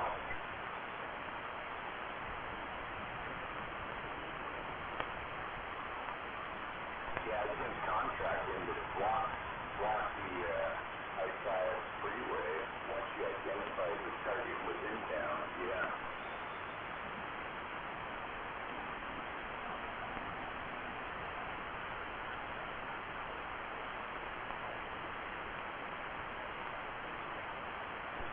Kinda. And I could start a GoFundMe page too.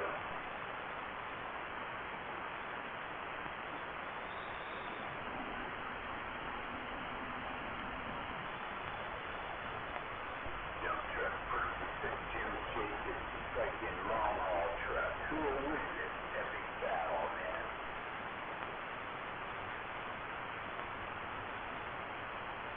When Jim Jacobs whistles like that, that means bring it on, big boy. Let's see what this dump truck's got.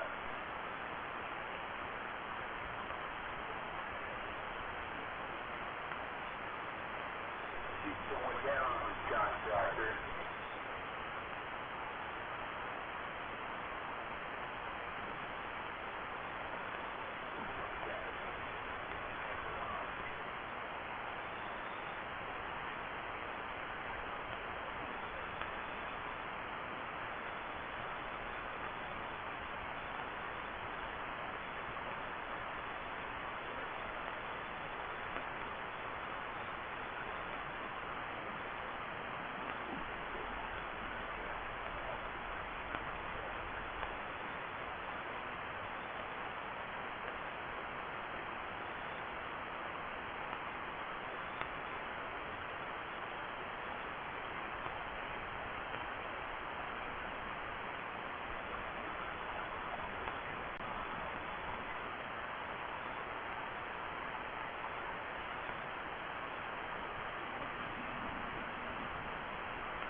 Pigfinalia.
I feel a great disturbance in the farce.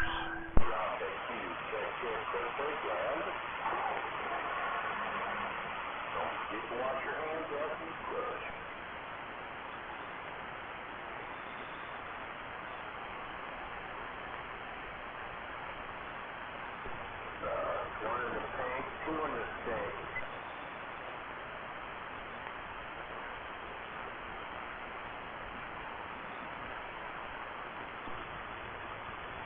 Two in the tank and a fifth of the tank.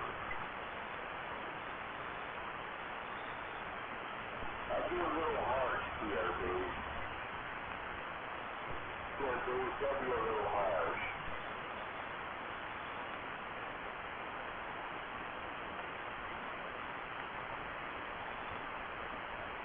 How about that sanitary Ed?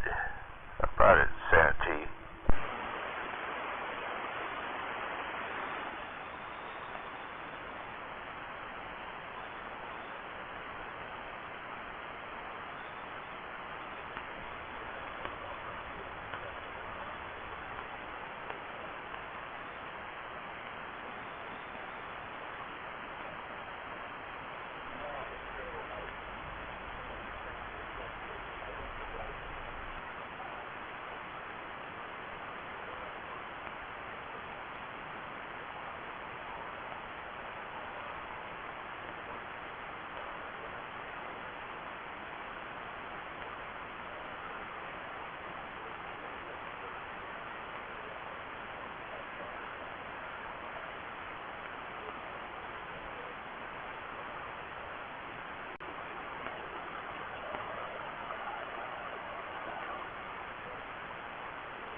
Quack, quack, quack, quack, quack, quack.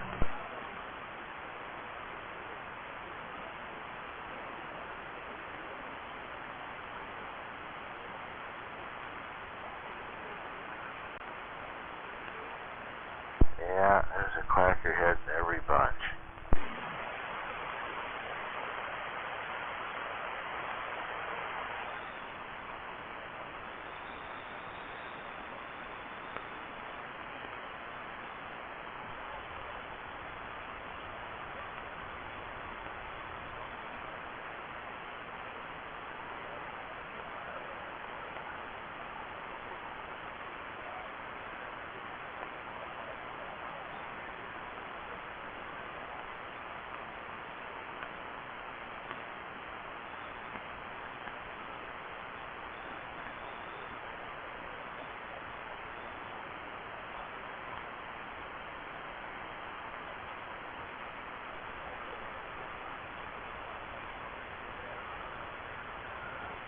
Looking a little bit like we're right at the start of another solar flare.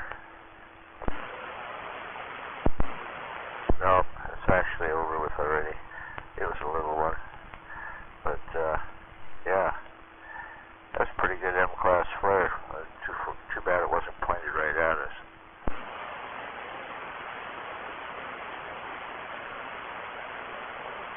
And the timing was off. If it was later, we would have had skip tonight.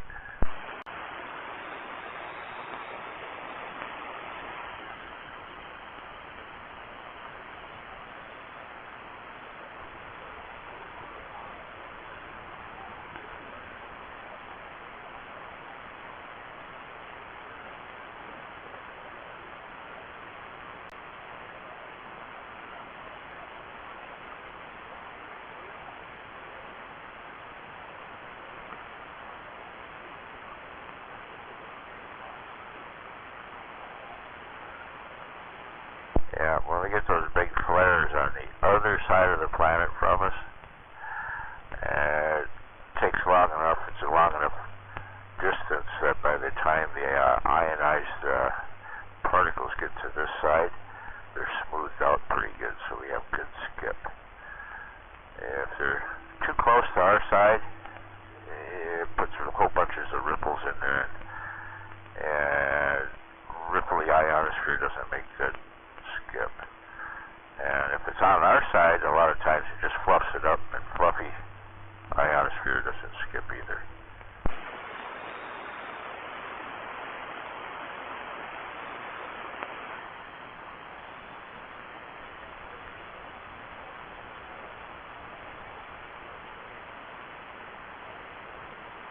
I wonder what's going to happen when we get a big flare and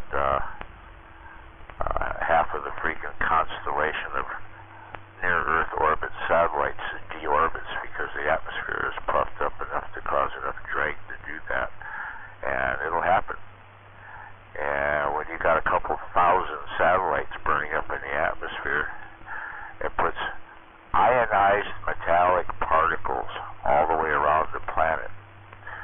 Now, if you have a spherical magnet and you surround it with a spherical iron or metallic sphere, it negates more than half of that magnetism. And we need that magnetism to redirect cosmic particles away from the Earth. I mean, when it's knocked down like that, we get bombarded with cosmic radiation. And that's not good, especially when it hits shit that's above you, like metallic stuff in your roofs, aircraft. Aluminum's one of the worst. The beta particles off of it are what do the damage. The cosmic rays themselves probably go straight through you without doing anything. But when they hit denser materials and cause that secondary spray of beta particles, that's the stuff that hurts you.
Yeah, pretty much too late for a beer run.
I guess if nobody's gonna come out and play, I'm gonna pick up my marbles and go home.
In other words, they want to get rid of creation. There is a very definite, deliberate attempt to get rid of creation.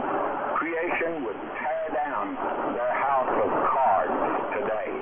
They make history to conform to their own patterns, and they're doing nothing in the world but cutting out paper dolls, which is the figment of man's imagination, and that there's no such thing today, of course, as sin. There is no such thing today, actually, as morality. They would argue that morals are relative. If you think it's wrong, well, you're the master of your soul, then it's wrong. If you don't think it's wrong, well, then it's not wrong, because you're the master of your soul.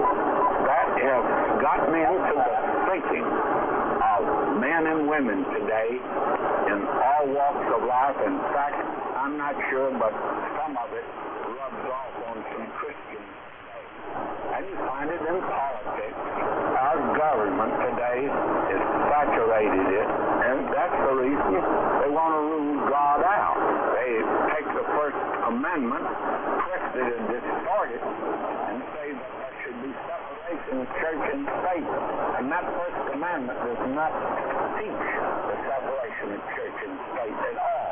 It just says the state is not to start a religion or control a religion. And therefore, they have no right today to interfere with man who wants the teaching of creation to his children. You interfere with that man's personal liberty when you do that. You interfere with him and his home.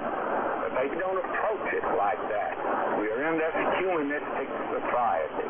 And even humanism today has gotten into the church. Liberalism is a religious form of humanism. It takes the emphasis off of God, puts it on man. They, for instance, will take the Sermon on the Mount. They use that. And they will tell you that it is anthropocentric. That means it's man-centered. And then there are those that like to say that it is even Christo-centered, Christ-centered. I would say that the Sermon on the Mount is theocentric. It is God-centered.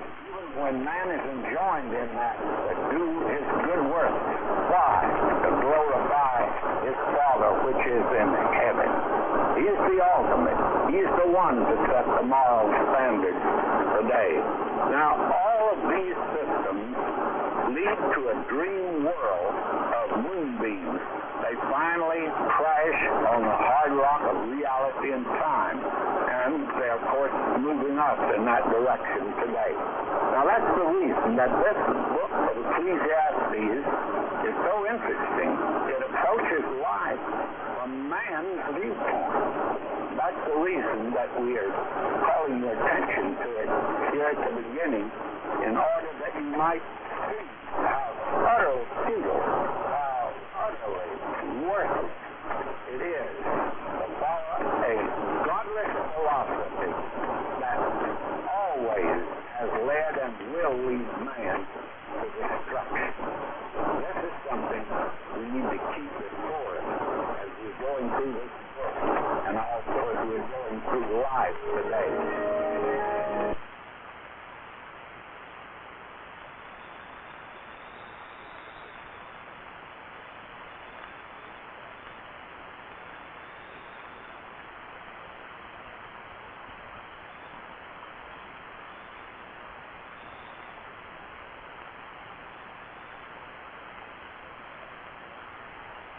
Today, friends, we've come to the book of Ecclesiastes, and we are putting in here at verse 5. I trust that you have your Bible here. Now, we got through this verse, but verse 5 is tied on to this next consider them together. In fact, verse 7 also. He says here, the sun also ariseth, and the sun goeth down, and hasteth. There he arose. The wind goeth to the south and turneth about to the north. It goeth about continually, and the wind returneth again according to his circuit. All the rivers run into the sea, yet the sea is not full. Unto the place from whence the rivers come, thither they return again. Now, here is without doubt one of the most remarkable statements in the Scripture. And here is the revelation that Solomon made a study of science, or the laws of nature, as probably that would be the better term, and he knew a great deal about these things. And it's quite interesting that these are some of the things that are basic today as far as science is concerned. I'd like to read to you a statement made by Dr. A.T. Pierce, and I'm reading now from him. There is a danger in pressing the words in the Bible into a positive announcement of scientific facts. So marvelous are some of these correspondences. But it is certainly a curious fact that Solomon should use language entirely consistent with discoveries as evaporation and storm currents. Some Some have boldly said that Redfield's theory of storms is explicitly stated. Without taking such ground, we ask, Solomon, we heard to accommodate that. We taught him that the movement of the wind, which seemed to be so lost and uncertain, are ruled by laws as positive as those which rule the growth of the plant, and that by evaporation, the waters that fall on the earth are continually rising again, so that the seas never overflow. And then he goes on to speak about Ecclesiastes 12:6.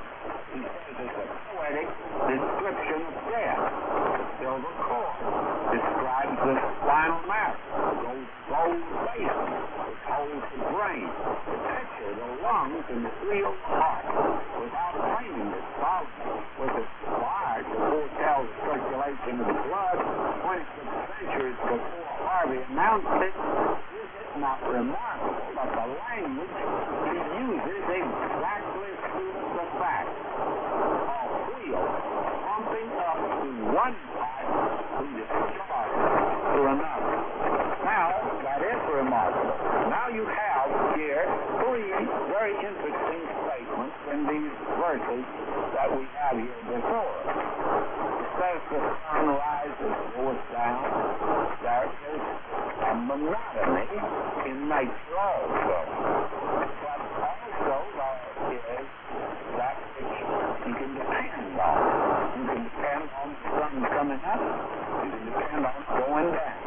Now, that's the terminology we use, and it has accommodated all ages, yet I'm sure most of us know today that what actually is the coming up of the sun and going down of it really is the rotation of the earth. But may I say, as far as we are concerned, we're standing on a pretty solid piece of ground, and it looks to us like the sun come up and the sun goes down. Nothing wrong with that. The statement is something that is absolutely amazing. That it's something that is done in a precise, regular way, that it is obeying certain laws. How did Solomon know about that? He didn't have this judgment that we have as a background to base his predictions on. Now, he also noted something else. Like the rivers run into the sea, but the sea is not so.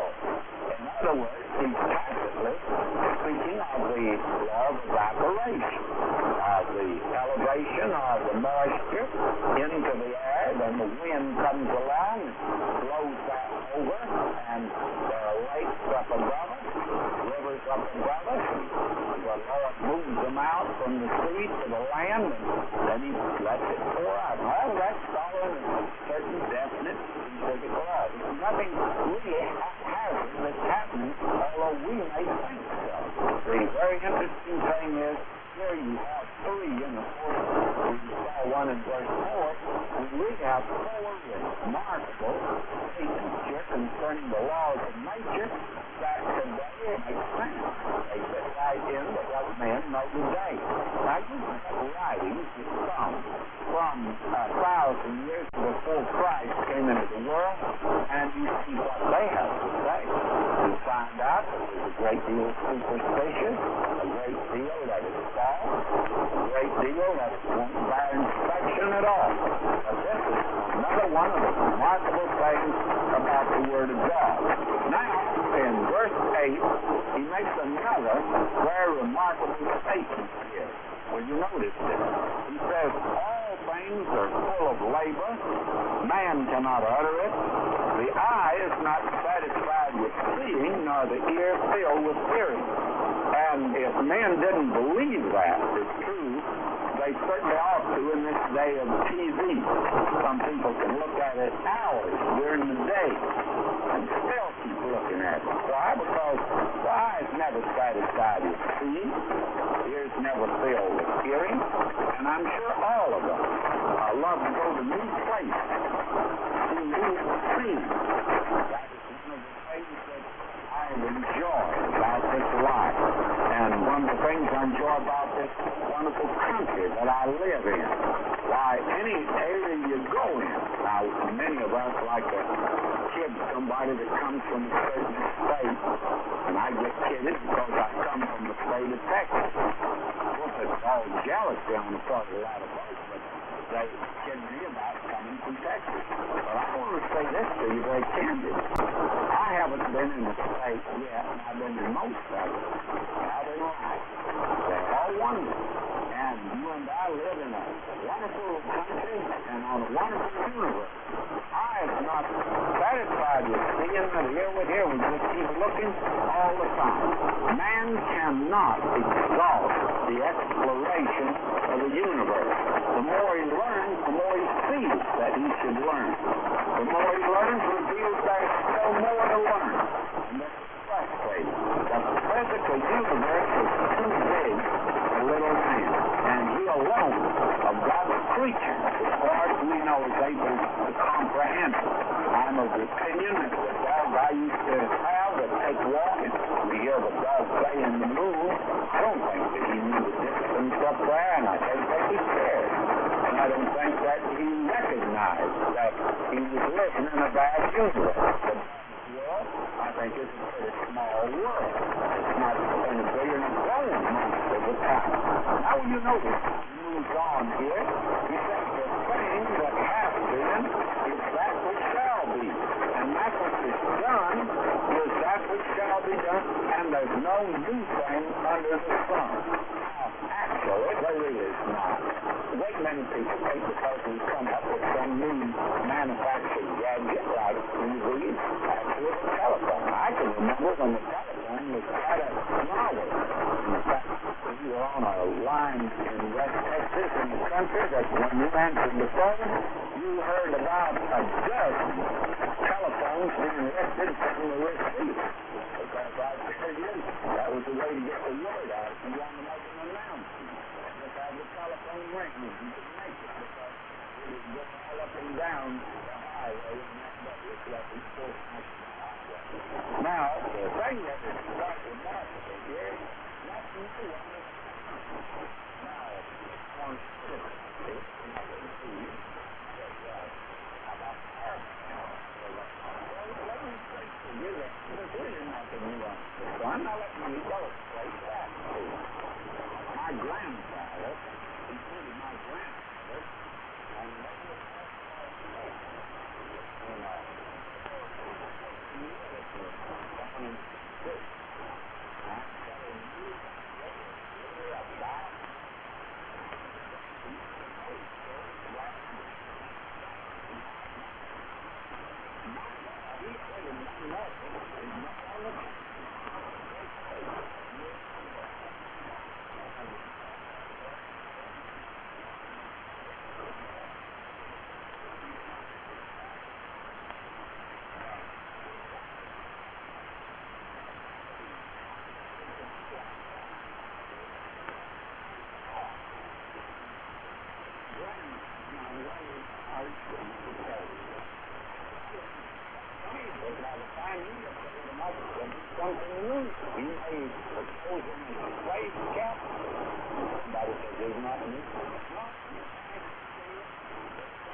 we probe around, and we don't find anything new all the time. There's nothing new under the sun. Now somebody says, what about the computer? Well, God is computer brain, it's all we got, an electronic nervous system, and it can bring to man no peace and abiding satisfaction. Man has learned that these things around today are not really new. They don't give him anything new. I forgot to say that it's one thing new. And may I say to you that that is something to come when you receive Jesus Christ as your Savior. And that, my friends, is about the only thing new that's going to be coming your way is the new word. That's all. Solomon tried all of these things, and he had to conclude this part by saying, there is no remembrance of former things, neither shall there be any remembrance of things that are on with those that come out. Man tries every way in the world to keep himself before the public. But it doesn't take him long for it passes on to the Remember who the popular movie stars were 50 years ago? Do you remember who was the popular athlete 50 years ago? By the way, could you name the president of the United States 50 years ago? No, there's no remember. All this long speech, and we spend our time down here, the scripture says it is title of his heart. And some can go back over. And that is the conclusion that Solomon came to here in this first expression that he made. Now we find here he's going to seek satisfaction in wisdom and philosophy. And verses 12 to 18 will get the pleasure in the second chapter. Now here's the experiment. He says how the preachers will see and I gave my heart to teach that by wisdom concerning all things that are done under heaven. This before, rather, God is to teach man the exercise therewith. Now, what is the he says, God is our time studying philosophy of the world. And this is interesting. Paul says, we live 2,000 years this side, 3,000 years as a left. Man has come up with a great deal of magic here. But you know that actually, he doesn't know about philosophy and wisdom that he knew 2,000 years ago. There's been no matter wisdom or philosophy. These things may be he says in verse 14, I have seen all the works that are done under the sun, and that they making this experiment, studying this, and there's nothing in the world but this fact, a waste of time, and as you know, we're living in days and trying to say that all past methods of education are just a waste of time.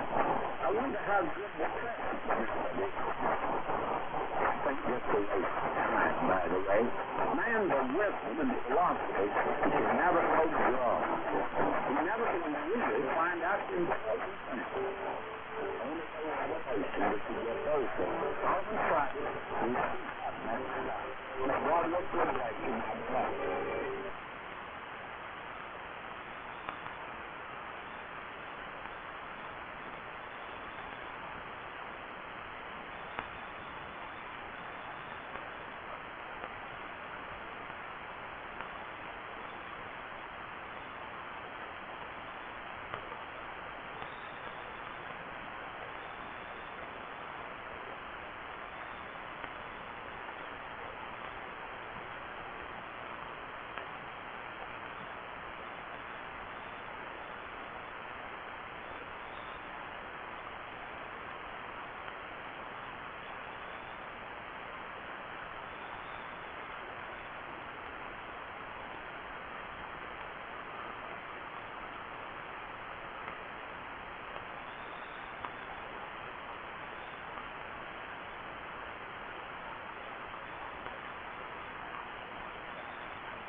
Austin on the job.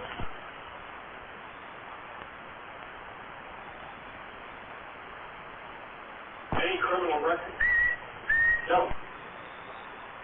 Hello. What's going on?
moto.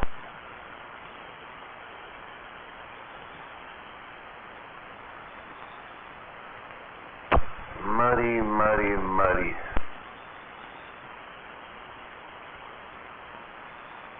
That sounds muddy.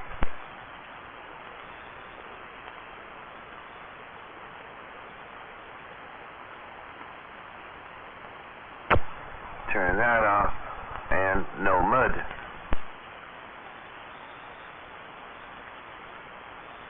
Mud, mud, mud.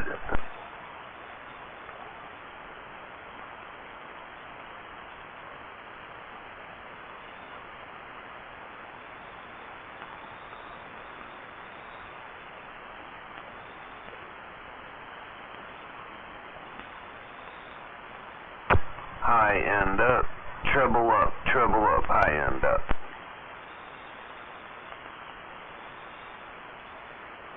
There we, now we're getting down.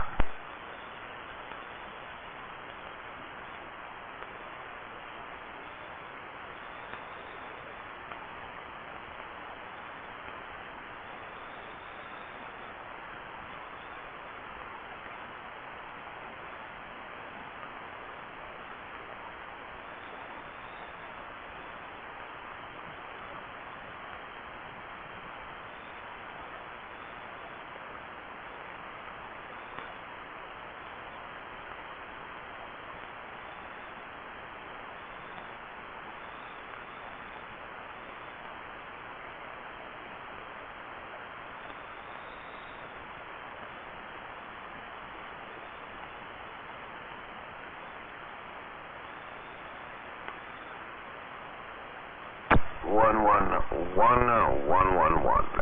Getting down, no mud.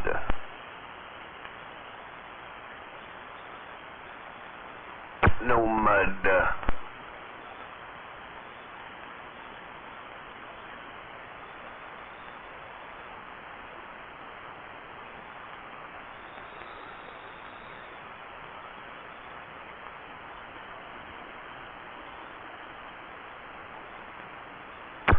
Alright, that's 2 o'clock.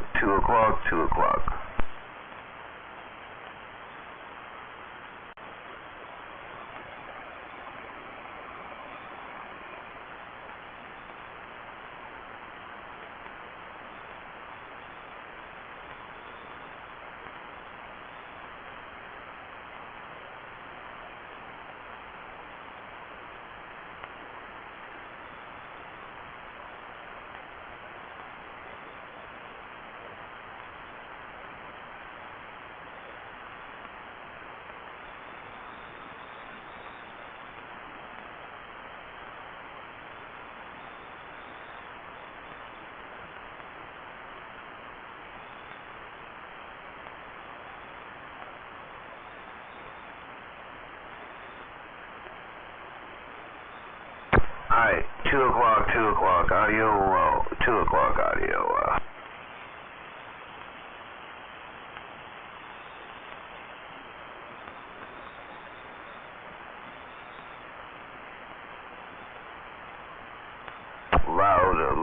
louder, getting that down now.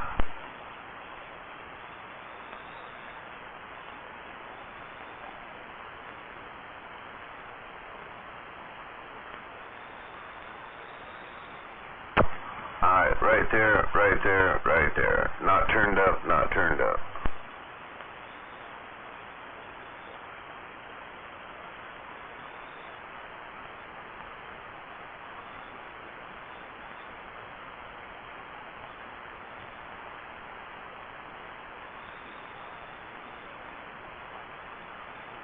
Gain up. Oh, look at that swing. Gain up, drive up, gain up, drive up.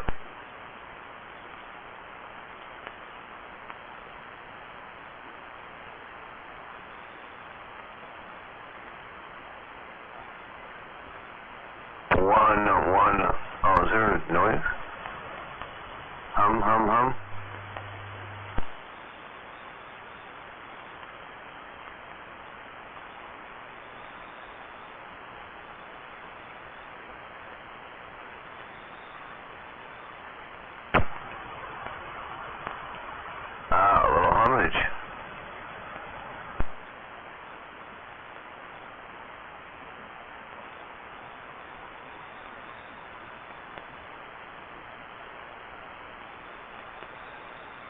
Nope. No homage.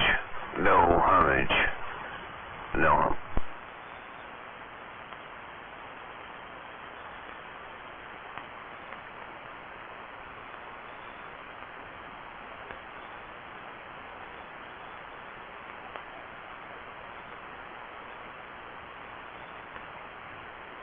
Hello audio. Hello audio.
Dang, and the rain is back.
I've been up for a while, but I wanted to give you a chance to wake up, Gunner. Did you make it?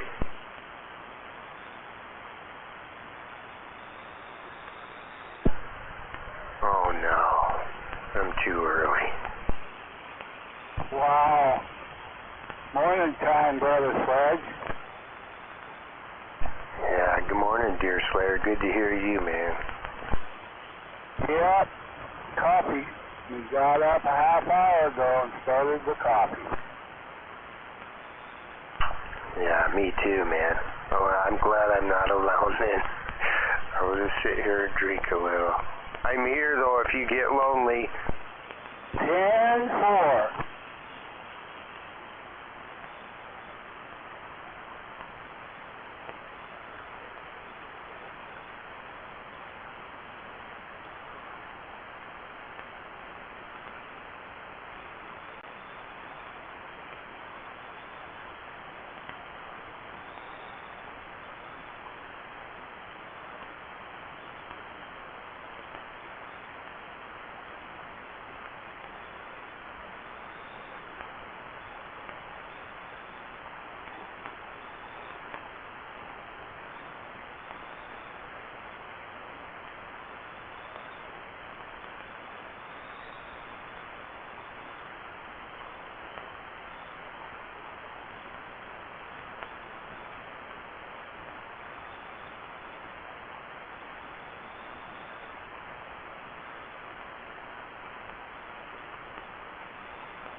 Hey, Brother Sledge.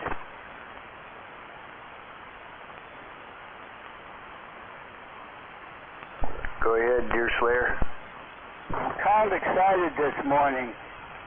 I got a 4-pill yesterday, and I matched it up to this 29 Cobra. What do you think? Yeah, it's nice and clear. It sounds good, man. Ah, cool. Yeah, old Air Gunner just had it sitting around there getting dusty, so we matched it up with this colorized 29 Cobra that throws 25 watts out.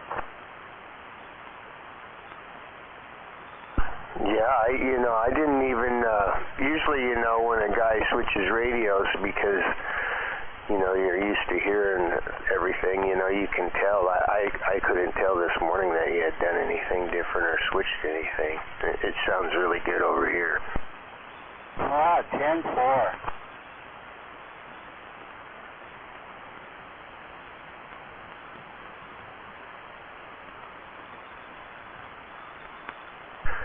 Are you hunkered down in the place that you're at for the winter till spring breaks or whatever, or are you still bouncing around when you feel like it? I'm sitting here, but I'm not far from town, so yeah, I go back and forth and get my stuff. But yeah, pretty much I'd like to hang out here for the winter.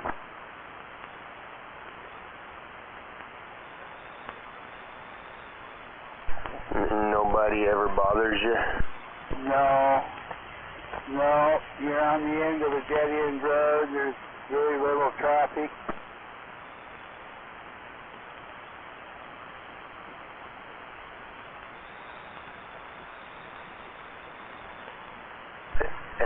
And you don't get lonely because you got patches, right? Well, yeah, I'm sitting in Maytag Yard. Okay. Now I feel better, okay? Now I know you're really safe. Oh, yeah. Patches, that doggone, he got in a tangle with a big old a yellow belly eastern gray squirrel. Damn thing was about 5 pounds. I heard you say that the other day, but I didn't hear how that ended. Well, a squirrel took a little nip out of Patch's shoulder, and that made him go ballistic, and so he rolled around and clawed up the gray squirrel, and then the gray squirrel got away, and he's pretty fast. He outran Patches to the backyard and up a tree.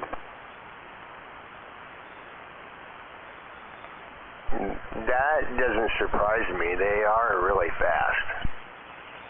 Yeah, especially when they got a big gray and white monster chasing them.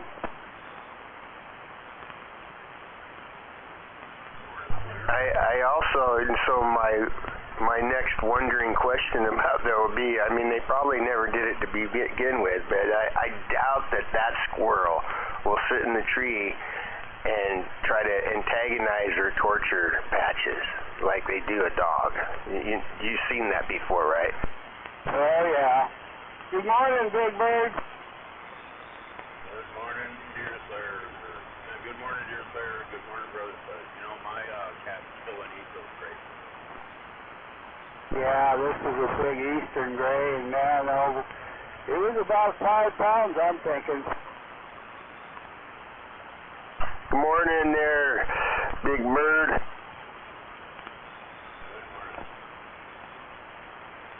Usually he just chases them squirrels and bats them around. You don't try to kill them. But this one, wow. I see them all the time out there. All I see is the front end and the rear quarters are like missing the bait. Oh, yeah. Yeah. Yeah, getting beat up by a squirrel again. Yep. He took a little nip out of him, and so he tried to get him back, but that squirrel was fast.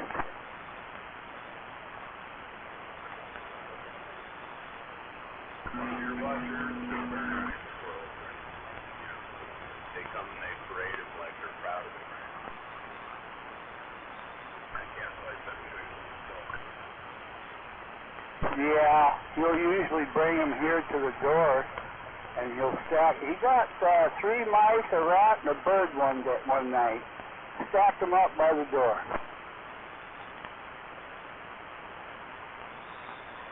Good morning, Big Bird. Good morning, Gunner. Good morning, Wolf, Deer Slayer. Good morning, time, Wolf Trapper, Deer Slayer, Big Bird, Channel 17. Bird Ninja. Good morning, Wolf Trapper. Gunner.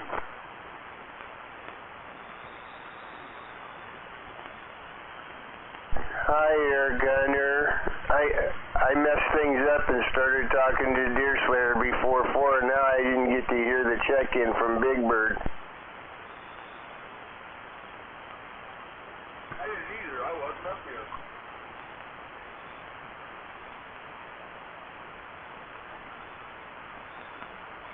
You both ought to do that if I want to talk to BS. Morning, BS. Thank you, Gunner. Good morning. Yeah, I just got up here myself. I didn't get a check-in this morning either.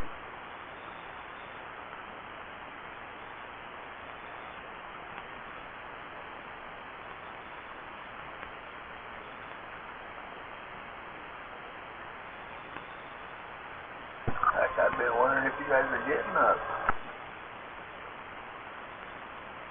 I slept in. I kind of enjoyed that. Roger.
Who's that?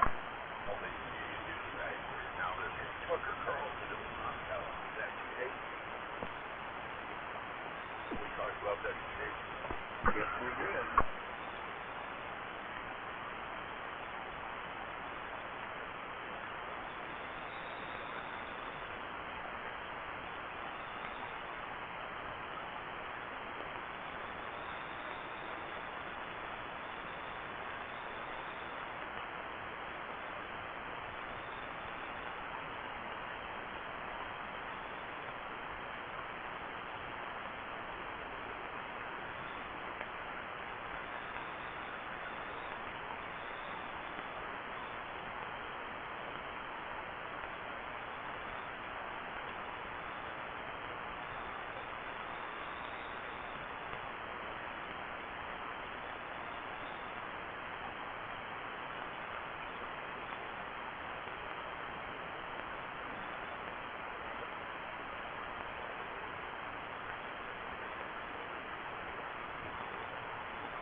did. I seen it on the news last night.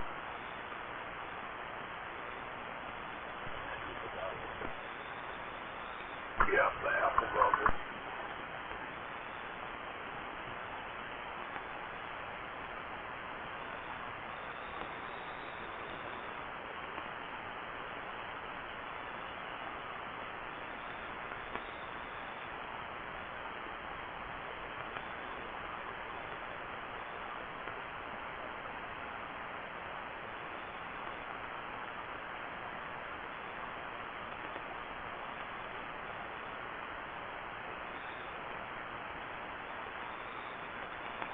Driving a car with that. Yeah, they're saying don't do that.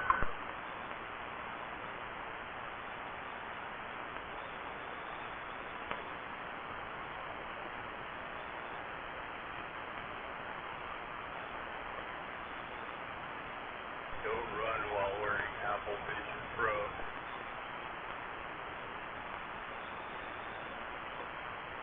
Use it when you're drunk.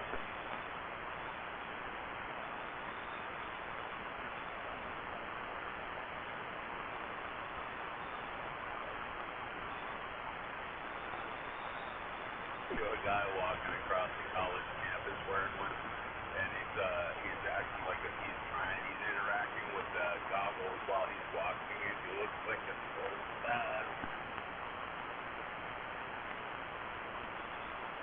Pretty funny.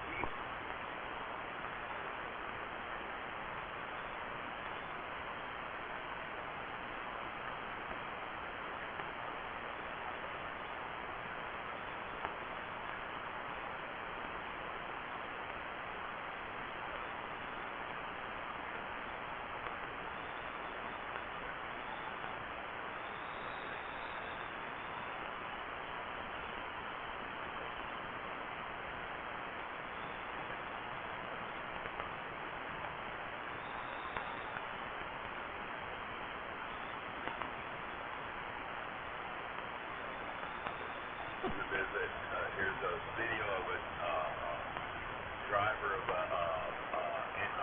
Amazon truck in self-driving mode, and it has and he's wearing these damn goggles sitting behind the wheel.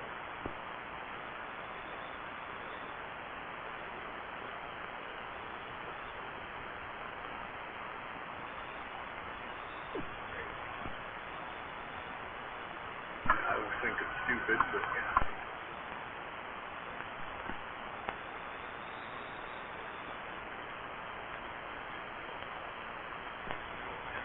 Dumb is when you do something because you don't know any better. Stupid is when you know better but you do it anyway. Like that.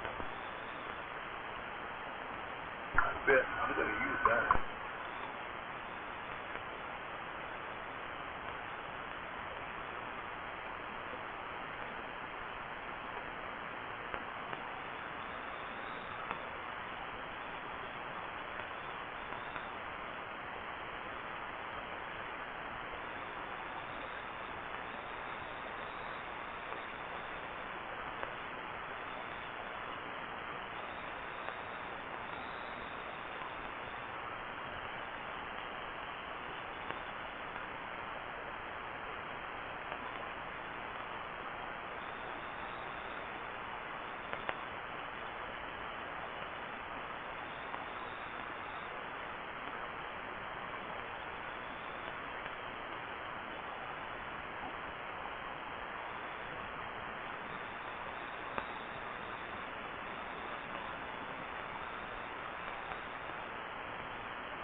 I've got FPV goggles for my for flying my quads.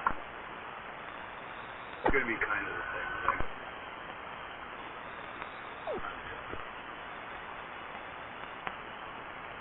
I have infrared head tracker, the thing on my hat, and it follows my head, so I turn so it changes the view on the giant monitor, right? Yeah. For me, the seat is far enough from the screen, and the screen is so big that the dashboard of the airplane that I'm flying and the windscreen, it looks life-size. So when I turn my head, everything I see is one-to-one. You know what I mean? Seeing it life-size. Yep.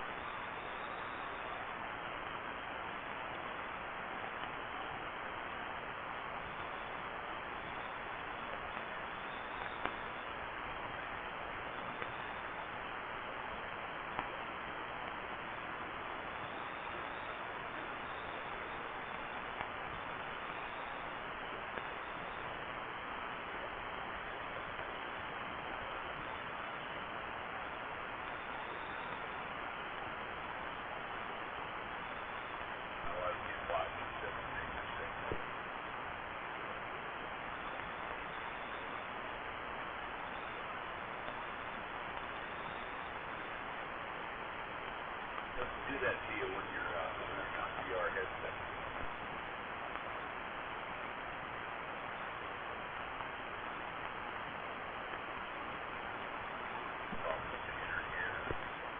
Yeah, I don't know if it does or not.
You said this yesterday. Illegal to attack NYPD cops 2 times before entering California on free ticket. Yep.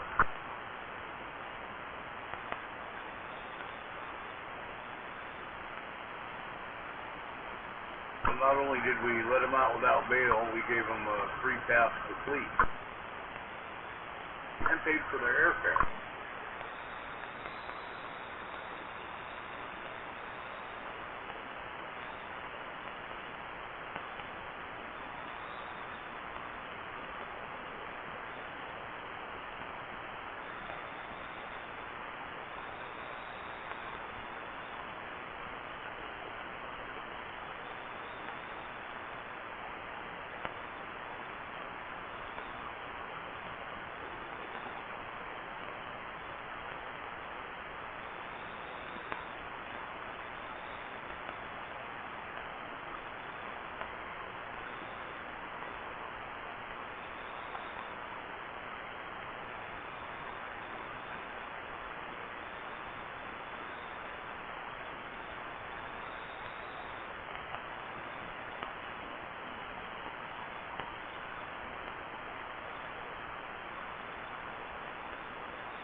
Well, good morning, Brother Sledge.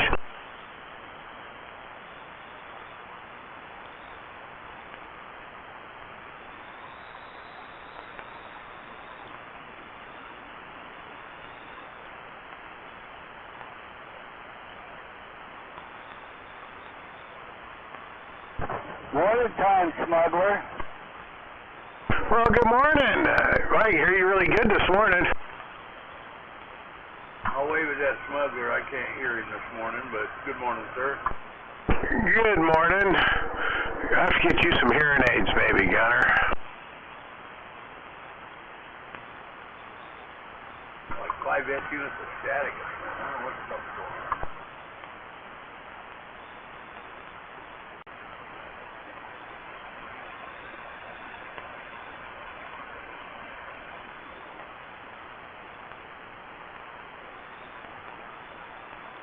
Heck, I'm not even seeing an S unit over here. It came in yesterday and pretty much still there. One less than usual. Yeah, it all come to my house instead.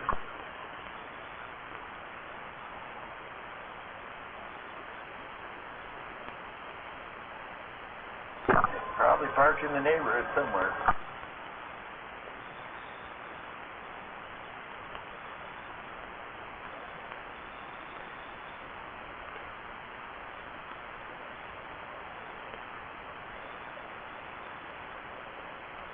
I've often wondered if they have to run tones to those repeaters or anything. I don't know anything about them.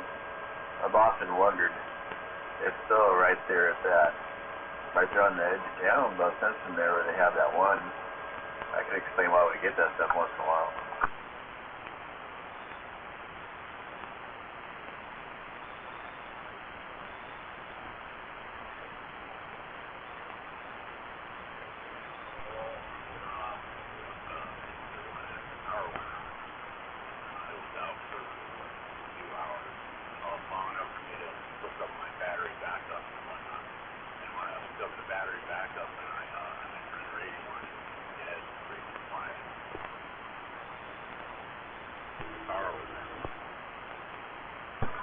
That was just something doing it. Well, I almost guarantee I have a noisy transformer here somewhere in the area, because when it rains, the static level goes away. Oh, I got one on the street corner.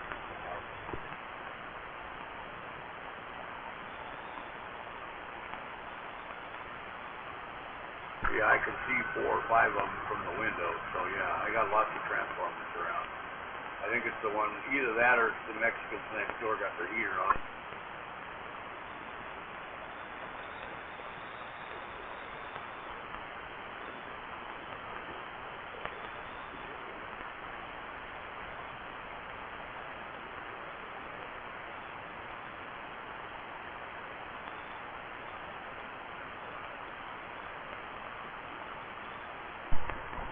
Good morning, smuggler.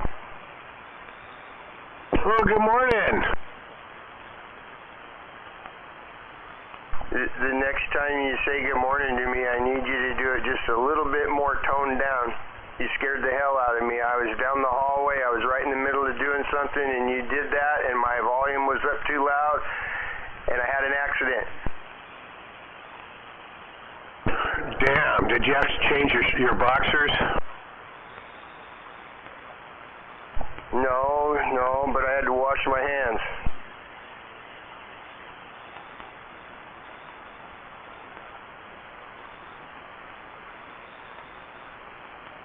Well, my cute little in-between meter came in yesterday. It's cute.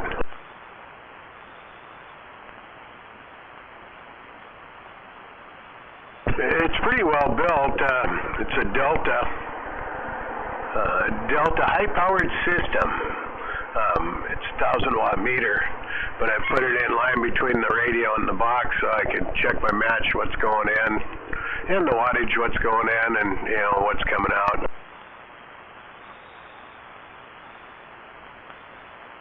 Yeah, I get that. I like that. I can tell you that you don't have any RF in your system. You know how I know that? No, how does you know that? Oh, because I can't hear it. And not only can I not hear it, but you're not saying you're getting shocked when you talk on the microphone.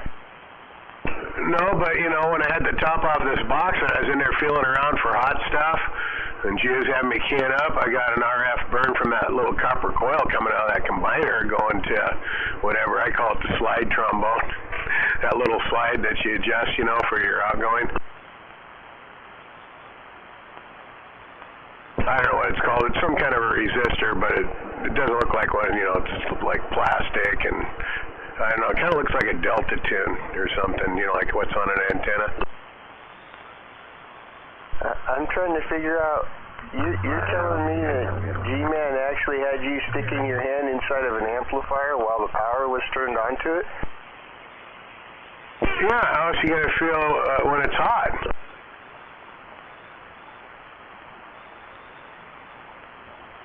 Well, I'll tell you, this is the first time for me ever. You know, me being the oldest, you know, like you are, that's the shit that you do to your younger brothers, but I never had one of my younger brothers be able to pull one over on me like that. Well, he didn't tell me to touch that coil. I just, when I was touching around in there on that combiner to see which ones are getting hot, I accidentally bumped it, and it's like, fuck, that was hot. He goes, you got your first RF burn, didn't you?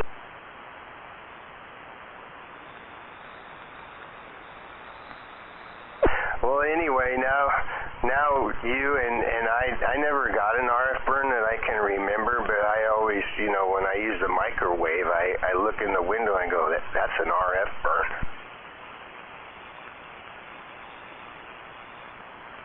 Well, one thing for sure, I know not to touch that again when the mic's keyed up, but, I mean, I'm talking, it was like fucking putting a match out on my hand. No, I believe you. That's a really good example. I didn't know you did that. You know, that's why the FCC came out with some rules like 100 years ago, okay, maybe 20. No, I don't know how many, but a while back that, you know, they didn't want you to have your antennas off of the roof of your house when you're running, you know, high power like that because of the RF, you know. So they're like, hey, man, can you, like, put it a little higher up so you could get it away from your neighbor's dining room table, you know? And not very many people probably did that.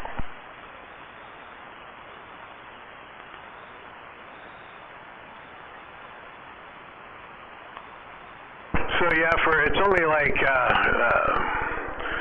4 inches deep and 5 inches wide, maybe 3 inches high. It's a small little meter, but it's heavy duty. It's pretty heavy.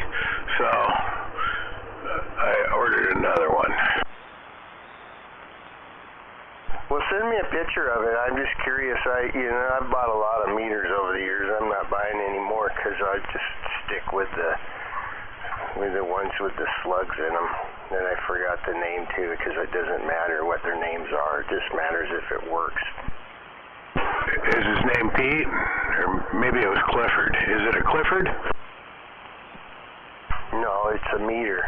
But I want to see a picture of yours. Hey.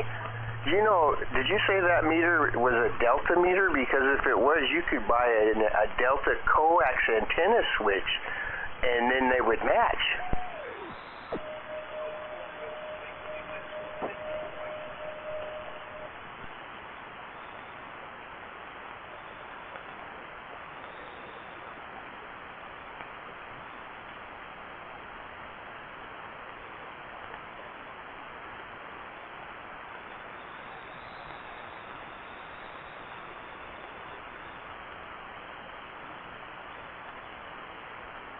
Good morning. Hey, good morning, Ed. Well, you're sounding awfully chipper this morning, Brother Sledge. Well, you know, when you get up at 3:30 in the morning and you've already had your 1 cup of coffee by 3:45, I don't know what's left after that. Shit, I know the day's about half over. That's what time I got up this morning. Shit, I'm showered and dressed and shit, I'm ready to go. I'm drinking my double shot. I might even have enough time to have a coffee down here before I make another double shot up there. I'm jealous of that.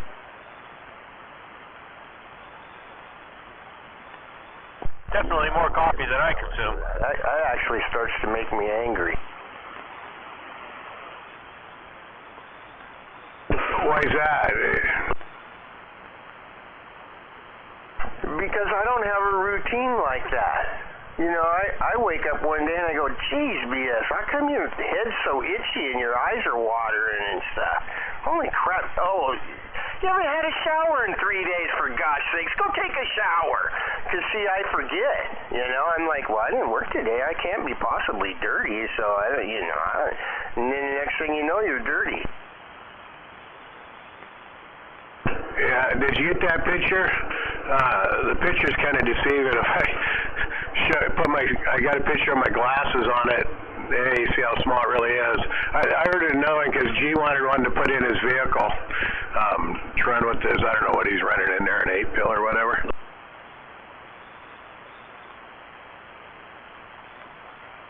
But it only goes up to 1,000 watts, so he might not be putting that much out in that truck. Yeah, that's a familiar looking little meter, but that's cool.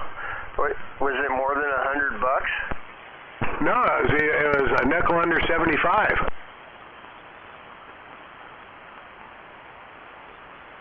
You know, and it's analog too. You can watch the needle move, and it's not even a fake picture. It's like real. I know, it's fun watching because, you know, when I'm modulating that little meter, it's just bouncing all over the place, and then it goes through the big box with the fans and comes over to the big meter, big MFJ, and it just sits up there and just hovers almost to the top of the meter there.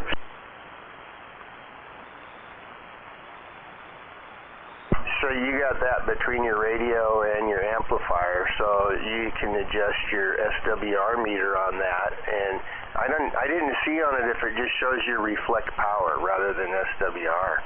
But that's where I run mine. I think Geronimo does too, or whatever. But I watch the reflected power between the where do I have that going at? I don't know. I'd have to sit here and look at my stuff. I forgot how I hooked it up.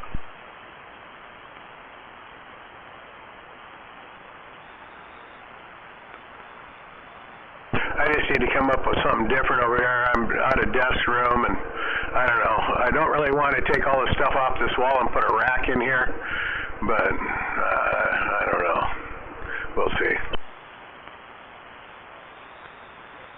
You're growing, aren't you?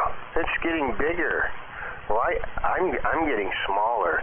I remembered now. I run that 1 meter that's reflect power between the 2 amplifiers, and then the radio has its own. So, and I always run the tuner on that. So it's just matched between that and the transistor. But then I just watch what happens between the other 2 amplifiers, and then the other meters on the outside, you know, before it goes into the antenna.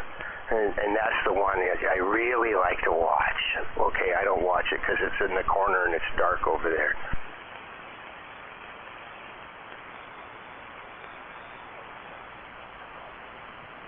What I don't like, Smuggler, is when I see the needle move over there, it goes all the way to the right, and I don't even have it turned on. I'm like, uh-oh, something's wrong.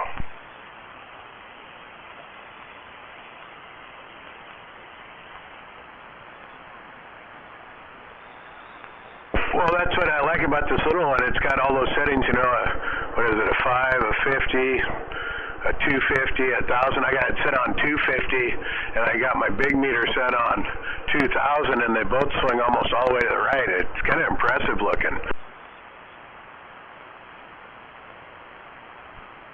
Yeah, shoot me a picture.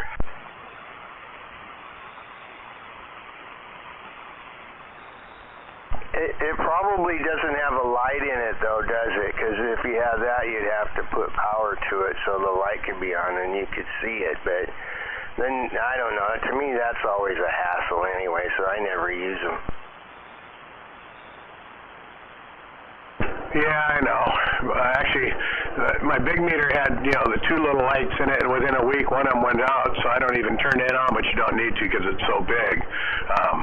And the other one, it has lights in it. I just don't have it hooked hooked up to it right now. I did last night just to make sure they both worked. I actually sent you a picture of that.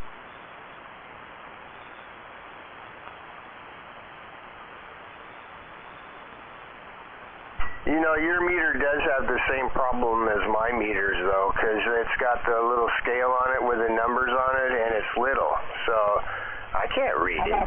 You know, I'd have to have my, the light on, and I'd have to be over there in front of it with my reading glasses on to read the numbers and stuff and figure out which scale I'm supposed to be looking at. So I just ignore that shit. Kind of like when I can't really hear somebody say what they're talking about, clearly because I don't have hearing aids, and I just ignore that they're even saying anything. I don't know what the fuck they're saying. I just don't pay no attention. Yeah, mainly it was just to check my swears, to make sure I wasn't getting any shit coming back from the amp. And then after that, I just put it on the 250 scale, which is the one in the middle, just for entertainment purposes, so I can watch the needle bounce around. Why do people think it's such a safe place to live in Hawaii? Hawaii's shit. Monstrosity volcano.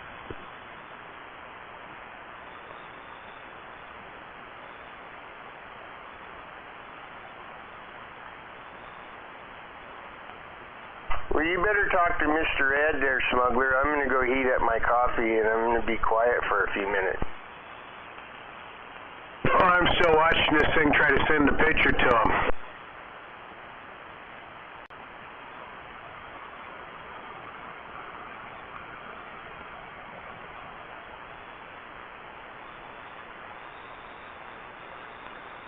Did I tell you we're going to ditch our satellite TV and because my internet was through Dish satellite as well.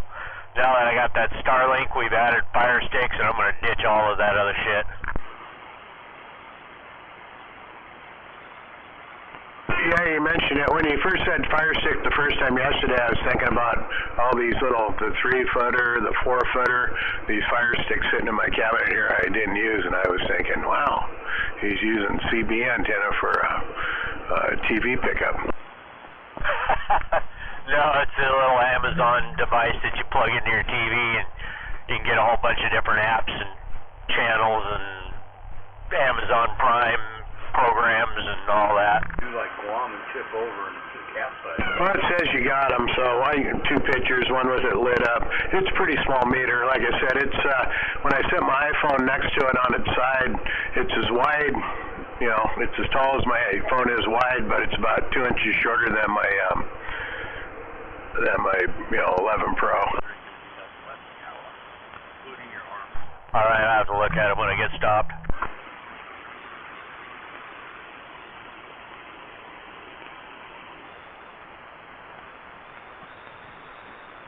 Two more days, and then I'm off for a month.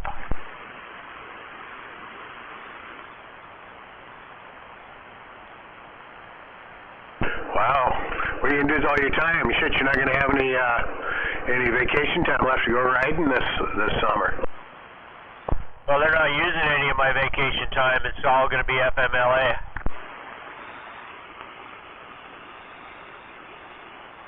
I think I've heard of that. That's that new university in Western Washington, right?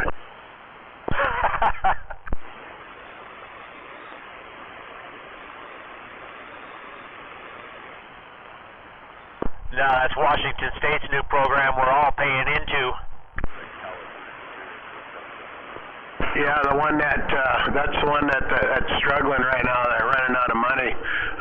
They're taking it in as taxes when they do payroll taxes. The state takes it in, but since everybody found out that they can take a month off and get paid for it, everybody's doing it. It's kind of like people coming into this country knowing that they can get in here, claim asylum, get an airplane ticket wherever they want to go in the United States without ID like the rest of us. I guess you could consider them super citizens even though they're not legally citizens, and then get to where you're going, and then like New York, they give you a $3,000 debit card, and then if you're a family, they'll reload it every 28 days, $1,000 every 28 28 days, and they can't figure out why people are just flooding in across the border. You know, it's causing this country to go broke. And the same thing's kind of with that Family Leave Act. Everybody's doing it, and not enough money's coming in now because more's going out, and that one's struggling now too. Who would have thunk? I know, right? Yeah, they make you use that before you can use your long-term disability through your work.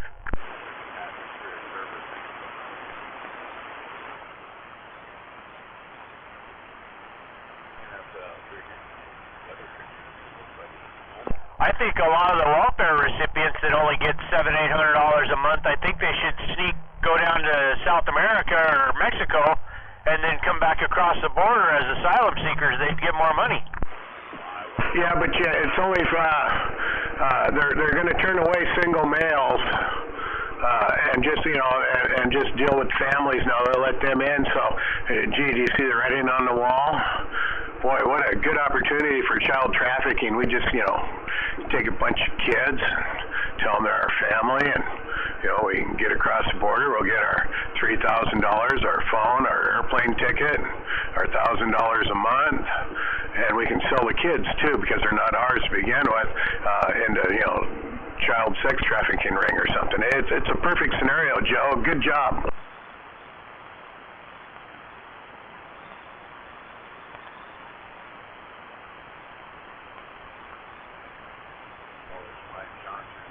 I mean, I'm just thinking out of the box. I don't see that happening at all, though, especially with the Mexican cartel. Do you, Ed? I don't think they're that smart. Oh, no, they wouldn't do anything like that. Well, yeah, but will the Republicans stick together and not pass it? Is the question. It only takes two of them to jump ship.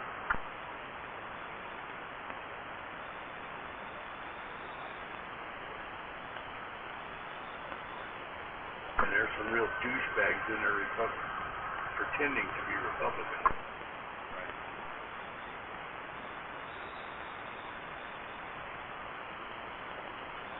And poor old King Charles, 75 years old, got a cancer diagnosis now.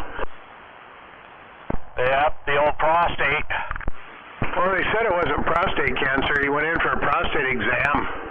I thought he had that done at Epstein Island, but anyway, they closed that down. Never mind. And then they found out he had cancer. Yeah, I thought the deal this morning that I seen said something about an enlarged prostate.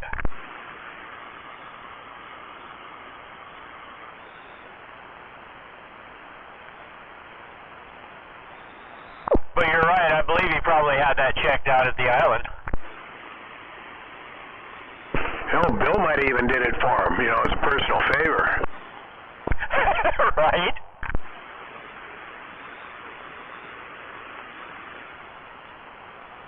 But let's look over here at this guy with the orange hair. He sure says mean things. Fuck what everybody else is doing.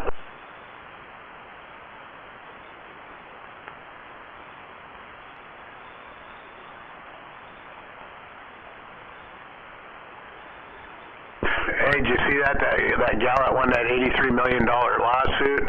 How many other lawsuits she had for sexual harassment and shit over the years? Pretty funny. No, I didn't see that.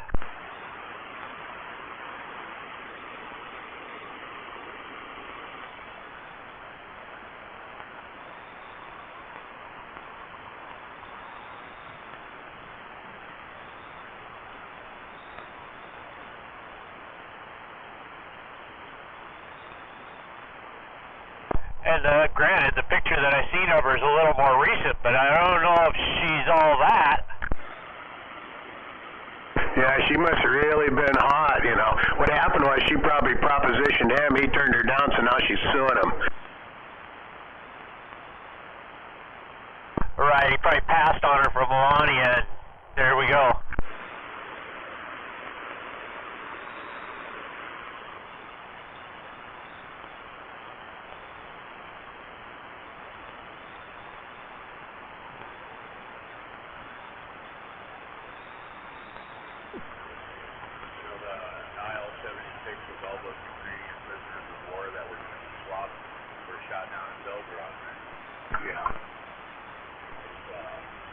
The Russians have pieces of projectile with a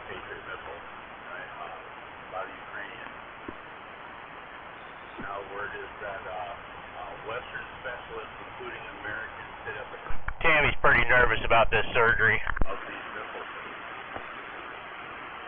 A lot of people get it done, so I'm sure they've got it down. I know, she just made the mistake of watching the wrong video about it. Yeah, she should have known that the cartoon version's always better than the real thing. Yeah, that's what I'm thinking. Ukrainian officers are likely placed in lower positions while Western specialists, including Americans, set up the control and missile guidance stations. He added that Ukrainian servicemen are often only allowed to be involved with these systems as drivers or operators of transport loading vehicles.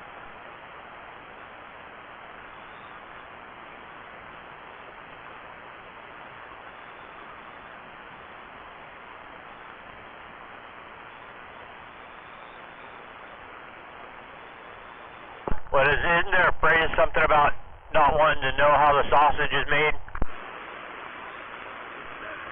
Yeah, unless you're watching the cartoon, the movie Pets, The Secret Life of Pets, and then they went and watched. You remember that scene in the movie, right, where they snuck into the sausage factory and ate themselves till they got tummy aches.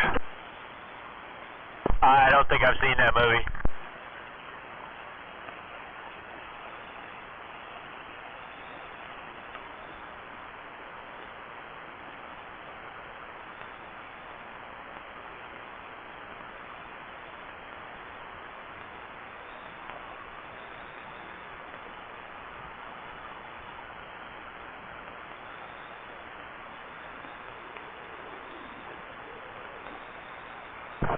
Smuggler. Yeah, go ahead. 29 Cobra and a 4-pill Fat Boy. That what you're talking on? Yep. Well, you got some good swing going on there. You're keying up at about 5 and you're swinging almost up to 9. Oh, yeah. It's 25-watt Cobra. Dead keys at $1.25 and swings almost to 6. Well, it's definitely working for you. I can hear you really well. Good deal.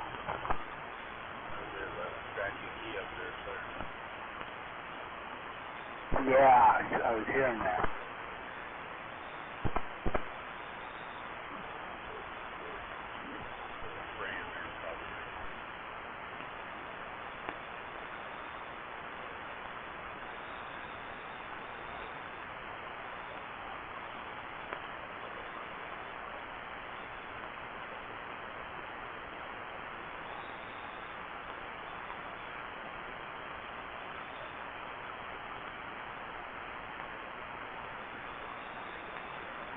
Apparently that border bill is going to die in committee. It'll never even get to a vote. Dead on arrival.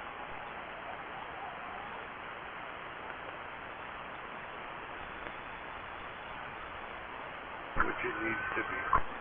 Exactly. Imagine if Kevin McCarthy was there. Dodge the bullet.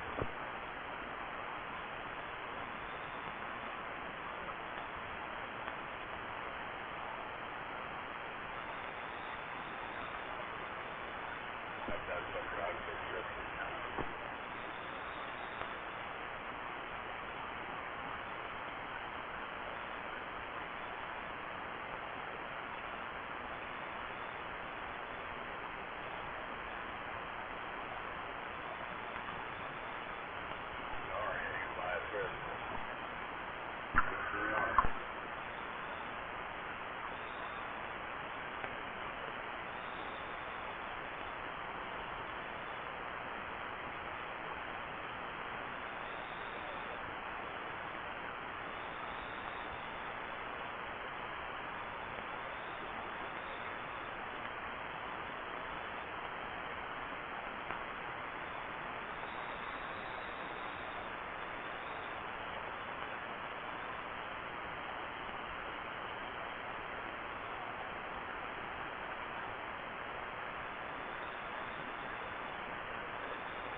where are you off to today, Smuggler?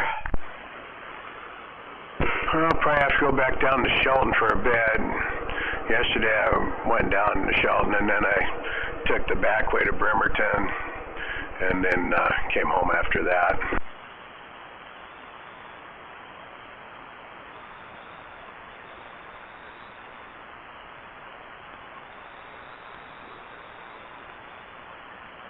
Must be a good sized project down there, Shelton, huh? No, it's not that big, it's just that fucked up. Oh.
Alright, I'm at work. Y'all have a good day. Yeah, alright, we'll see you, Mr. Eddie. I'm scrolling through Facebook here to see what you posted. Anything funny?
Air Gunner, Yes, sir. how's this mic sound? Stock. 198 ranging. It's clear. I mean, I don't have any problem understanding it. 10-4. You like the other one better, the dynamic? You had one on there yesterday that was working good, and you keep swapping shit around. Well, I know that John Coffin might quit working on it. I don't know what's going on there. Kind of like Sky, you tell him it sounds good, so he changes it.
How about that air gun?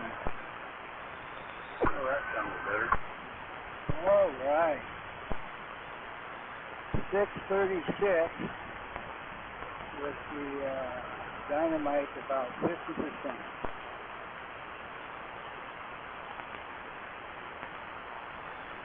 You could possibly pump the dynamite up a little.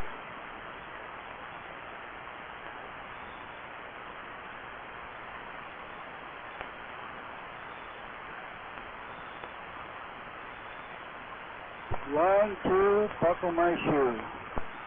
That's a little over the edge. Back it down to it.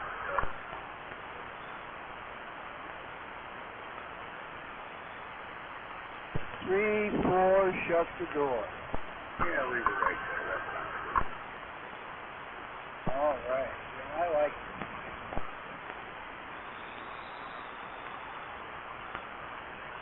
What do you think there, Big Bird? Help me sound at your place. Yeah, sounds fine.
website. You know you're running for curfew, right?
goddamn thing is a fucking Dodge Metro van in front of me won't get it out here and get going.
Yes, it is.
big station is over there on West Coast. Got a copy on this 318.